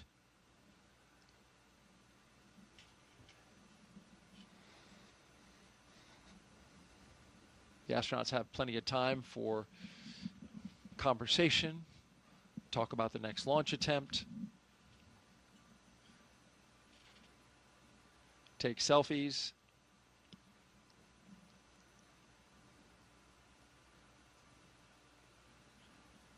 So you launched 3 times, and you never had a weather scrub? Never had a weather scrub. That is fortunate. Yes, indeed. We had a delay. We didn't actually scrub. We had a delay because of a hurricane coming through. Oh, right. But we saw that days well in advance. So yeah, never got to the point where we did that. Although, you know, and the point was brought up earlier, every crew practices a scrub when they do dry dress. Right. And so you get to go through the procedures, minus all of the waiting for the prop load to go on and the prop load to come off. There have been astronauts who have scrubbed due to weather 5 times. Yeah. Famously, our former NASA administrator, Bill Nelson, tells that story all the time about 5 scrubs to get to launch. I thought, oh, man. It's space is hard. It's you know, there's a lot of factors that going into everybody feeling comfortable that it's safe to launch. Is there any way to put in a food order back at astronaut crew quarters? The food will be waiting because you got to remember they suited up almost 6 hours ago. So it's been a while since they've had a meal. Right. There'll be food waiting. And the staff at crew quarters does an amazing job of making sure that you've got the right food, it's nutritious food. They do an amazing job that extends not just from crew quarters, but also gets into the food system on board the International Space Station. And yeah, it's just, again, every time we talk about something, there's another facet of, hey, there's this team, and they are experts in their field at doing what they're doing, and what they do is so critical. And you know, the food lab is another example of that. I hear great things about the chef over there and his ability to make these meals that are requested, you know, by people from other countries, right? The international astronauts asking for cuisine from their homeland, and I hear they do a pretty good job. Yeah, absolutely.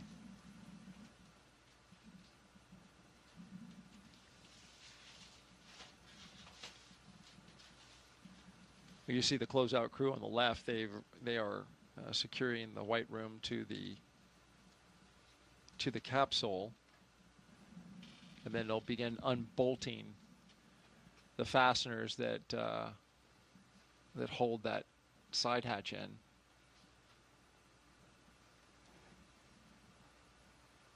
Yeah, you want to mind the gap. That's a little bit of a drop. Yeah, that's a gap.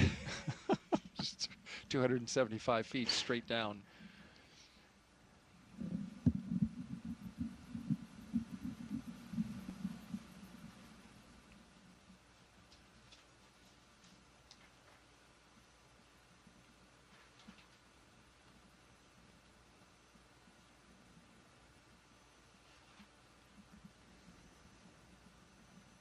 And so this crew, of course, is planning on a 3+2 handover. Now, does that calculus change? Well, you saw the handover is going to be influenced by weather as well, because you have to have good weather to land. So even if we can launch them, Crew 10's got to have good weather to land. And so you'll see that calculus change. The importance of the handover activities and being able to have one crew, you know, essentially show the ropes a little bit to the other crew before they leave is still critical. But that is also tempered with well, we have a window of good weather here, or we have a window of bad weather there, and trying to find that spot, that sweet spot to bring everybody home. Lots of moving parts with regards to the planning in that regard. Yeah, Mother Nature gets a vote. Every time. So they must maintain quarantine along with the support team. How does that factor into whether or not they get to see or talk to family in close proximity? Yeah, so the family will maintain quarantine. The immediate family will maintain quarantine. They didn't break it after up and they through drove off? the launch, so that if something like this happens, you can still be able to, go to the beach house and have dinner with the family if you've got enough time to do that kind of thing. Okay. But yeah, quarantine it's serious business, because we're trying to make sure that we keep the crew safe on orbit, and we know that we don't want to take sickness up there. So again, there's another team that monitors all of that and make sure that we're able to maintain it.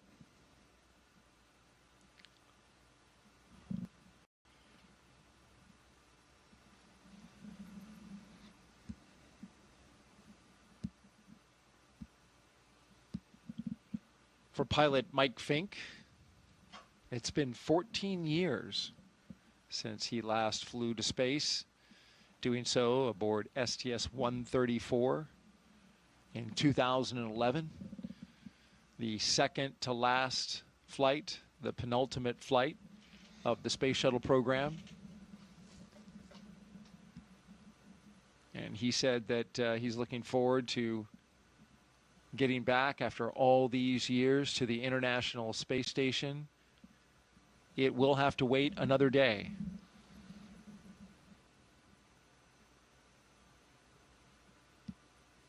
That's going to be really interesting for him, because he was telling us that he saw Space Station here on the ground, here on Earth, the segments of this incredible orbiting laboratory, which is the size of a football field in space.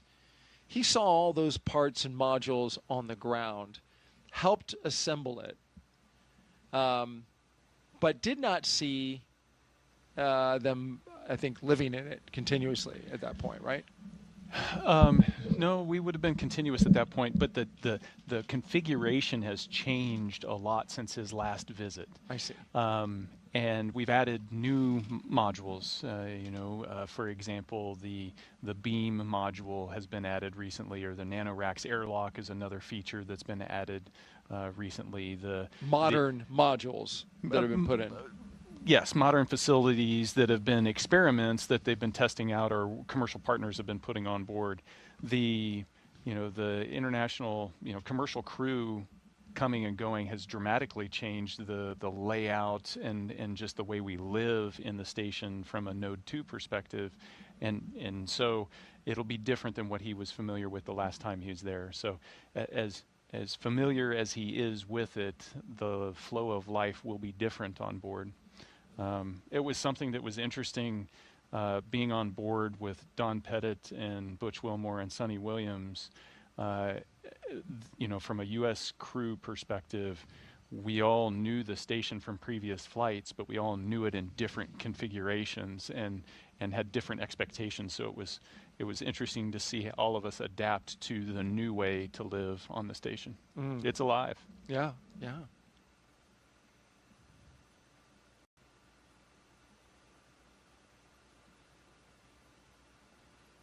So we got a question that has come in from Joseph Zashevsky, our commentator in Hawthorne. Okay. He has a question. He wants to know, do you mix up the procedures tomorrow? So, for example, instead of Eggs Benedict, do you eat oatmeal? Do you put your left shoe versus your right shoe? He's just curious. Yeah, that's a personal question. Or how superstitious are you? Right. Do you need to change up something just to turn the tide of fate your direction? Or do you not want to change something because you're concerned it might throw your own personal, preparation off? and for me personally, it was I keep a routine consistent. So even during quarantine and the weeks leading up, it's not like I'm trying to have every meal I'm going to miss crammed into 2 weeks, you know, the meals I'm going to miss over 6 months. It's having some level of consistency. What do I normally have for breakfast? What do I I don't want my body to go through that kind of shock. Right, because you can order anything, but it's probably safer to go with some food that you're used to having. You order anything, and everything carries some consequence.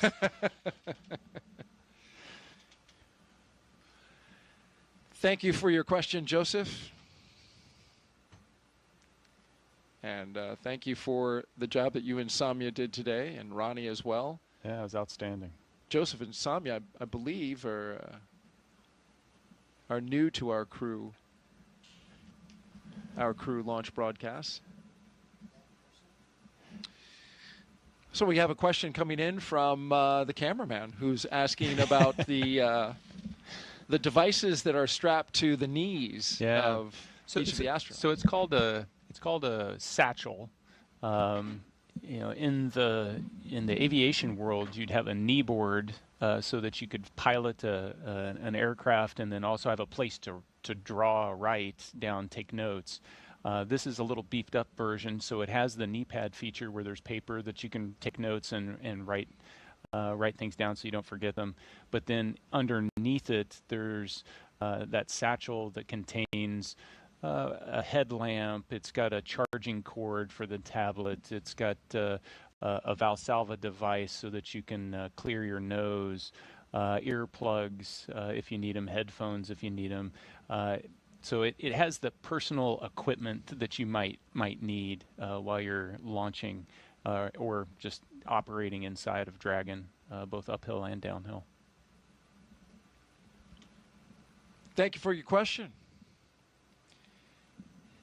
If you're just joining us, we are walking our astronauts through the scrub procedures for an attempt at launch at 12:09 p.m. Eastern today. We scrubbed out at T-minus 1 minute and 7 seconds due to weather. A violation of a weather constraint for cumulus clouds too close to the launch pad. Hey, we got a question in from Say Ricci. My 5-year-old Boston, who is numbers obsessed, wants to know how high the rocket will go. How high will the rocket go? So he wants to know about the altitude, which I'm calling back to what you said about the rocket launching straight up initially, but then turning to the horizontal, because at the end of the day, you're going into orbit rather than trying to reach some faraway destination. Yeah, so the profile that the rocket's going to take, and we see the side hatch opening up, and everybody's celebrating. Yeah. All right, hooray! Fresh air. Dragon SpaceX, with the hatch open, we'll be handing you off to the closeout team for egress. See you soon.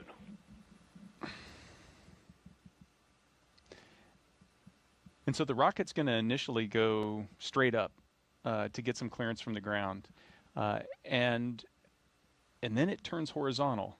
And at about the 200-kilometer mark, it's turned horizontal, and all of its thrust is trying to accelerate it downrange. It's trying to cover ground on the Earth.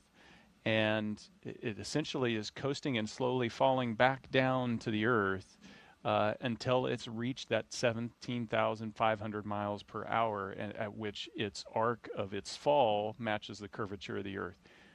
But it's only a few hundred kilometers up. And then as we spend the next 40 hours, or what they would have spent 40 hours rendezvousing with the space station, they would have raised that 200 kilometers up to the 400 kilometers or 250 miles that the station lives at. So it's not that far up. It's, you know, it's the distance between major cities in the U.S. It's drivable if you could drive there. Cape Canaveral to Miami. There you go. It's not that far. And what's even more impressive is if you've flown on a plane and you look out the window of a plane, you can see a really long way, but you're looking the entire distance through the atmosphere. The space station, when you look down, you're looking a really long way, but it's only the last few miles that you're looking through the atmosphere. And so the Earth, the surface of the Earth is really clear. And so it doesn't feel like it's that far away. If you fly over New York City, you can see Central Park in the middle of Manhattan with just your naked eye. Huh. You can see major bridges. You know, if you fly over San Francisco, you can see you can see the Golden Gate Bridge. These things stick out pretty prominently. It's just surprising how clear everything is. Right. Slicing the atmosphere through its thinnest point right over top of it versus looking out across it, out your window, as you mentioned, with all that atmosphere inhibiting your view. Yeah, it distorts everything. Yeah.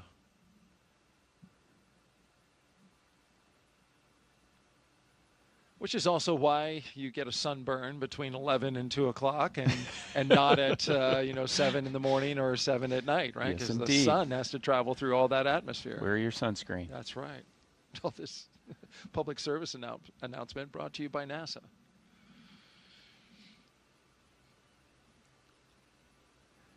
Most, but not all, of the station windows have a special coating to minimize UV exposure. But not all. Well, some of them we don't want that because we want to do scientific experiment. We want to collect scientific data through them, and so those you have to be careful. Those, if you're in them for a handful of minutes without any protection, you can get burned. How about that? Also, do you put special cameras in those windows as well, or do you just shoot through the regular UV protected ones? You can. We just use the regular cameras through.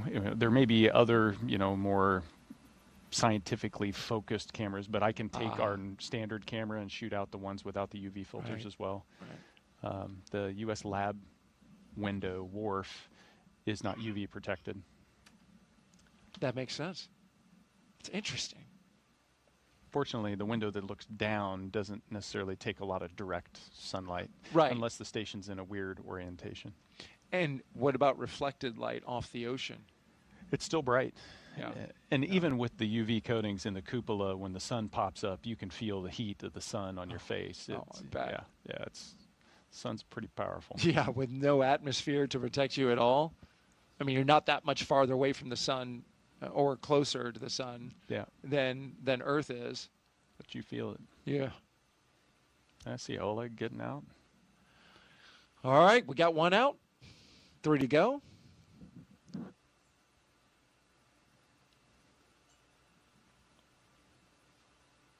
And they just go reverse order.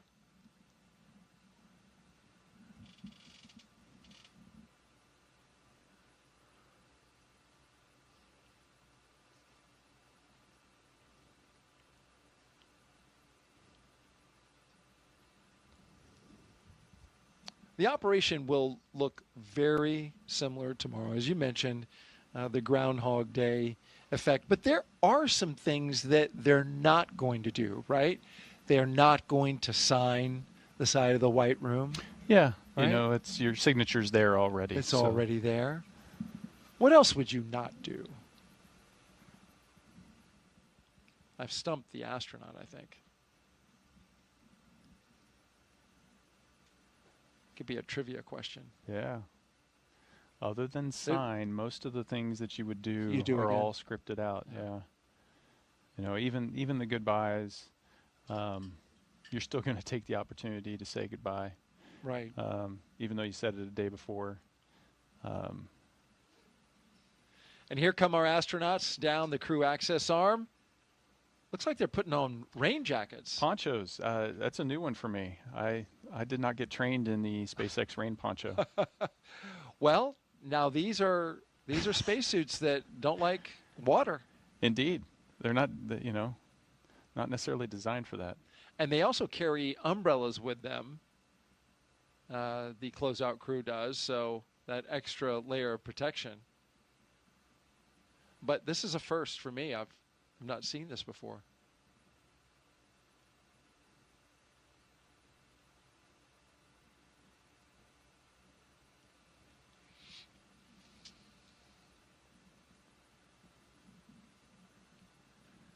If there is a shot that really exemplifies what we went through today, it's this one. Astronauts putting on rain ponchos with spacesuits on.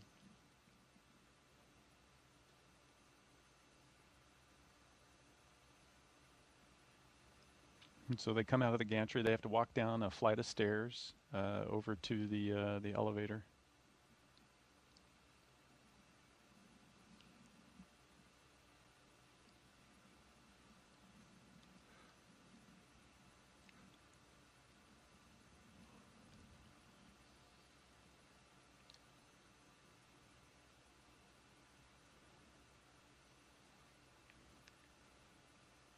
And so we talked about the button in there that says space. There's also a button in there that says Earth. Yes, that's right. Come back to Earth, everyone. There'll be another chance tomorrow. Rain on the lens tells the story. Now we have these passing rain clouds going over the pad. Of course, this was the reason for the scrub. At 12:08 p.m. Eastern Time today, we scrubbed the launch attempt of NASA and SpaceX's Crew-11 launch to the International Space Station. Now looking ahead to the next opportunity, tomorrow at 11:43 a.m. Eastern Time. Our coverage on NASA Plus and our streaming channels starts at 7:35 a.m. Eastern Time. And so next up, we are watching as the astronauts go down the tower, making their way to their Teslas, which are parked at the base of the launch pad where they left them earlier today, about 3 hours ago. And they'll get back in their ride and head back to astronaut crew quarters, the safe and comfortable confines of the operations and checkout building.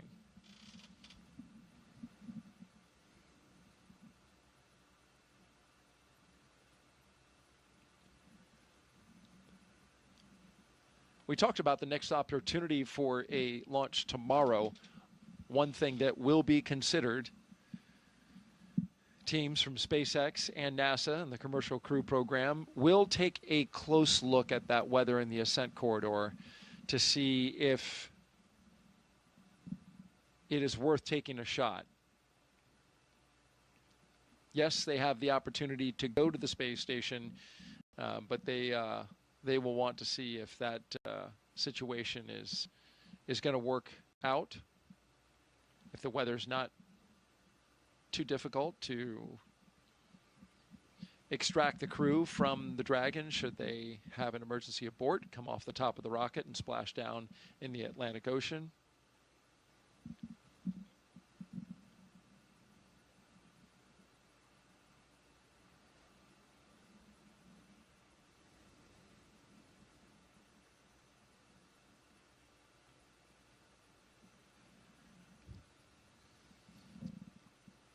Fortunate for us, astronaut Nick Hague has changed his departure flight, so he's going to stay with us another day. I'll be here. I greatly appreciate it.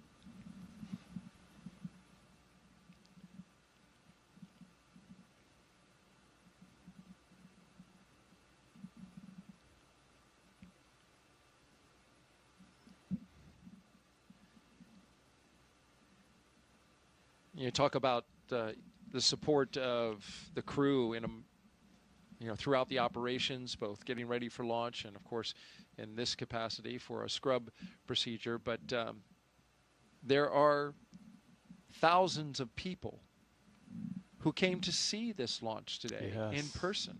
There are hundreds of media, 222 credentialed media who are with us right here on site, who are here to document and report out the results of today's launch. And they all have to change their plans as well. Yeah. Hotels, stays, to reset for another attempt. Yeah. Yeah, you'd think with that much of a ripple effect, that much momentum and inertia, to let's make this happen, that there'd be this go fever. And that just shows you how disciplined the process is to be able to say, nope, today's not the day. We're not comfortable with the way things are. We'll try again tomorrow. And, you know, it does put a huge ripple and a lot of change on everybody. And it stresses the team, but it's the right thing to do. Absolutely. And the rainy ride back to astronaut crew quarters requires us to wipe the windshield if we're going to see out the front window. Did you bring an umbrella? Because we're in a studio where, you know, it's not a straight shot back to the press site. I've got 10 feet to get to my car once that door's open, so I should be okay. You're going to be all right? I won't melt. No, you don't have a black rain poncho on you? No, Stuff in your pocket. I'm not critical spaceflight hardware. Well, you are critical to our launch broadcast, I will tell you that, my friend. It's been fun. It'll be fun to do it again. Absolutely.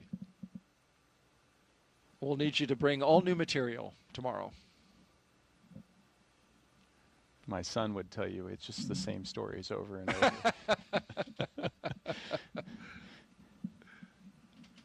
That looks like some serious rain out there. Yeah, that's hitting the windshield a little harder than it was when you and I were outside watching the launch and just saw the rain off into the distance. Yeah. Looks like we've got the storms really built up. And this is the formula that we have. This is consistent July. Meteorologically speaking, in July, we hit the high point for thunderstorm activity and buildup. But it's not till August where we actually get the high for rain. That's according to Launch Weather Officer Melody Levin, who's over there at the 45th Space Wing. Yeah. So August is our high for rainfall events, and it really dumps rain. Not necessarily thunderstorms, because that's not the same. We get highs for thunderstorms in July. We get high rain totals in August. So August is, of course, the month that Floridians turn off the sprinklers and, you know, have to be concerned now about standing water.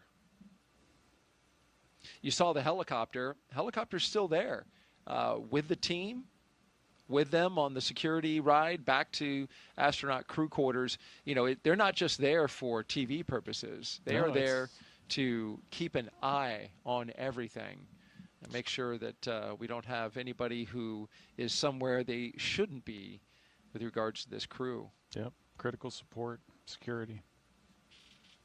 They just let us strap a broadcast camera on top of or underneath the helicopter, and it's very helpful, though. We want to thank them for that. It gets amazing views. They really do. And they're out there flying in the rain, so we appreciate their efforts today. They did a great job with those shots around the pad.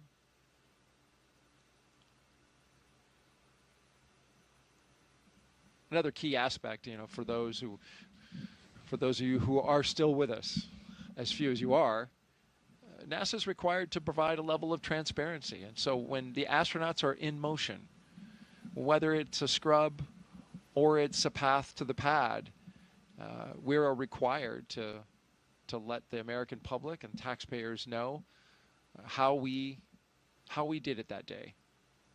We didn't go today, and so this is what we did instead. We detanked the rocket and we moved the crew from the rocket back to their crew quarters.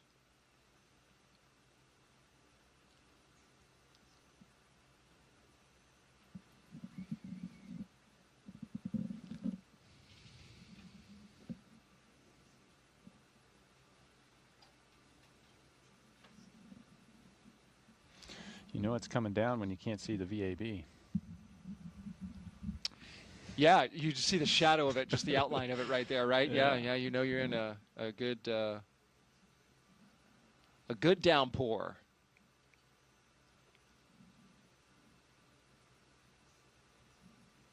So again, for those of you who are still watching, want to emphasize we have an opportunity tomorrow, but like I was saying earlier, the teams at SpaceX and NASA are going to evaluate the weather downrange, and they're going to look at the entire picture to see if a launch attempt makes sense for tomorrow. But there is an opportunity tomorrow, should they need it. 11:43 a.m. Eastern Time. Broadcast start time 7:35 a.m. Eastern Time. We have opportunities as well on Saturday, August 2nd, and Sunday, August 3rd. When you get to August 4th, as we understand it from the launch planners, that is a day where we have to stand down because of the phasing that would be required. It's longer than the minimum 40 hours to get to the International Space Station. So August 4th is not on the table as a launch opportunity. But then the 5th, 6th, and 7th are. Yeah. You know, and that really just helps protect for the back end of the mission when you have to undock, because you could have long phasing there. And the Dragon is certified for a certain number of hours to be free flight separate from the International Space Station. And so you don't want to use up its life just getting there.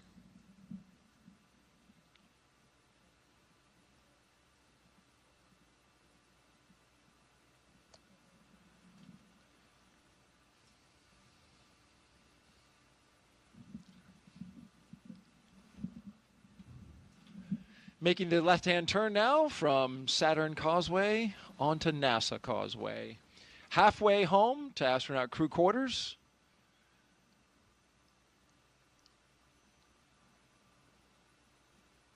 And I've been on the NASA Causeway when the security detail comes rolling down your way. There's always a little bit of a sinking feeling, because honestly, you never know if they're like, they have a gigantic rocket right behind it and they need you to pull over and sit there and wait for them to go by.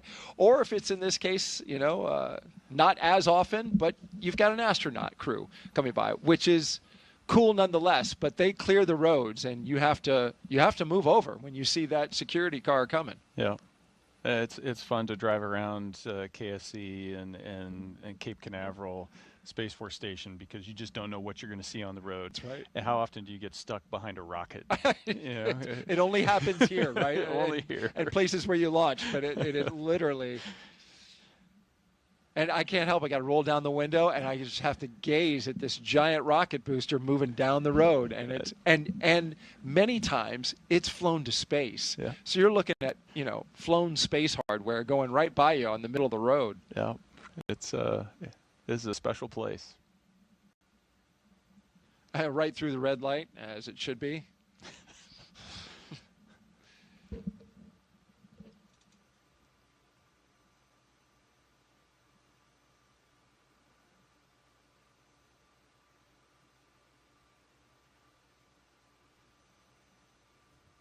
You see them with the 3 lanes and the road right there. On the other side, it's 2 lanes. So this side is used in the case of moving hardware. So if the hardware is large enough such that it won't fit on a 2-lane road, they got the 3-lane road as an option.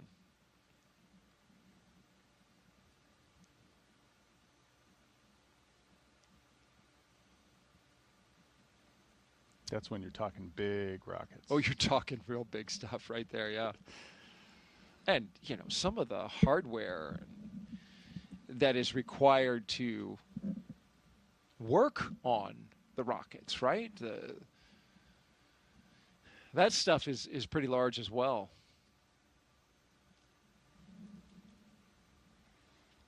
Yeah, it's amazing to, you know, you come out here and to get the glimpses of Artemis 2 and just the size and enormity of, you know, we've got Falcon 9 takes us to the International Space Station, and then you look at what it takes to get to the moon, and it's an order of magnitude more difficult. Absolutely. That's going to be an impressive launch to watch. No doubt. And as you say, and have said many times before, with Crew on it, not only is it an impressive rocket when it launches, talking about the Space Launch System, and Artemis 2 coming up early next year. We saw Artemis 1 back in 2022. But you've got just the enormity of that rocket blasting off. and the thunder and the power that it emits, just like you say, you got to have a lot of horsepower to get to the moon. Did you get a chance to go over to the VAB and see the SLS? I haven't been on this trip. That's true. I will. I'm sure. It's worth the price of admission. In your case, they will lay out the red carpet. Yeah, they're over there doing some pretty key testing that happened to coincide. So they've got the Artemis 2 crew over there and doing some initial checkouts, and so it's exciting times. The mission's right around the corner, and before long, 4 of my friends are going to strap to the top of that and go visit the moon. How cool is that? That is going to be. I'm really looking forward to that. So happy for Reed Wiseman and Victor Glover, Christina Cook, and Jeremy Hansen, who I got to spend a lot of time with in Niagara Falls when we were covering the solar eclipse. They were saying the other day in a press conference that they have been around each other long enough now. They've, for some years now training. They just know each other innately. They know when they might have a little mood shift. They know when maybe they're not feeling so well or don't want to talk, do want to talk. Yeah. It's just there's this unspoken thing, right? You know that person so well. That's where you want to be as a crew. That's right where you want to be, right? Yeah. You want to be, so, we're in a dynamic situation. I almost know what you're going to do before you do it, or your nonverbal cues tell me everything that I need to know. Yeah.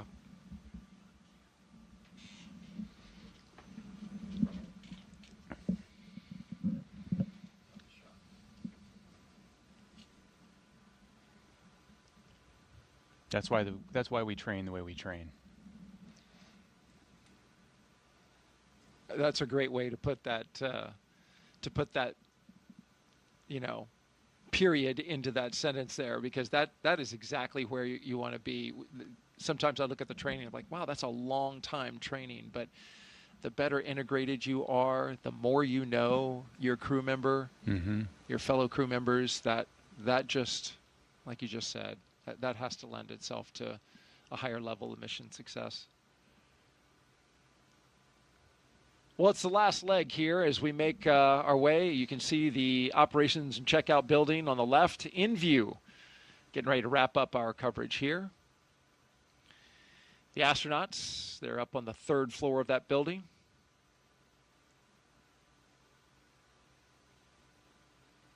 They have 26,000 square feet of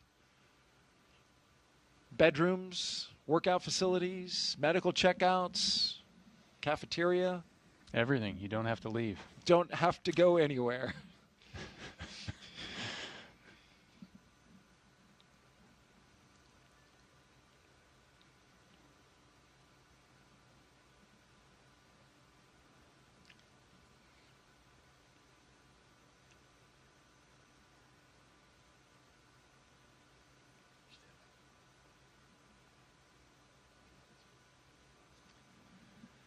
And we are back to where we all started this thing, about 6 hours ago, Nick. Yeah. This was the starting point. Well, we really appreciate, if you're still with us, joining us for our launch attempt today, the attempted launch of Crew-11 by NASA and SpaceX.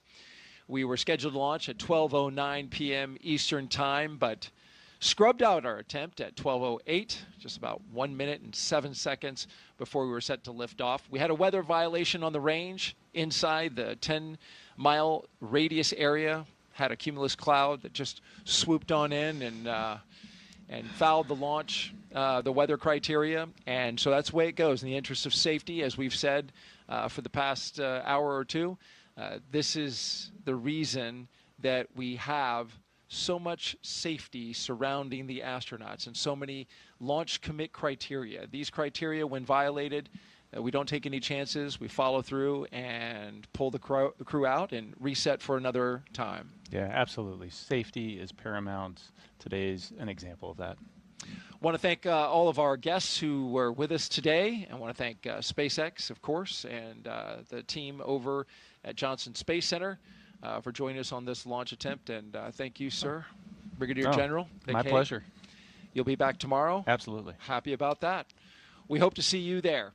And if we do choose that attempt for tomorrow, we will be on the air at 7:35 a.m. But stay tuned to our NASA social channels. We will update you with the latest information about which launch attempt we end up looking for. We've got a number of them, as I mentioned, going up to August 3rd. We skip the 4th and then have the 5th through the 7th. So stay tuned to our social media channels. We'll bring you the latest information on when that next launch opportunity will happen. Until then, have a great rest of your day. Thank you for watching, and we'll see you next time.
by Senators Wyden, Senator Cantwell, and Senator Kaine. Now, yesterday, Trump announced a deal with South Korea, and it's very similar to the deals we saw in the past with Japan and EU. All talk, no substance, and raising costs for the average American. So let's go ahead and break some of these deals down. Each time it's the same story. Trump gets up, says whatever pops into his head that day, and the next day it comes out that everything he said, or almost everything he said, was exaggerated, wrong, false. In Japan, on July 22nd, Trump said Japan is going to invest $550 billion in new investment in the U.S. You know what Japan said the next day? It's less than 2% of that. Okay? Meanwhile, tariffs went up 15%. They were 2%, now they're 15%. A huge increase in cost for the American people. In EU, on July 27th, Trump claimed $750 billion in new energy purchases and $600 billion in new investment in the U.S. Following the announcement, the EU said those numbers are unachievable, and besides, they didn't have to obey the agreements. They were non-binding. And again, tariffs up 15%. South Korea, Indonesia, Vietnam. I'd say to the media, when he announces his next tariff deal, you better ask a lot of questions, because the next day, it's all going to be undone. In some cases, Trump has claimed commitments from these countries that they didn't make. We still don't know what the agreement with Vietnam includes, neither do they. They've said that. Trump claimed a deal nearly a month ago, but neither side agrees on what he agreed to in Vietnam. So what is this chaos? Our businesses, our small businesses, our medium-sized businesses, our large businesses need some degree of certainty, and all they're getting is chaos and inflation. You saw the numbers yesterday. So the Trump tariff trade war is a trade war on the American people. We've seen this week the chaos and uncertainty. Business investment down 3%, in good part because people don't know what the tariffs will be. No one knows what's coming when Donald Trump has no plan, no strategy, and he's not honest about what he presents. But we do know one thing. Tariffs are up since Trump took office. Look at the price of goods. Leather, 40% higher. Fresh produce, 7% higher. Cars, 12% higher. Computers and electronics, 18% higher. It is estimated the average American family will pay $2,400 more a year because of the Trump tariff tax. Amazing.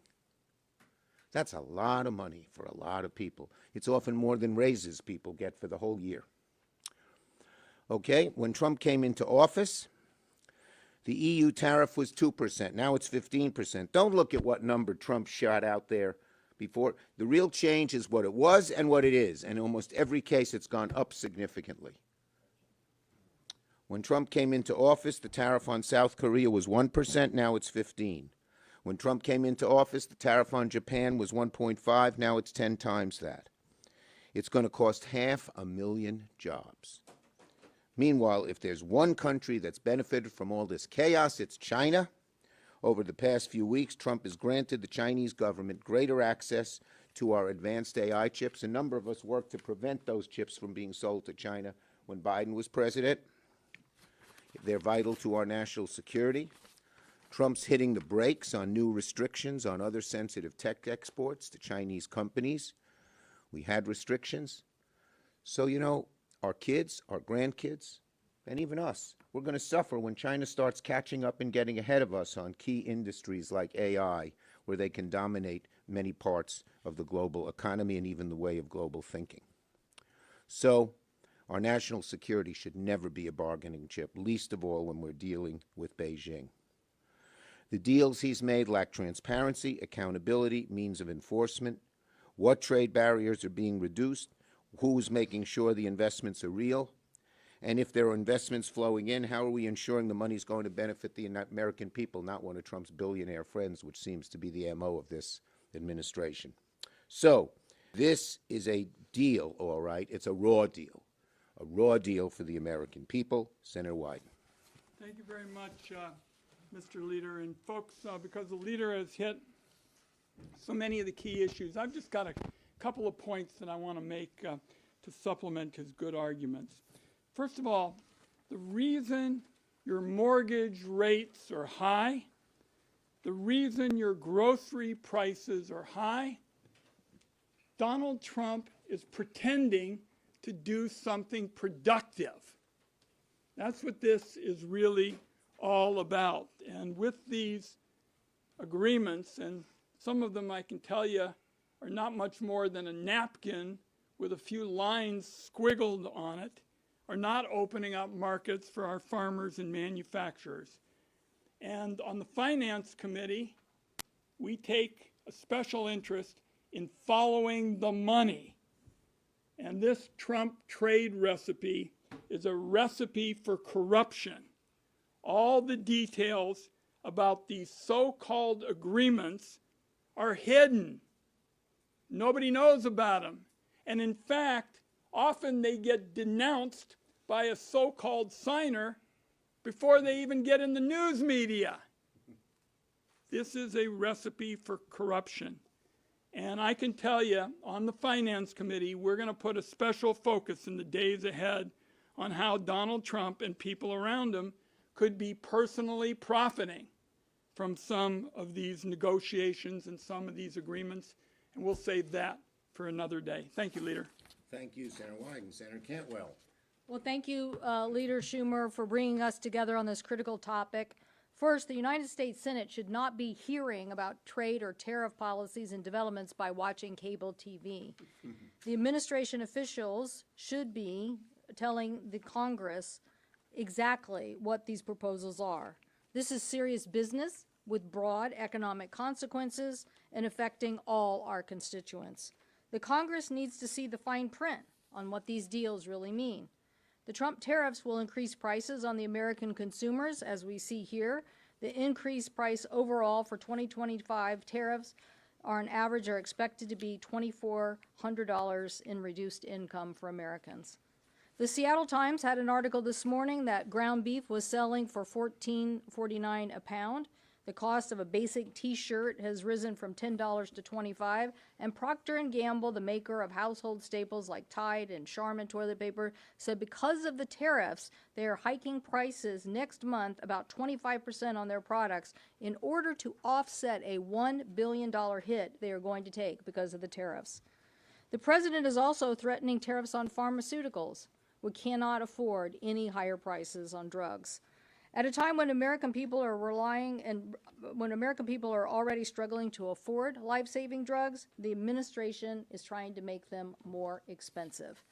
When the administration talks about how much revenue is coming from these tariffs, the revenue is coming right out of the pockets of Americans. Don't be fooled. The parade of handshakes, press releases is meant to distract from the very real possibility the Federal Court of Appeals will rule that the Trump administration does not, never had, the legal authority to unilaterally raise taxes on imports without coming to Congress first. Let's be clear, what the Trump administration is trying to pull off is the unconstitutional power grab of Congress's revenue-raising authority. Why should we stand back and let the President of the United States raise taxes on Americans with these tariffs? The American people deserve transparency, and they deserve lower prices. They were promised lower prices. Where are they? Thank you, Senator Cantwell. Senator Kane. Thank you. Well, thank you to my colleagues and to our leader and to all of you for coming. We're going to be on a recess sometime. And I know one thing. I know one thing about the recess, which is the four of us are all going to be doing something very similar. We're going to be traveling around our states, and we're going to be hearing a ton from our constituents. The last time I traveled around Virginia for a week was in April, and I'm going to be doing the same thing next week. And in April, at the front end of this tariff thing, here's what I was hearing. The tariff regime is increasing our costs. Businesses that bring in aluminum and steel, for example, which is everything from big manufacturers to the pie shop that buys aluminum pie tins from Canada, their costs are going up, and that affects their ability to sell. There's a second effect of the tariffs, which is the retaliation. When Donald Trump puts tariffs on other nations, they're going to put them on us. And in Virginia, that is hitting the ag and forestry sector the hardest.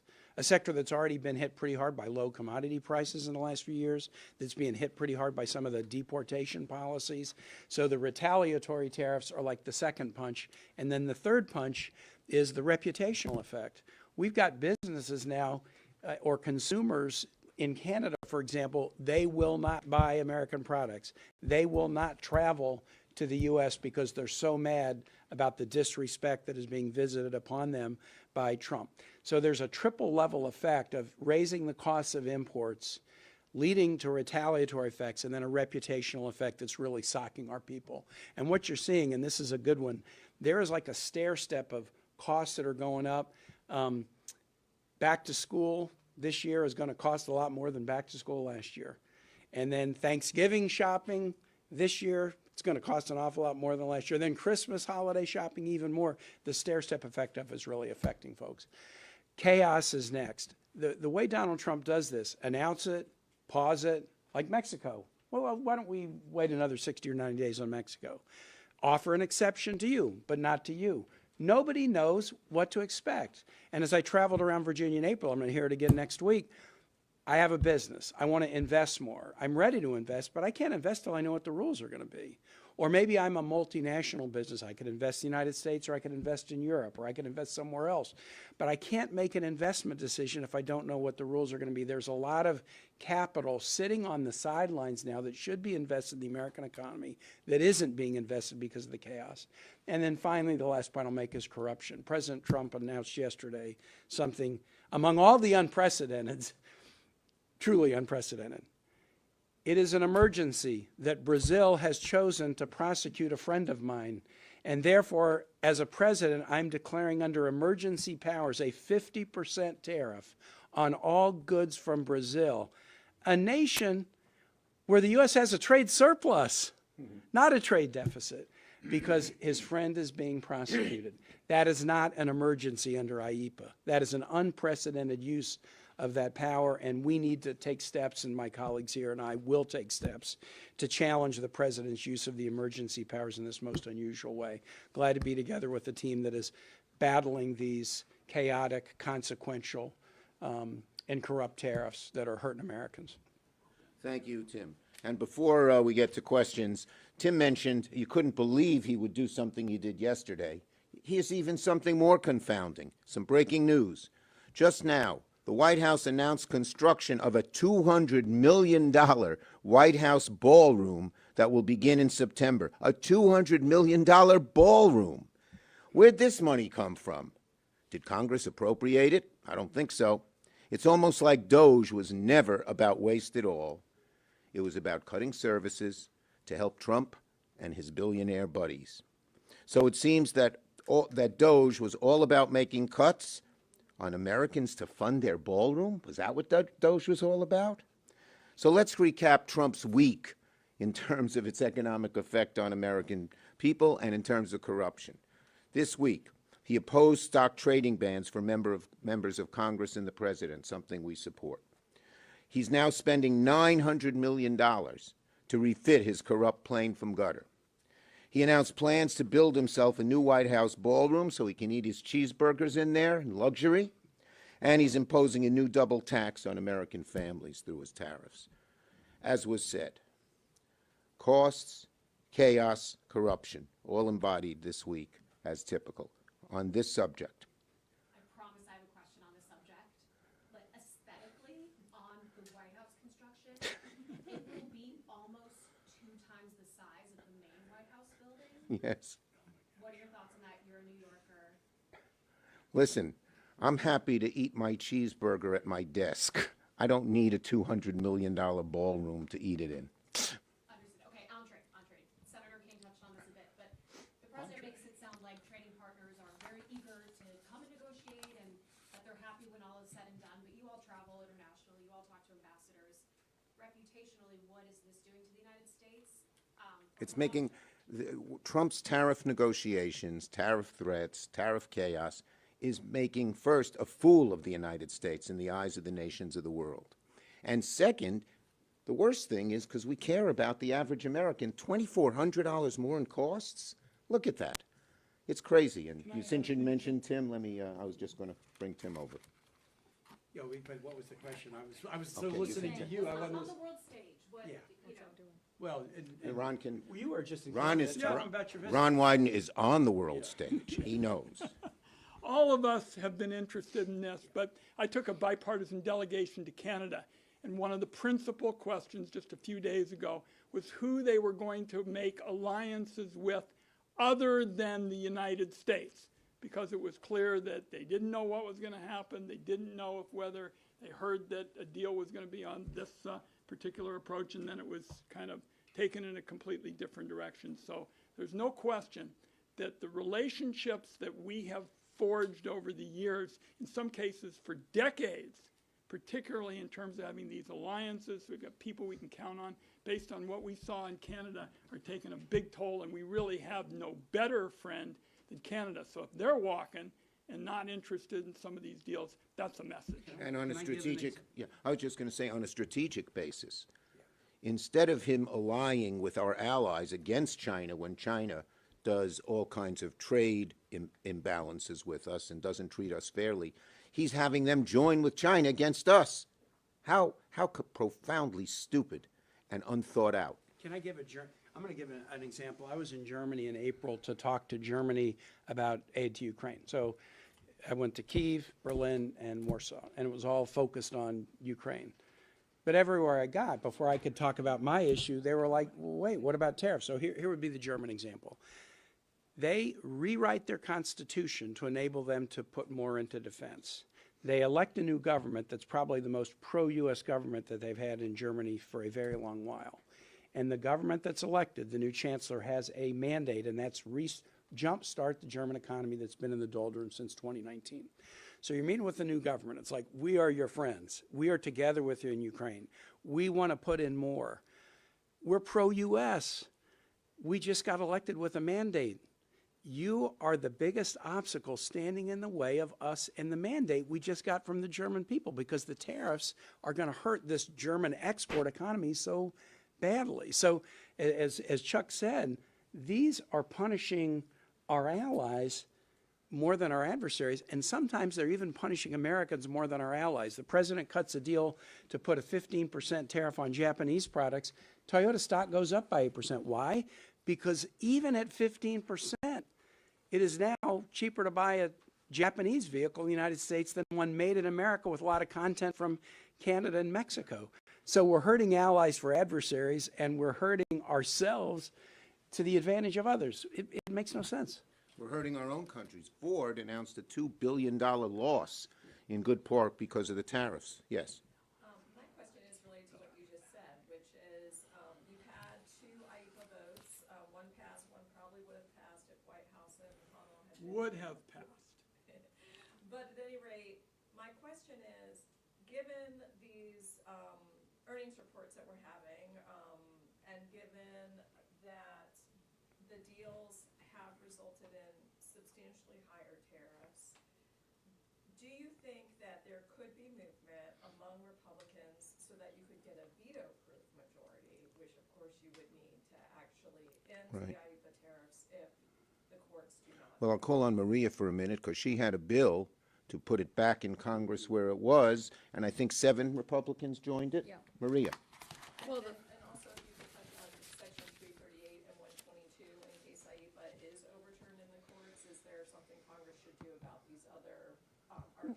Well, the courts are looking at these issues now, and the lower court, as you can see, basically said there was nothing in what the president was trying to say from emergency perspective, and we don't think he's following the law as it relates to 301 or any of these.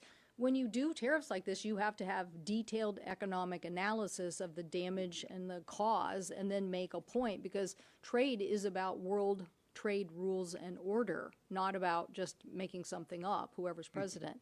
I mean, that's what distinguished, even back in England, they were like, no, we're not giving this power to the king, because people realized in the founding of our country that that's a dangerous thing to have a king or a president have this ability, because it is basically a tax. So they wanted to have a legislative body do this. So I think that they have not proven their use of these tariffs in any of the, I know they think, you know, that Secretary Lutnick said he could fall back on 301, but you really have to have a very detailed case on 301.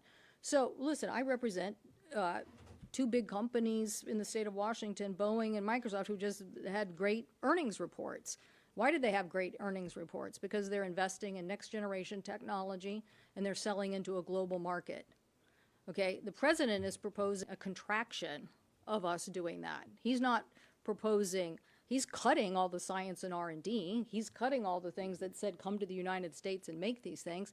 And as my colleagues just mentioned, he's making all our allies mad. So they're thinking, well, how do I counter the United States? Instead of saying, this is a global market, lots of opportunity. How are we going to reach those markets? How can we get our products into those markets? And so the cost on the American consumer, and I think the president thinks, oh, well, somehow they'll come back.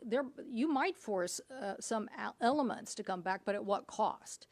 And the growth that we've had in a global expansion is 95% of consumers live outside the United States. The United States should be attracting the best and brightest, making the best and the best products, and selling that on a global stage, not this contraction. And do you think you can get more Republicans on board to check these powers? Well, so yes, I do, because my Republican colleagues have said, let's see the deals. And now, while there's a lot of trumpeting of these deals, so to speak, they are handshake deals. You know, the Wall Street Journal called them willy-nilly. I just think they don't represent the scope of what my colleagues, when you think about the first Trump administration and what happened with China, where they didn't follow through anyway, and our farmers were hurt, and then they came to Congress and said, you cough up the money to make our farmers whole, which taxpayers ended up doing, is not what I think my Republican colleagues have in mind. So I think as these details of these deals become clearer to them, I think you probably will hear more from them. Okay. Yes, ma'am. On the topic of unprecedented, because you mentioned that word, it is unprecedented that some Republicans are saying they want to go nuclear on changing the Senate rules, but others I talked to want to do this in a bipartisan manner. Tillis, for example, mentioned working with Democrats. Are you supportive of doing that? We certainly want to work in a bipartisan manner. First, remember, we're staying here, not because of us, but because John Thune wants us to stay here. Second, we are exchanging paper and conversations to try and come up with a bipartisan agreement. Last one. Yeah, one of the things that you guys are working on in a bipartisan way so far is appropriations. Yes. You know, we had a very messy long-term CR in March. You took a lot of heat by deciding a shutdown would have been worse for Democrats than what you ended up signing on to allowing. You're going to have a similar fight here in a couple of months. Do you still have that same view that a shutdown... Look, the ideal way to solve this is Democrats and Republicans working together in a bipartisan way to come up with appropriation bills. And we're making some progress on that. Senator Murray and Senator Collins are working together, and that's the way we ought to go. We hope Republicans will join us that way. Thank you, everybody. Hey, you guys, watch 232. It's like the Canadians think it's just impossible.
Okay.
Nice to see you. How are you?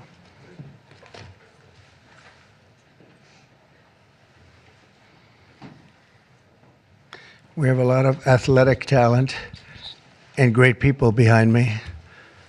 And they're going to do some very important things for our country. Nobody knows LT, right? LT, greatest ever. Lawrence Taylor. You look good. You could play right now, I think, LT. You only look that way. Well, I'm delighted to be here with some of the truly great sports legends of all time as we formally announce the newest members of the President's Council on Sports, Fitness, and Nutrition. This is an important step in our mission to make America healthy again. It's something that's very important, what we're doing, very important. Dating back to the administration of President Dwight D. Eisenhower, this council has championed the vigor and strength and vitality of the American people.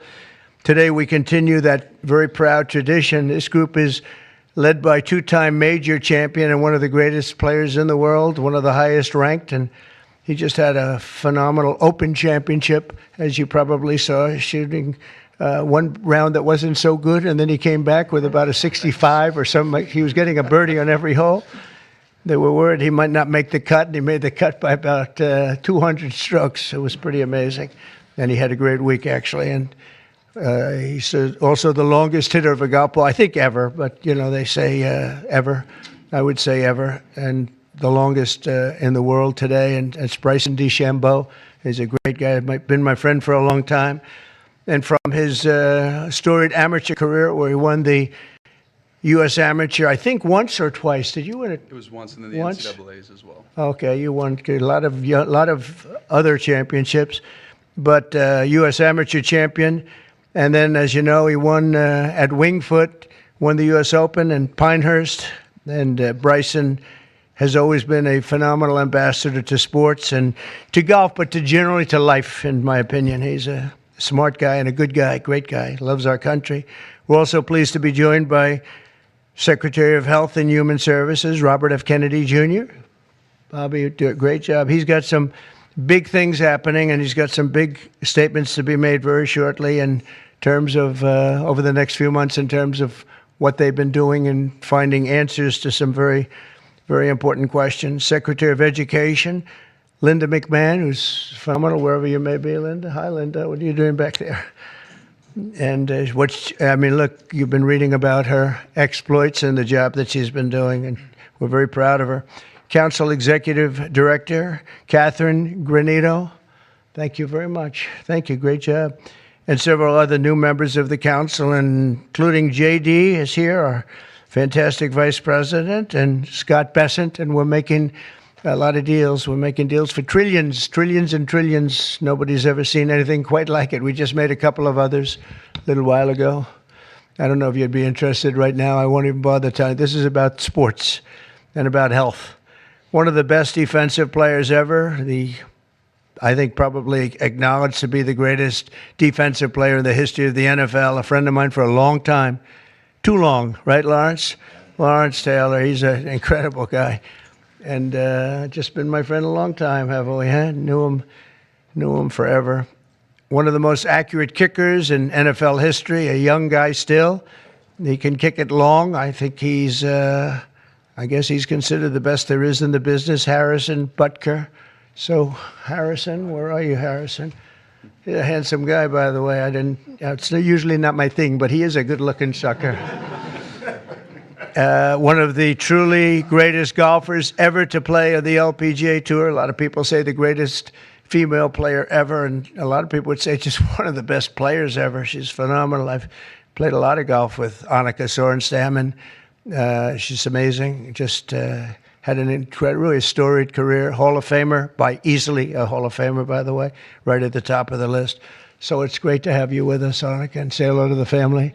And then she was here not so long ago with Gary Player, where she got the Presidential Medal of Freedom, and so did he. He's won 168 tournaments and 18 majors, 9-9, and she's the same in terms of the women's game. But that was a great time. It was a great honor to give it to you. You really deserved it. It's the highest medal you can get outside of the Congressional Medal of Honor. That's the military version. And the other is the Presidential Medal, and you got it. So thank you very much.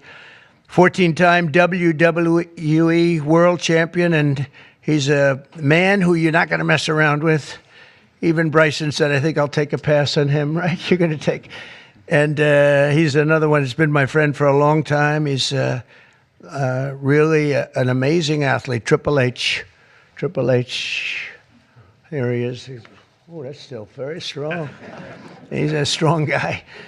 And it's great to have you. And you felt very strongly about this, about the council. 100%. Yep. Well, it's a great honor to have you. Offensive lineman, NFL, very respected, very smart. Cody Campbell. Thank you, Cody, very much. Thank you very much. In addition to the people here, we have other council members that want to just pay their respects. One of the greatest players and athletes ever. You could say, when you look at records, there's probably nothing like it. Tiger and Jack. This is Jack. Tiger was here not so long ago getting the Presidential Medal of Freedom also. He's a fantastic guy. And on the council, we have Jack Nicklaus, and he sends his regards. We have Gary Player, one of the greats. Nellie Corder, who's a phenomenal young, I think you'd say great young player. Annika, right? She's a fantastic person, too. NFL icons, Tony Romo, also a great football player. Quarterback, also a great golfer.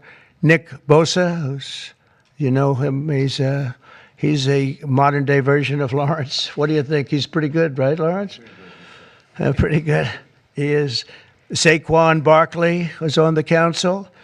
And Tua Tagovailoa, the quarterback, who is really, he's been fantastic. He's been, when he's not injured, he's great. He's got to stay healthy. But he's a great guy. NFL Commissioner Roger Goodell is on the commission. NFL Commissioner Gary Bettman, and the great one Wayne Gretzky is on, and a man who also received the Presidential Medal of Freedom, Mariano Rivera. And when I looked at his record, it was unbelievable. The Sandman. My wife said, "Why do they keep playing the Sandman when he walks in?" And I said, "Because he just puts the batter to sleep." He was great. When you look at his record compared to second, and Raleigh Fingers was great, and he was really great. But when you look at the record, boy, Mariano had a record. I've never seen anything like it. He was so high up.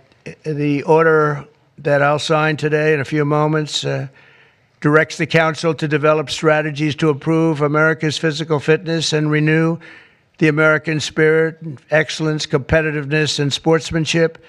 To that end, I'm pleased to announce that we're officially restoring the Presidential Fitness Test and the Presidential Fitness Award, and it's going to be a very big thing.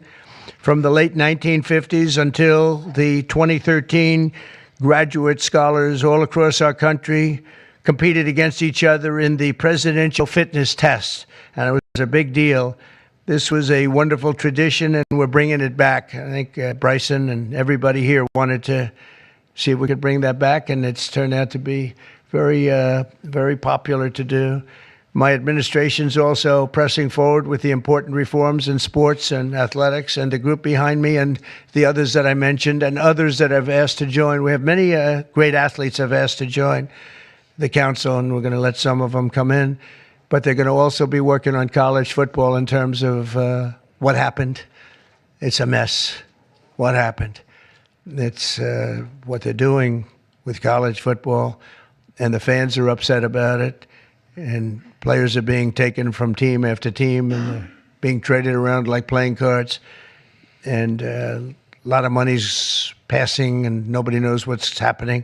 So these people behind me are going to be very much involved in figuring that whole thing out and working on it and trying to bring some sanity to that incredible, not only the football, college sports, very, very bad for women. Very bad what's happening, because now all of a sudden there's no women that are able to get the money that they're talking about. You know, it seems to be going mostly to football, some basketball, and women's sports are being totally decimated. We know that, Annika, you know, with this. It's all going into football, and some to basketball, and everything else is being left behind. And women are being left behind, and lesser sports are being left behind, and the Olympics is being decimated because that was like training for the Olympics, and now we're not going to have that many of those sports left. The smaller sports, they're almost going to be completely wiped out. This is crazy what's going on. We banned men from competing in women's sports, and last week the United States Olympic and Paralympic Committee announced that they will be complying with that order, so there won't be men playing in women's sports. That seemed like an easy one. They say it's an 80-20 issue during the campaign. I said, no, that's not 80-20. That's 97-3. Maybe it's 98-2, perhaps. And last Thursday, we terminated third-party pay-for-play schemes in collegiate athletics and effectively we saved college sports, but now we have to we have to heal it, because it's really a mess. It's a real mess. This council will play an important role in shaping these new policies and ensuring that we preserve the American athletic tradition for many generations to come. And in the years ahead, we'll have the chance to showcase our nation's athletic dominance in the world stage as we host the America 250. So we have America 250, and we have, it's going to be incredible, the Patriot Games. But we have the Ryder Cup, we have the President's Cup, we have the 2026 FIFA World Cup. So we have the World Cup here, we have the 2028 Olympics. So when they cheated on the election and they picked somebody that wasn't supposed to be there, I was very upset before that, because I got the Olympics and I got the World Cup. I was the one that did it. I can't say I got America 250. It just happened to be 200. I'd like to take credit for that, but I don't think I'll be able to. But we have a big thing coming up. But I was very upset because I got them, and it was skipped an election season. And so it took place in the next term after the term that we were supposed to have. And I was extremely angry. And then when I won, I said, wait a minute, I think I just picked up the Olympics and I just picked up the World Cup. So it worked out sort of cool. But I want to again, thank everybody in the council. They want to work too. These are people that really, we only do it by request, and people, they want to work and they want to make things better. And I hope they can make college sports better. They can heal it. They can find a solution. It's not going to be that easy, but you have a lot of smart people. So I'd like to begin by introducing Bryson to say a few words, and then we'll have Triple H, and we'll have a couple of other people say something, and then I'm going to sign that good-looking couple of pieces of paper, and it means a lot. It's going to be a very important council, and thank you all for being here. Bryson, please.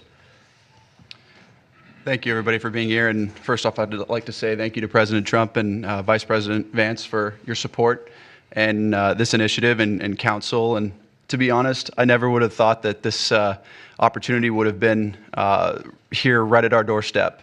We have an opportunity at being the 70th anniversary of the President's Council on Sports, Fitness, and Nutrition to literally change the fabric of kids' lives. And our first initiative is to bring back and reignite the President's Fitness Test, and then also reestablish some key other metrics on guidelines around building some communities, and also, again, with the President's initiatives around college, we think we can help in that regard too. But we've got a great established council with us that we believe we can change the fabric of our communities and kids' livelihoods for the future generations that are to come. I can't thank you guys enough, and looking forward to making massive changes in kids' lives and in our America's future. Thank you. Thank you. Please. First of all, I'd like to say the same. Thank you to President Trump. Thank you for this honor. I'm humbled by it. I'm truly honored to be on this. Vice President Vance, thank you very much. Secretary Kennedy, truly appreciate all that everybody is doing for the health and wellness of the entire country. For me, since I was 14, this has been such an important part of my life. Health, fitness, sports, nutrition, all of it. I think learning that at a young age sets you up for success in life. And without it, you're at a lesser place for it. So I look forward to the opportunity to do this. I look forward to the opportunity to help make our youth healthy, help get them engaged in sports, and let them learn what it takes to be successful in life. So thank you very much for the honor. Thank you. Thank you. Bobby, please. Thank you very much, Mr. President. In December of 1960, a month after he won the election, my uncle, who was about to be president, wrote an article for Sports Illustrated called "The Soft American," and he was lamenting the fact that America had prided itself on its beef jerky toughness, and that we were losing that. We were falling behind Europeans, we were falling behind other nations, and he was signaling with that article that he was going to make physical fitness of our kids the centerpiece of his administration. And I'm so grateful to President Trump for bringing back this tradition. I was talking to Paul before we went in here. We were part of the Council on Physical Fitness when we were kids. And you had to do sit-ups, you had to do pull-ups, you had to do shuttle runs, you had to do 1 mile runs. And they awarded the top 15% with a patch and with recognition and with certificates. And for me, it was a huge item of pride when I was growing up. And we need to reinstill that spirit of competition and that spirit and that commitment to nutrition and physical fitness. And I'm so grateful to President Trump for your leadership in bringing this back for our country. Thank you very much. Anna, representing the great women in sports, please. Thank you. Thank you, Mr. President, Vice President Vance. This is truly an honor. I want to thank the team behind me here for giving us trust to be able to do this. Sport has always been part of my life, and the importance of living a healthy, active lifestyle cannot be any more important than nowadays. So thank you for the trust, and I can't wait to get to work to make a difference in kids' lives, but also in people's lives. I think the time is so important. Obesity is the highest it's ever been. Mental health, as we all know, the need ought to be tackled. So thank you for the trust, and look forward to going to work with the team behind me. Appreciate it. Thank you. Lawrence, you want to say a few words? Come on up. Come on. He's a little shy, but once he gets going, nobody can stop. Oh, no, that don't stop. I'm just proud to be on this team. I don't know why. I don't know what we're supposed to be doing, but I'm here to serve, and I'm here to serve you. Okay, so I'm going to do the best I can for as long as I can. Thank you very much. Nobody like him. Come on, young superstar. Obviously very excited to be here. Thank you, Mr. President, for allowing me to serve on the council. Just excited to do my part to help make America healthy again, to help our youth be healthy and thrive and grow up and be great citizens of this country and be great family members and contribute to this great country. And I think you have to be strong in mind, in body, and soul. So thank you so much for allowing me to be here. Thank you. Thank you very much. JD? Okay, sure, sir. Well, thank you all, and thanks to the President for setting up this important commission. Thanks to all the great athletes for lending their credibility to it. I think all of us who have young kids at home just know that kids are healthier, they're happier, they do better when they're out there, they're being active, they're playing in sports, they're hanging out with their friends. I think all of us have thought at one point in the last few years that kids spend a little too much time on their phones, maybe a little bit too much time in front of the TV, and we just want kids to do better. We want them to be healthier, we want them to be happier, and we know that getting out there, playing in sports, and being active and healthy and physically fit is a critical part of this. So all due credit to the President and Secretary Kennedy's leadership. This is all about just making our kids better citizens, better people, and happier in their daily lives. And I think this is a great team to get it accomplished. Thank you, sir. Okay, let's sign this. Linda, come on. We'll sign this for Linda. She's doing pretty well, right? Around? Linda's amazing. Good job.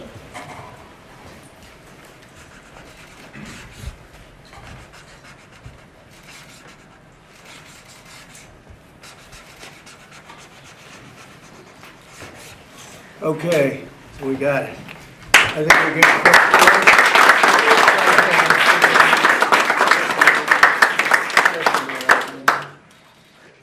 okay. We'll pass them around like this. Okay, here you go. That's the one. Thank you. Okay. That is not signed with an auto pen. There's no auto pens. We don't want auto pens in the White House. Okay? Any questions, please? About it? I think probably. What has sports meant to you? And did you have a sports hero growing up? Maybe Lawrence Taylor. I don't know. It could be Lawrence. Or I know him so well. Well, a lot of sports heroes. It meant a lot. I was always a person that loved playing sports. I was good at sports. When you were really focused on sports, you thought about nothing else. There was nothing else outside. It kept you. And to an extent, this is one of the reasons I like golf. You get away for a couple of hours. I play quickly and get through it. And for 2 hours, you're not thinking about all of the nonsense and all of the important things, frankly, but it cleans your mind. No, I think sports is so important. I think what this council is doing is going to be very important. And it gives you a little exercise, sometimes a lot of exercise. It's a great thing. It's a great thing. Sports are, you learn about people and you learn about how people compete. Now, it doesn't mean that if somebody's not a good athlete, a lot of people just are not good athletes, so they can't compete. But you learn about people playing sports and playing sports with and against some. So I've always loved it. It's been very important to me. These people are, inspirations. These are the top people in their individual sports. The council itself, I mean, they have some of the greatest champions, for the most part, the greatest champions in their sport. So they really understand sports, and understanding it's very important. Thank you for the question. Yeah, please. Please, go ahead. Yeah, Mr. President, can you talk about your plans for the new ballroom that was announced today? Yeah. And the $200 million, that's going to be paid for by yourself as By well me, as yeah. private donations? It's a private thing, yeah. I'll do it, and we'll probably have some donors or whatever, but it's about $200 million. So we've been planning it for a long time. They've wanted a ballroom at the White House for more than 150 years, but there's never been a president that was good at ballrooms. I'm really good. In fact, I looked at one that we just built in Turnberry in Scotland, and it's incredible. We're good at building. I'm good at building things, and we'll get it built quickly and on time. It'll be beautiful, top of the line. We've retained the best architects and engineers, everything else. It'll be built over on the east side, and it will be beautiful. It'll be views of the Washington Monument. It won't interfere with the current building. It'll be near it, but not touching it, and pays total respect to the existing building, which I'm the biggest fan of. It's my favorite place. I love it. But they've wanted it, and when they have big events, you entertain the president of China or the president of any place, and you have big crowds. They've always had to get a tent, and you've probably been to some of them, Bobby. When it rains, it's a disaster, and the tent's 100 yards. That's more than a football field away from the main entrance, and people are schlopping down to the tent. It's not a pretty sight. The women with their lovely evening gowns, all of their hair all done, and they're a mess by the time they get. And they've always wanted to have it. And I said, in the first term, I said, if I get another shot at this, I'm going to do a ballroom. I was pretty busy in the first because I was running the country, and I was also fighting for survival with all of the lunatics I had to beat. But it worked out, obviously, it worked out very well because here we are. But I always said I was going to do something about the ballroom because they should have one. So we'll be leaving it. It'll be a great legacy project, and I think it'll be special. You saw some renderings of the initial. I think it'll be really beautiful. No government dollars at all? No government dollars, no. An extremely busy week between this executive order, trade, Russia, Gaza, but also the family of Virginia Giuffre released a statement overnight in response to some of the comments that you made this week. You said that Jeffrey Epstein stole people from Mar-a-Lago. At the time, did you know why he was taking those young women, including Virginia? No, I didn't know. I mean, I would figure it was ABC fake news that would ask that question, one of the worst. But no, I don't know really why. But I said, if he's taking anybody from Mar-a-Lago, he's hiring or whatever he's doing. I didn't like it, and we threw him out. We said we don't want him, at the place. This is a story that's been known for many years, as you know. But I didn't like it that he was doing that. Yeah, please. Canada forward with the Palestinian state, Say it again. if Canada moves forward with recognizing the Palestinian state, is that a deal breaker for you? Well, we're going to see. No, I didn't like what they said, but that's their opinion. I didn't like that. Not a deal breaker, but we haven't spoken to Canada today. He's called, and we'll see. But we have made a few deals today that are excellent deals for the country. You know, we're taking in literally trillions of dollars for the country. This is making our country very rich and respected again. We have, you know, I tell these people, and I say it as much as I have to say it, but every leader is at NATO, and I was in the Middle East with the three great countries, three great leaders, Qatar, you know, Saudi Arabia, UAE, and everybody said the same thing. All of the NATO countries, essentially, they said that we were a dead country. 1 year ago, we were a dead country. Now we're the hottest country in the world. Look at you people. We're the hottest country anywhere in the world. We're doing great. Yeah, do you have a... Canada currently. What's the holdup with the negotiations with Canada? Well, they have to pay a fair rate. That's all. It's very simple. They have been charging very, very high tariffs to our farmers, some over 200%. And they've been treating our farmers very badly. They've been treating our country very badly for years. And look, we like Canada. I love Canada. I have so many friends in Canada. But they've been very poorly led. They've been very, very poorly led. And all we want is fairness for our country. That's all. You know, they want to be under the, as we call it, the Golden Dome. And I said, well, you know, you're going to have to pay for that. They want a lot of things from our country, and for years we did it. We basically protect them with our military. They spend very little money on their military, as you know. Not an acceptable amount of money. Yeah, please. Thanks a lot, Mr. President. Your tariffs policy goes into effect tomorrow. Yeah. As you know, a federal appellate court today heard oral arguments about whether or not you had the authority to unilaterally impose those tariffs. I'm not going to get you to weigh in on the legal arguments, but you're weighing your decision to do that, your authority to do that, based on a 1977 law. It's never been invoked before. Why didn't you invoke this law? Well, we've been winning all along. I just want to ask you, why didn't you invoke this law in your first term? You could have taken in billions upon billions of dollars in your first term, but you waited until your second term. Yeah, because in my first term, I was fighting lunatics like you who were trying to do things incorrectly and inappropriately to a president that was duly elected. And we did do certain tariffs in the first term. If you look at China, we took in hundreds of billions of dollars from China. But when COVID came, the last thing I was going to do is tell France and Italy and Spain and a couple of other countries that we're going to hit you with tariffs. We had to fight the COVID situation when that came. But if you look at my first term, we took in hundreds of billions of dollars worth of tariffs, but you people didn't cover it very well. Yeah, please. Go ahead. Thank you so much. I'm representing the foreign poll today. I'm asking you two questions on foreign policy. The first one, do you plan to re-engage diplomatically with Iran, go with direct talks with them, or are you happy with the current situation, having no deal with Iran? Well, Iran has been acting very badly. They were decimated. Their nuclear capability, that potential, which could have happened within 3 or 4 weeks, was decimated. It's been obliterated. The Atomic Energy Commission said the place is just decimated. Now they can start again, but they'd start in different sites because they were hit. I tell you what, the job these pilots did with their B-2 bombers, those unbelievable machines, they traveled 36 hours without stop, and they hit every single target. Every bomb hit they went right down to the chutes, and then, as you know, we shot 30 rockets from submarines that were hundreds of miles away, and they hit every target. So they can start again, but they haven't been saying the right thing. I will say Iran has not been saying the right thing. They have not been speaking nicely, and they should be. Yeah, please. President Jerome Powell not lowering interest rates again. Many people say that he's playing politics with the futures of millions. Well, he is. We call him Too Late. He's Too Late. It's his new nickname. It's Too Late Powell. He's a terrible Federal Reserve Chairman.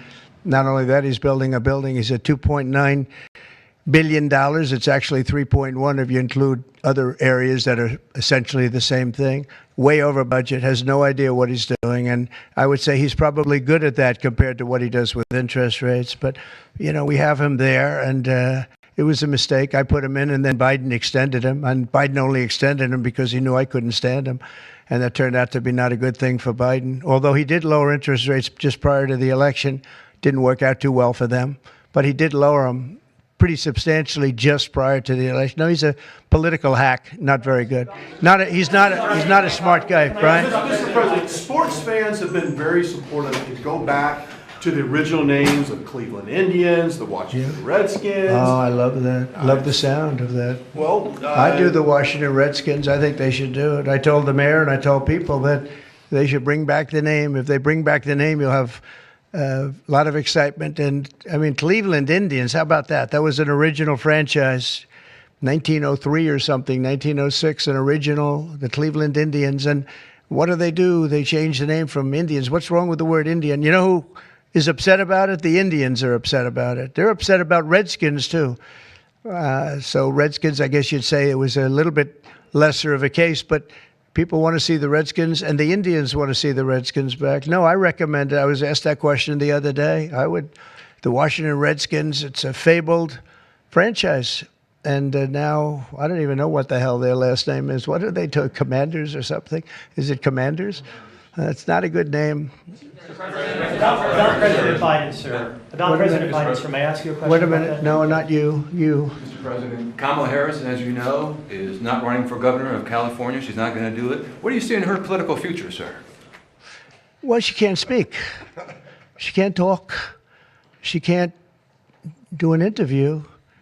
I thought it was a very strange campaign that we had. But, you know, I had two of them.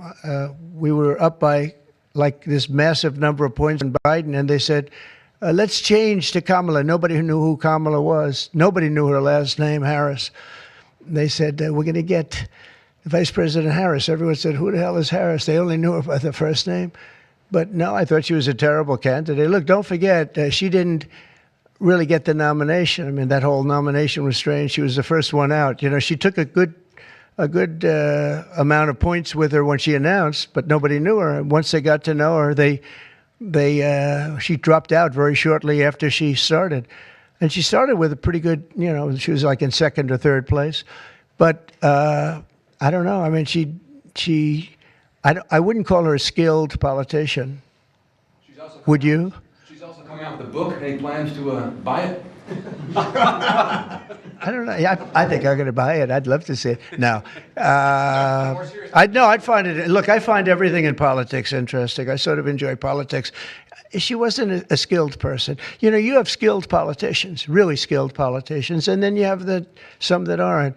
And she was put in a very tough position, I think. She did have a 6-week honeymoon. They were told me, the pros said, you know what, she's going to have a 6-week, and she did. She was like untouchable in terms of everybody thought great. But she didn't do any interviews or anything, which was strange. Not even friendly interviews with friendly reporters like her right there, a really friendly reporter. And you know what happened? People said, what's wrong with her? Why isn't she doing?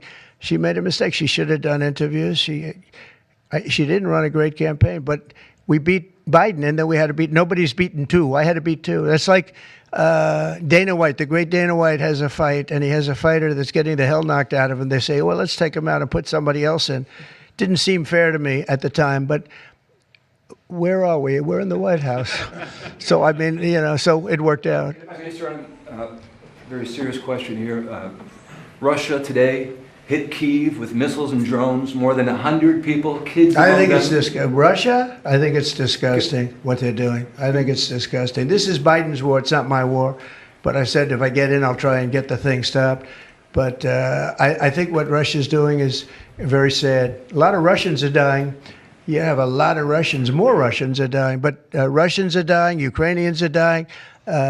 You know, the United States isn't really involved in that war. It shouldn't be. And by the way, I made a deal with NATO where NATO pays us for everything that we send. We send them ammunition, missiles, etc. And we're not paying anything for that war. But I will tell you this, it should be stopped. It's a disgrace. And The ones that are dying are they're losing 7,000 now. It was 5,000. They're losing now 7,000 soldiers a week, Ukrainian soldiers and Russian soldiers. And they're also losing people now in the towns and cities because Putin's hitting them with rockets. No, I think it's disgraceful. You have a 10-day deadline. You imposed a 10-day deadline. Yeah, we have about 8 Does he care days. about Yeah, that? we're going to put sanctions. I don't know that sanctions bother him. You know, they know about sanctions. I know better than anybody about sanctions and tariffs and everything else. I don't know if that has any effect, but we're going to do it. Europe is extremely upset. But this is a war that should have never happened. This is a war that wouldn't have happened if I were president. And this is Biden's war. This was a stupid war to get into. Should have never gotten into this war. Stephen Coffey's traveling to Israel. Yeah, going to Israel, and then he's going to Russia, believe it or not. Representative Marjorie Taylor Greene has said that what is occurring there is a genocide. Do you agree? Oh, it's terrible what's occurring there, yeah. It's a terrible thing. People are very hungry. You know, the United States gave $60 million for food, and it's a shame because nobody, you know, I don't see the results of it, and we gave it to people that in theory are watching over it fairly closely. We wanted Israel to watch over it. Part of the problem is Hamas is taking the money and they're taking the food. But we gave $60 million a couple of weeks ago. Nobody said anything about it. Nobody said thank you, but I didn't need the thank you. I just wanted the people to get fed. And we're helping out financially with that situation. It's a terrible situation. So just to conclude, I want to thank everybody for being here. I want to thank you for being here. This is a great group of people, and it's a good feeling. You know, when we first came to office, this country was really in trouble, and now we're rich as hell, and we're doing amazing things, and we really are. We're the hottest country in the world, and I like that. Thank you very much, everybody. Thank you. President, can I ask you about lighting, Mr. President? Can I ask you about lighting?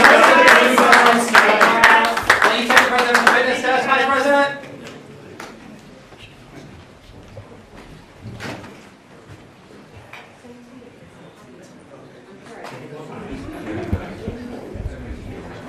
All right, thanks, guys. You're ready to go. Let's go back up.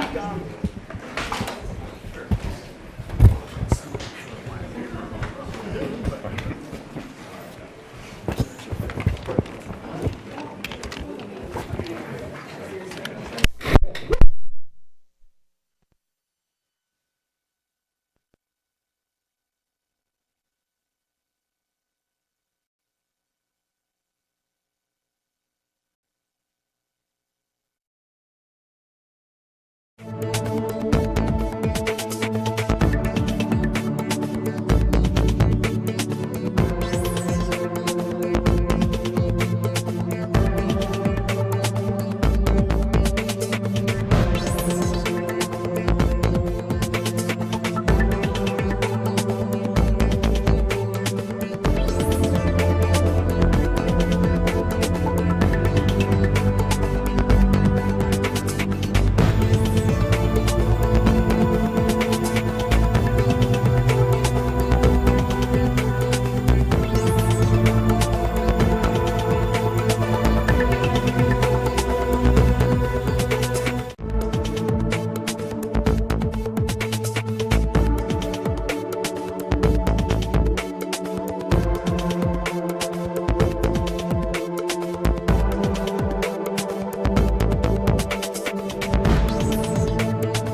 Thank you.